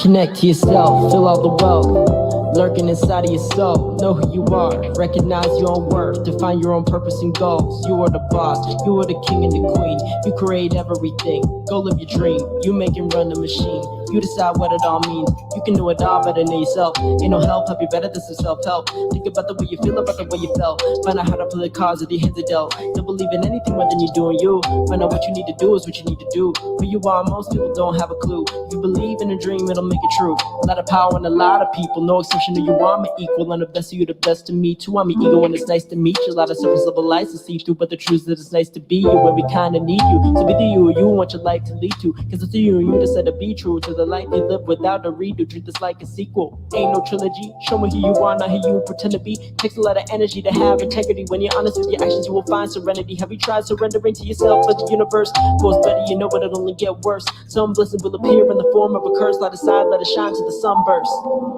Who are you? Who am I? Maybe if we looked inside, we could see the light. Gotta let it shine. Gotta let it shine. Who are you? Who am I? Maybe if we looked inside, we could see the light. Gotta let it shine. Gotta let it shine. Let it shine. Who are you? Who am I? Spend a lot of time trying to analyze. A lot of time in my own mind, trying to see myself through my own eyes. Eyes on my own eyes, telling no lies, finding truth in my own life. Life lies on the inside, not the outside. No life till I know why. Know why I took the action. No, I'm not in reaction. This is an act of passion, satisfaction mixed with the fact that a vein and the main attraction. This is life everlasting. This is me just relaxing. This is me simply tasking you to find the truth inside of you. So continue the path of asking the question. Who are you? Who am I? Maybe if we looked inside, we could see the light. Gotta let it shine. Gotta let it shine. Who are you? Who am I? Maybe if we looked inside, we could see the light. Gotta let it shine. Gotta let it shine. Let it shine. Who are you? Who am I? Maybe if we looked inside, we could see the light. Gotta let it shine. Gotta let it shine. Let it shine. Who are you? Who am I? Maybe if we looked inside, we could see the light. We gotta let it shine. We gotta let it shine. Let it shine. Man, look, for people that don't know, for people that don't know, other than rap tracks, that's why that's my go-to guy for them hooks, man. Look, I knew. So when I wrote a lot of these songs, my brother went on this trip to Vegas, and I drove us there, and he was going to like a convention kind of thing, but I didn't have anything to do. I was just like cool to chill in Vegas, but I wanted to work on these songs, and so I didn't record these out there, but I wrote them. And so a lot of these songs I wrote out there, and I was just chilling in the hotel room, and I was writing. I remember I was writing this song, and I was writing Heart, in the hotel room, and I just remember writing both those songs and just being like, these hooks are gonna go crazy. Like, you know, I just knew like the hooks in these songs are just like they're too catchy, you know. Um, so like I definitely like felt at that moment. I was like, man, I can write some hooks, you know, and that's like been a framework for a lot of my songs. You know, is like how to write like a really good hook, you know. I think the only song I do have one song that doesn't have a hook, and that's Depression and Anxiety. That song doesn't have a hook. Technically, like my ex tribute to Evolute, that one doesn't have a hook either. But those are kind of more like me getting ideas out kind of deal. But yeah, like the hooks, I know. I always get comments about my hooks. Like Dwayne Jackson, he always like compliments me on my hook game. Like I feel like even if he wouldn't let me put a verse on a song, he might be like, but you can get the hook though.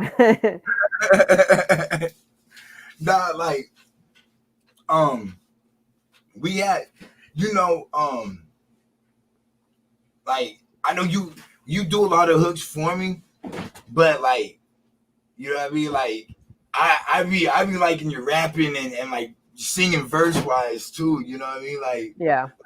we did the song that is actually going to be on Trauma Wars still, even though it was like a long time ago. It seems like, yeah, where I like featured on my own song. You know what I mean? Because I was like, yo, like, you know what I mean? You're a little songbird, bro. So I was like, yo, like, go ahead and shine, bro. Like, you know what I mean? I'm finna feature on it. You know what I What mean? song was that? Oh Um, no, like no, I'm wondering because I remember that, but I don't remember the um, song now. hold on, I'll tell you which one it is, Because I right? feel like I almost felt like that was like on the Valentine's Day album or something like It, that. it But it might have wasn't. been It was before, and it then might have look, been like around that time. I'll tell you right now. Oh man, we've done like so many different types of tracks together.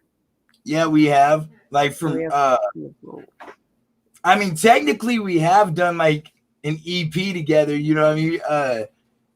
From my wife's Valentine's Day. I know that's like it's crazy, especially how quickly like that all came together too. That was I know very I last kind of minute.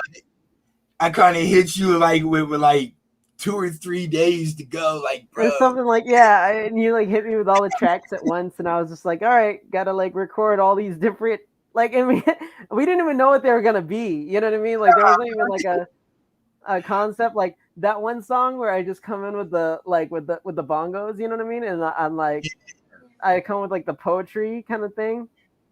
Yeah, I I'm was like, like, go ahead and I was like, yo, look, vibe on it, and then I'll just feed off your energy. yeah, I was like, I feel like there's like so little space for anything here, but I was like, let me toss this little thing in there. You know what I mean? Yeah, That was cool. I like that. That was I got that idea from Jaden Smith actually. Like he used to have a lot of songs like that back in the day where he would just start doing like poetry like over whatever, you know. I it's remember like actually the first song I heard like that, it was off of an album that he had with Childish Gambino, or not. It was off a Childish Gambino album, off a song that he had with him, where he just it's just like some nice little, like cool, like chill beach kind of music almost, you know. And then he just comes in and starts like saying like all this kind of like poetry stuff, like we was chilling at school, it was cool, but I was acting a fool. You know, you just start saying like all this kind of stuff, and I was like, this is cool, you know, it's a vibe, you know. So I was like, oh, let me like do something like that on this track because I felt like, you know, it had like the rainforest kind of like waterfall, like you know, kind of vibe. So yeah. This is the one it is right here. oh man, I'm like I'm so It's like like I'm like not even like nervous. It's like I'm like excited to hear this because I'm just like To learn, girl. Love is an occupation. It takes loyalty, truth, and cooperation. That's effort and trust, plus a lot of patience, determination. In that time, oh she this said, song. Makeup's running, and you keep running from me. What's wrong? Come on, won't you come and tell me? 'Cause if you wanna tell me, then I'm for it. Whatever it is, baby, I'm here for you. So why don't you sit next to me? Let me dry your eyes. Darling, I don't worry. Girl, I know when there is something wrong. So now, baby, don't you hurry. Take your time to tell what's going on. Baby, if you're down, you know I'm down for you. Turn it all around and I'll go down on you. So why don't you sit next to me and let me try your eyes? look, breakups to makeups, sure to fix your face up. Scare her running down, and it's fucking up your makeup. Drowning in emotion, I swim in what I rake up. Sleeping on sincerity, sure they need to wake up. I ain't trying to shake up, nothing here with old doom. Drama, I'm the cold truth. Tell him that he old news. You should cut ties from the lies that he sold you. Philosopher can emphasize everything I told you. Darling, I know where you're worried. Girl, I know when there is something wrong. So now, baby, don't you hurry. Take your time to tell what's going on. Baby, if you're down, you know I'm down for you. Turn it all around and I'll go down on you. So why don't you sit next to me and let me try your eyes? So it's funny when I listen to the song. I remember I have like all like different little like vocal presets and stuff I've messed with at different points in time. And that specific one was supposed to be like a weekend like vocal preset. So I was like, I remember I was on there just like thinking like, oh man, I'm gonna make a song like the weekend. look, hey, look, you did your thing. Cause look, I think I shot you the beat. I think you sent it back to me like sometimes hours. sometimes I be working like especially with hooks. Like I said, like the singing stuff is way easier for me than like rap stuff. Cause like you really have to think with rap stuff, like you have to be like, man, like what's the bar? You know what I mean? Like am I gonna make this a bar? Am I gonna say it straight? Am I like but like Yeah, I feel like singing tracks. So like people be singing. I have a friend of mine. This actually reminded me because I have a friend of mine that he makes more like electronic type music and stuff. But he sent me a track and he was like, "Hey, like I have no idea on lyrics for this. Like, can you?" And I literally sent it back to him in like 4 hours. You know what I mean? And like, just like had the whole thing written. Um, damn. and like, like with singing stuff, I work a lot faster. Um, when I'm in workflow, But Yeah, yeah, there's definitely times where like there's definitely times where like Cancer, for example. I spent 3 months on that track, you know. But like Taurus, I like wrote and recorded in like a day. So it's like weird. Like sometimes with certain songs, I'll just like the idea, the beat, everything will just click. And I felt like the time when like at the time that like you sent this to me, I was like, all right, yep, I know exactly where this is going. You know what I mean? So, you but that is man, like also yeah, look, everything that I've shot to you, like that was kind of like time, you know what I mean, consume yeah, like or like time like was sensitive. yeah. Yeah. But you done shot it right back to me like, let me know if you need me to change anything. And I'm like, bruh, nah, like you, no. like, you know what it was too at that time too, like we hadn't like we were like cool and talking to each other and stuff, I think, at the time. But like it was still kind of new, you know what I mean? Like me and you like being cool like that. So like I don't know, I just always looked at like like even from day one, honestly, like from day one, like when we worked on Ronin together, I was always looking at your music and how like different of style I am, and I always felt like, damn, he's not gonna fuck with this. Like he's gonna be like, oh, this shit ain't hard enough. You know what I mean? Yo, so what's crazy is, bro, like, really, I mean, you would think that I listen to like hella rap on my free time and stuff, bro. Like, Yeah. I listen really pretty much um R&B, instrumentals, 80s music, and like other indie artists. Yeah. Like, I mean, including myself in the indie art, you know what I mean, in the indie Yeah. artists. Yeah. Like, bro, like I like Drake's. We talk about Drake's my favorite rapper. Like Jay-Z's like reached godhood. You know what I mean, with me and all that. But bro, like I'll go through splurts to listen to like that music because like I don't want to be influenced too much. You know what I mean? I mean, Yeah. Yeah. you're gonna be like I feel like if you listen to, you're gonna be influenced anyways. Like so, Drake and Jay-Z are my like. I listen to that like when I got writer's block or like when I'm taking a hiatus because I be like, okay, when I get back to this, bro, like I got, you know what I mean? I gotta keep up to like that caliber. You know what I'm You know, saying? So like, oh, I go was gonna ahead. say I got a playlist. One of a friend of mine, like an old friend of mine that like we used to be like homies in middle school kind of deal. Um, like reached out to me and was like, "Hey, like so and so said that like we listen to some of the same music. You should send me like a playlist and just whatever you listen to. You know what I mean? I listen to a lot of stuff." And I was like, "All right." So like I compiled a whole playlist of like almost every. It's not like every song I listen to, but it's like almost every artist I listen to, and then some multiple songs from like some artists. And I think it's like 32 hours long or something like that. Yeah. Um, but I was like, you know what? Maybe I'll send this to you. And it's like the music's all over the place, but you might find something that like you never thought you would listen to that you might just be like, this shit's hard. you know? I know it surprised you when you were like, yeah, like there's this band Silver something. I was like, yeah. I Yeah, was like so Lazy Eye. You know what yeah, I mean? yep, I was like, yeah. I was like, I know them. And yeah, you yeah. just like so like it was just so like crazy to you, like yo, like it's crazy that you know them. Well, it's funny because like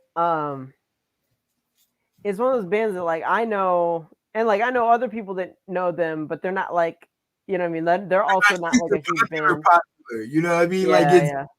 it's kind of one of those like somebody knows the band and then from hearsay, and then you know what I mean? Yeah, that's how it is, though. That's how it is when that with that band is that somebody knows, and then you hear from somebody, and like, you never just like hear the song, and you're just like I don't know Yeah. anyone that's just like heard the song and was like, oh yeah, like I heard that song on the radio, and I listened to it at work or whatever. It's like always like, oh, like someone showed me this song and da da da. Yeah, I was in prison, man, and this dude was like, Trump, yeah, I know you got like, a wide taste of music, man. He was like, listen to this, I bet you'll like it. I'll listen to it. And I was like, yo, you want to trade players for the night? You want to trade like music players? I listen Yeah. to I listen to that same song, Lazy Eye, on repeat for like 12 hours, bro. Like, and you I was know, just like, I just absorbed it, and I was like, yo, this song is so dope, bro. it's Like, always funny when you show someone like a band or something like that, and you're like, oh, like like check out this band, but check out the song. And then you're like, oh, did you check out the album yet? And it's like I'm like, no, I just I listened to that one song because that shit was hard on repeat. It's like always like that. he tried to get me to listen to the rest of the album. I listened to it, and I was like, yo, the other songs don't hit me like Hit the this one. same, Yeah, yeah. like, yeah, I I'm gonna was like, send you right now on Instagram. I'm gonna send you my Spotify. You have Spotify? yes, I'm gonna send you my Spotify playlist. of course I do. How else would you listen to Magnum Opus? Oh, that makes well. I know that you have a so there's a difference between having your music on Spotify and having Bio and then having a yeah. Spotify. Yeah, I mean, like imagine not having Spotify, but there's people I know artists that don't have they don't use Spotify. You know what I mean? Like they don't have Spotify downloaded or like an account or anything like that. They just have like their artist stuff out there. You know what I mean? So there's some people that like are very much like tied to other platforms. Or like, nope, SoundCloud exclusively, or I only listen to like iTunes, or I only listen to Apple Music or whatever. That So seems kind of odd to me. it is really weird, but that's a thing. I know people You, that only they're like, oh no, like I don't use that. I have like YouTube Premium or whatever, and I just listen to music on like, YouTube. there's music on other places. Yeah, but I just use this. I Yeah, know. like I know someone personally who's a musician that like literally just uses YouTube. They don't use Spotify. Or some people are like really like title, Actually, title. YouTube's kind of become like my like main. You know what I mean? Oh Like, yeah, it's mine too. That's where I find stuff. But if I want to go listen to something in the background and listen to a playlist or listen to something in my car, it's on Spotify. I Um, usually like with that. I usually just listen to music off my phone or yeah, off the YouTube playlist.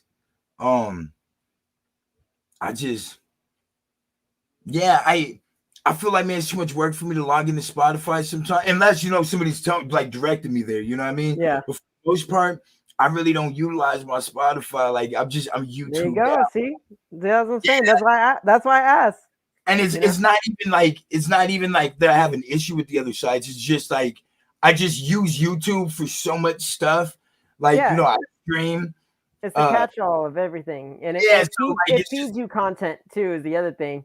it's more convenient for me to just, you know what I mean? Okay, YouTube.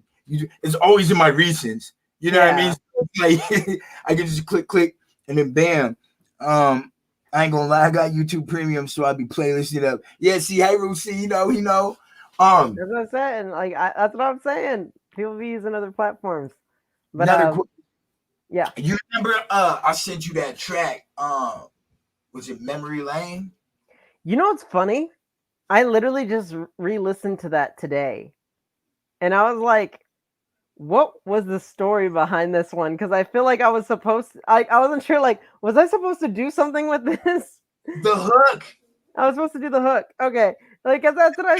Sent you like one with me like poorly singing like the hook. No, I listened to the song. But the thing is, he didn't do that bad of a job.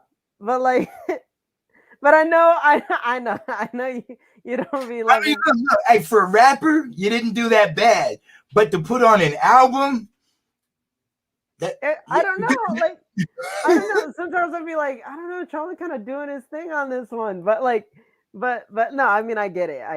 my So like, voice yeah, is shaky on it, and like there's flat well, that's cool though. notes. That gives me something else to work on. Literally, you know what happened was you handed me chapters, and I was just like, this song.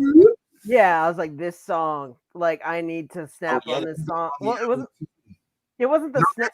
that's on our album. That's on our album. Yep. But Spoiler alert.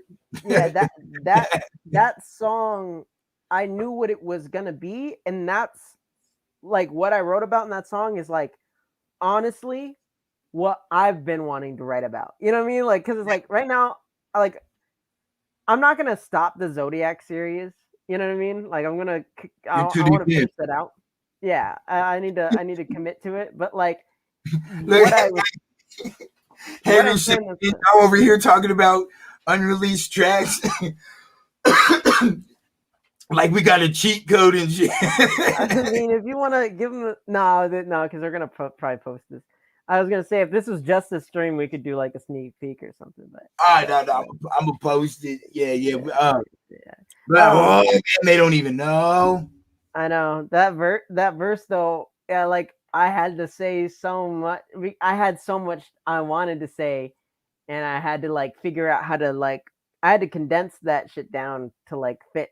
You know what I mean? The verse, because I was just like, man, I have a lot I want to talk about on this, and that's like that was like what I wanted. That was what I wanted to say. So that's why I was like so excited for that song, and I just got zeroed in on chapters. I was like, this song, I have some shit I need to talk about. Y'all can't send me like a 30-second clip in the email. Hey, look, you could send him a preview. Look. Hey, Ru, if it's cool with Philly, I'll call you and I'll play it for you over the phone. Okay, If that's it's fine cool. with me. No, I think that's cool. I 'Cause like love for people to hear that song because like look, I the do. I be like, look, I be wanting to. I be having to tell myself like, nope, be patient, be patient. yeah I That's know I sent you like the most recent thing. I like that's look. just where I'm at with it right now, and I feel like I want to still work on that more. Look. I'm not even gonna lie to you. You sent it to me, and I listened to it, and I looked at my wife, and I was like, I don't know what he did different. Yeah, I'm not gonna lie to you. I was yeah. like, hey, I was like, I don't know. I think I gotta go listen to the other one, but I was like, I don't know what he added to it. I didn't add anything. I just like mixed it differently. You know what I Oh, mean? So okay. I was just trying to bring more clarity to like my vocals and So stuff. that I will say is it did sound like, not that it wasn't clear before, but it Yeah. did sound clearer. But I wasn't sure if you added anything too. So I was No, like, I wait. didn't add. No, I didn't add anything to it. I'm just like trying to mix it clear. I think the hard thing is like the way you mix and the way I mix are like very different. You know what I mean? So like I have to like match your tone. You know what I mean? So Like if frequency you wise. send me something, you know what I mean? Because we do mix different. I'm like, I feel damn near like I'm just like blindly like, but I mean, I pretty much have like certain plugins I use and whatnot that I've been like kind of just learning how to like focus on them. But if you send me something like how you have yours mixed, I can probably, it's easier for me to, you know what I mean? Mix it Like, into the mix. Yeah. yeah, to drop and bring my, you know what I mean, mine down and mine up Well, and well, adjust. what I would say, I mean, if anything, like another thing we could try is I could try mixing my vocals and then I could send you like almost like just the vocal track mixed Oh, and then like, you could yeah, and then you could like put it into like your session. That way it like uses the mastering that you have in there and okay. that might blend it in better so it like levels out my vocal with your vocal better because like what's happening right now is like you're mastering probably I imagine you're mastering like your vocal on that track or whatever to the song and then I'm doing it again you know what I mean so it's like Yes. I'm like forcing I'm like trying to shove my vocal in there and then remaster it you know Yeah. so We could try that. yeah, Um, or I could send. I mean, I can also send you my dry vocal and see if you want to mix it. But either way, but we could try the other way first and see how it sounds. That sounds like less work. I mean, look, I don't mind. Like, you know, I usually when my wife falls asleep after I've been like recording and stuff, and she's like tired of waiting on me, she falls asleep. That's usually when I sit down, throw the headphones on, and be like, all right. Mix, yeah. Yeah, this is when I usually start my mixing. Um, damn, I feel bad because we only got through 2 songs in 4.5 hours. I know. Um, We need to get like more. We need like a checklist. You know what I mean? Like what I need to do is I think what the problem is I'm friends with you guys, so like I know we do I talking get away from like, you know what I mean, the like stream. the Yeah, show, we're the just show. having a phone call. Yeah, yeah. I need to I need to learn how to pretty much separate the friendship from like the, you know, like from the host and act as if I don't know. You know what I mean? Like the people on here. We ain't friends anymore, Trauma. You don't know me. Yeah. For You three and don't a know my half life. hours. For 3.5 hours, you don't know me. You don't know me, motherfucker. You don't know my life. You don't know what I've been through. You don't know about the struggle. Yeah. But I think that's what I need to do is learn how to separate that, or have like a co-host with me that kind of like keeps me like, you know what I mean, like my wife or something. Yeah. What you know about mobbing deep in the 602? Huh? You know what I mean? Because like I would continue right now, but we gotta go to the laundromat because I feel you. our dryer is broke and she has to go. I'm not letting her go like out there by herself. You know what I mean? Yeah. I feel Yeah. you. But we can schedule a part 2, you know, Yes. and get that done sometime. You know, the neighbor said mother talking shit. I let him have a couple drinks just so that you know. Okay. I'll talk to you about it why after. So yeah, we can definitely schedule that in. I can I can call you. I mean, I guess after this, you know, I mean, while I'm heading over there, we can like work out like all the itinerary. Logistics. Yeah. Cool. Yeah, we should do that for the next one is maybe have like a checklist kind of thing where we like have like time limits or something like that. Or like, all Yeah, right, cool, we'll do this. I'm definitely, like I said, you know, I'm gonna get better at this as this goes on. Like,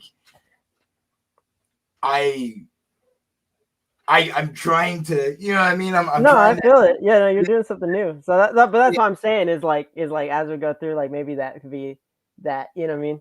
Or like what we did with Solar Plexus could be kind of like cool, where it's like you just go over the lyrics and then you listen to I the think, song.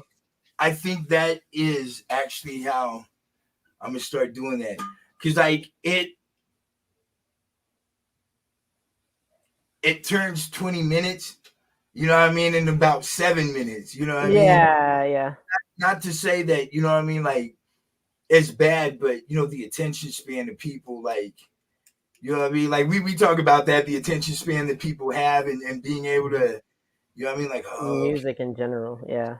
Yeah, it is we're 4 minutes 49. I really shout out to like all y'all that have been around here kind of since the start or so, because like that's crazy, you know. And shout out to everybody that has patience for my page, man. Like, real Yeah, big. It's like, shout out Hiru, I shout out be, Wild Boy.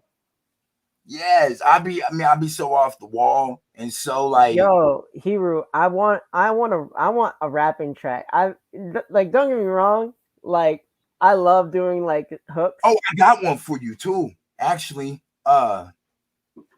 but Yeah, I I got love one for doing you. hooks, but like I get far more excited to like write on like a rap, you know, track, because it's just I got like a I rap don't know. track called I Come. I think a lot of people like at this point do see me more through the lens of like almost like an R&B kind of singer kind of, you know, thing. I think a lot of people do like hear like the hooks and the melodies. I got a couple of So things for you, actually. I like having my verses in there. You know what I mean? Like I get excited when I get to like feature a verse on the track, you know. Did I send you? I think it's called the Belt. The Belt freestyle. It's a beat. Mm, It's like a Drake type. you sent me a Drake beat for the newest thing, but let me see. Belt. Nah, I ain't getting anything when I type belts into my email. All right, all right, all right. Look, I got one that's sitting on my desktop of my main computer upstairs, and yes, and it's look at the look, look at the look. What's the look for? He said, Oh, sorry. No, I I like I'm really bad with like my email management just because I have so many different emails, and so like someone had sent me a track, but then they sent me like another version of the same track, and so like it showed I had an unopened version of the track, and I was just like, "Huh?" what is? Yeah, Right? I was like, they just sent me something I didn't know about, you know, like did I miss something? And then I was like, oh, it's like it's the same. Because they let me know, they're like, oh, like I sent you one with like the vocals louder or whatever. So I was like, oh, okay, cool. I didn't. Hey, Rule, bet.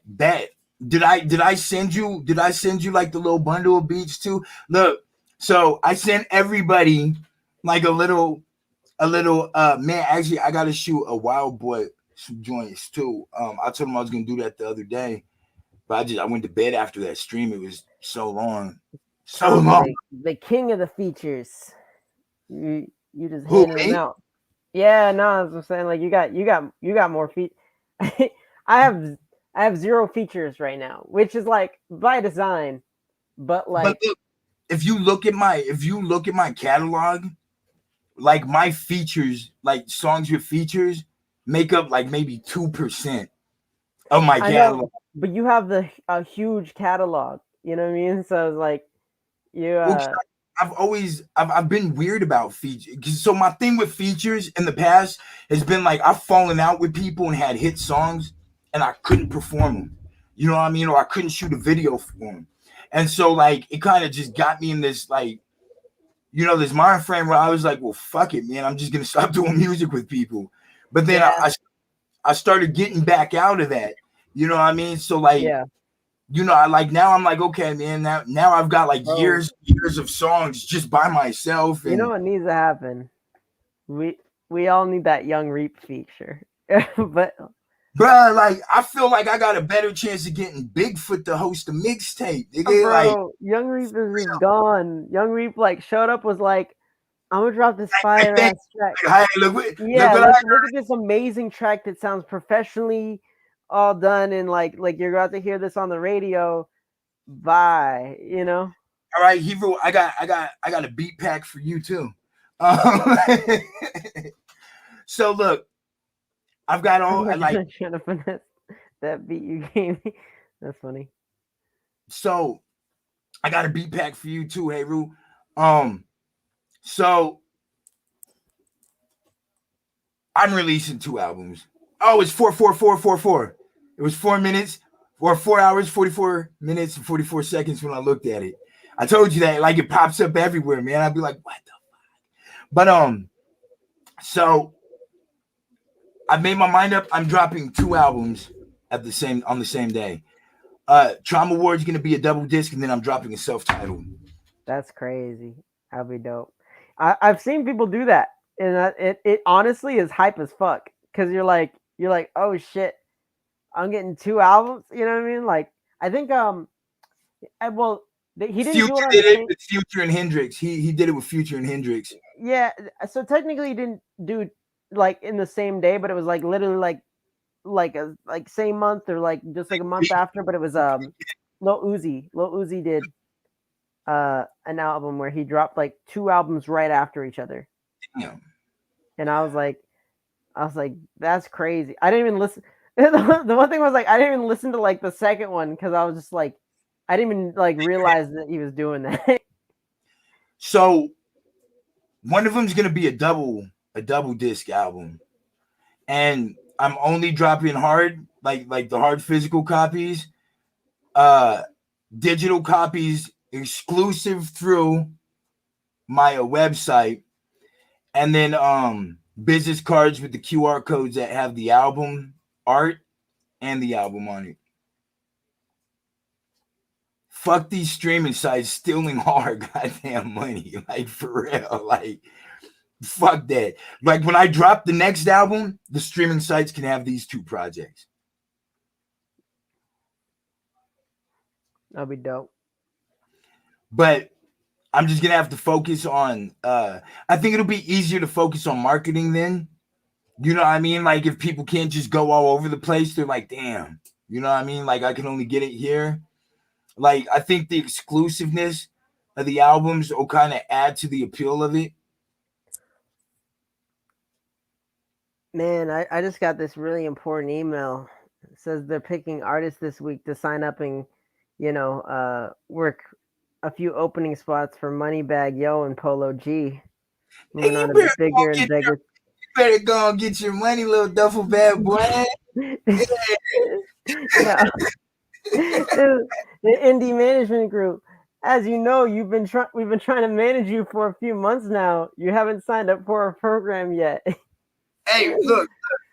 So them same people are the people that look. They the other day they said, "Hey, this is your last warning, right?" Chance. Bro, they ain't emailed me since. They haven't emailed me since, and I'm thinking that. Damn, I was like, what if that was really it? Nah, it's just a mailing list. It's funny too. Like they be sending me the same stuff, and what they'll do is they'll do it as different like people though. So I got like this time they sent it as Funk Flex Team. It was like how they send it. Funk Flex. Yeah, they send it as Funk Flex Team. Oh, hey, dude, you ever get any of the emails from Jalen or whatever the dude? That's the guy. That's the one that he just emailed me.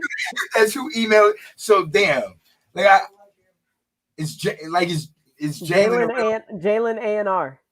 Yeah, that's who my email. Another one. Free webinar is happening now. We're officially closing registration for management program tomorrow. As a result, we're inviting you to join our webinar via Zoom tonight so you can ask questions before the deadline.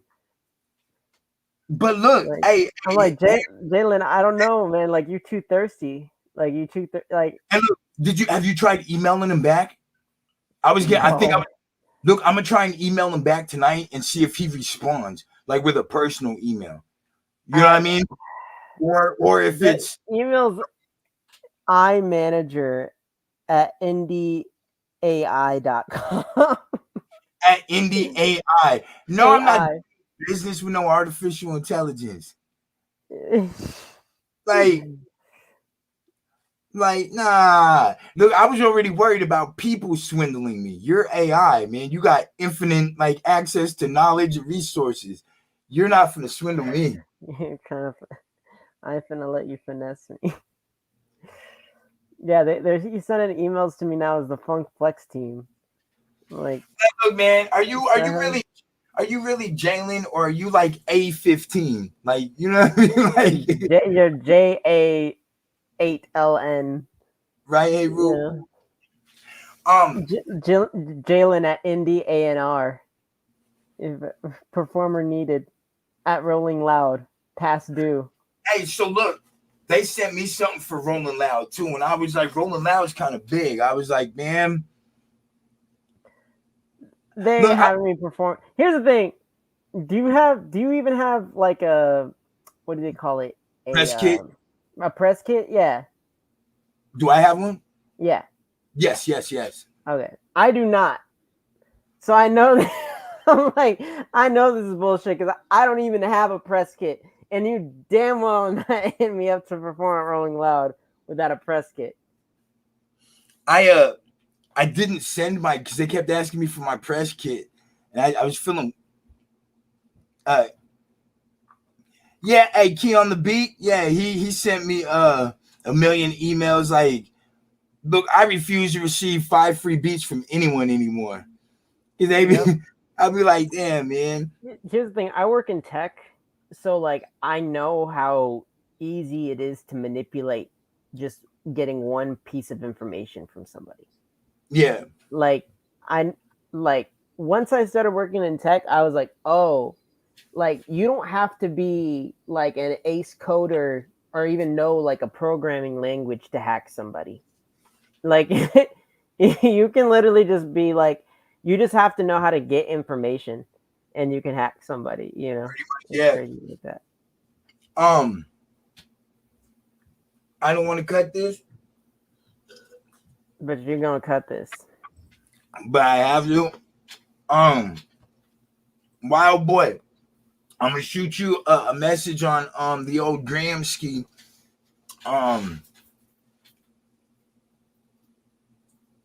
Very soon. I didn't want to put like a time. Look, I'm bad with times. Like I be telling people, like, look, I'm gonna do this like after this, and it'd be like 2 days later. So I'm no longer putting time limits on things. Time is just a concept that man created. So I mean, why are we putting things based on concepts and, you know what I mean? Trying to make reason and explanation of things, okay? Like, it's not our job to make reason and explanation of things bigger than us. You know what I mean? So it's not worry about time. Just know that I will send you something soon. I have a song about that. We were gonna get to it, but we'll get to it in part 2. Look, hey, we'll definitely all right, though, for real, let me get all this stuff situated. Let me get done doing this with my wife, and then in the process of doing that, I will either start contacting you guys or after the process. If it's not too late. Man, I could have been part of the Indie Artist Awards of 2021, but I sleep. You know what? I want to thank you guys once again. You know what I mean? You know, I've got ADHD like a motherfucker, so I know it's hard probably sitting and watching me try to do anything I do online. But I'm okay with it because it adds to my genius. Man, I'd like to thank y'all for real for like rocking with me. I'd like to thank Philozopher for definitely sitting down with us, talking to us, and we didn't get to finish. My fault. because I'm all over the place. But we gonna get more structure. We gonna have things popping. Um, yeah, I really, really appreciate y'all. There ain't no me without y'all. You know what I mean? And yeah, like all this is pointless without y'all. So I appreciate it. I definitely, you know what I mean, don't make videos, for me to sit and watch. I don't even think I really even watch to be honest with you, I really don't even watch my videos, which is something. Oh, Kuna. Oh, I was just shutting down. You came at the end, bro.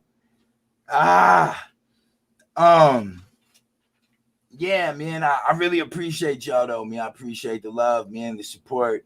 And we will definitely do a part 2 of this with Philozopher and have it more organized, more situated. I'm trying to get better with each one, y'all. So definitely. I'm gonna schedule that out, and we will definitely let you guys know, and we'll have a time. Man, once again, thank you, man. I appreciate it, Philozopher. Thank you for sitting down and dealing with my craziness. Yeah. You got anything to say? No, I was just messaging Kahuna in the chat. I don't know what we did today. But yep. We'll get them. We'll get it in. Hey, of course you can, Hayru. Of course you can. Definitely. You can too, Philozopher, if you want, you know what I mean? Chop Yes, this sir. up and use parts of it. Yes, sir. But yeah, man, Take the as freestyle. hey, you know what? No, I appreciate that, man. Look, you got me to freestyle live Yep. with the And you people. killed that shit too.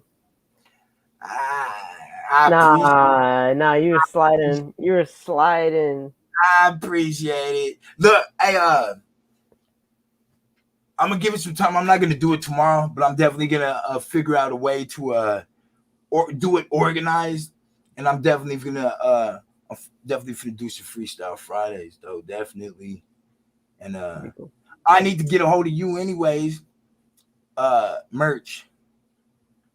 Okay. Yep, your sizes. But yeah, appreciate y'all. I love y'all, man. Stay safe, stay healthy. I need to think of something wise to say at the end of everyone, like some wise words of wisdom or something. Look both Don't ways. It's the street. don't Don't talk accept to emails strangers. from Funk Flex team. Yeah, and wear Jimmy coats before you go swimming. Who knows what could be going on with her? Wear Jimmy coats before you swim. Yeah, Strap it before you tap it. exactly. Wise words. And with that, peace, love, happiness. I'm gonna holler at y'all soon.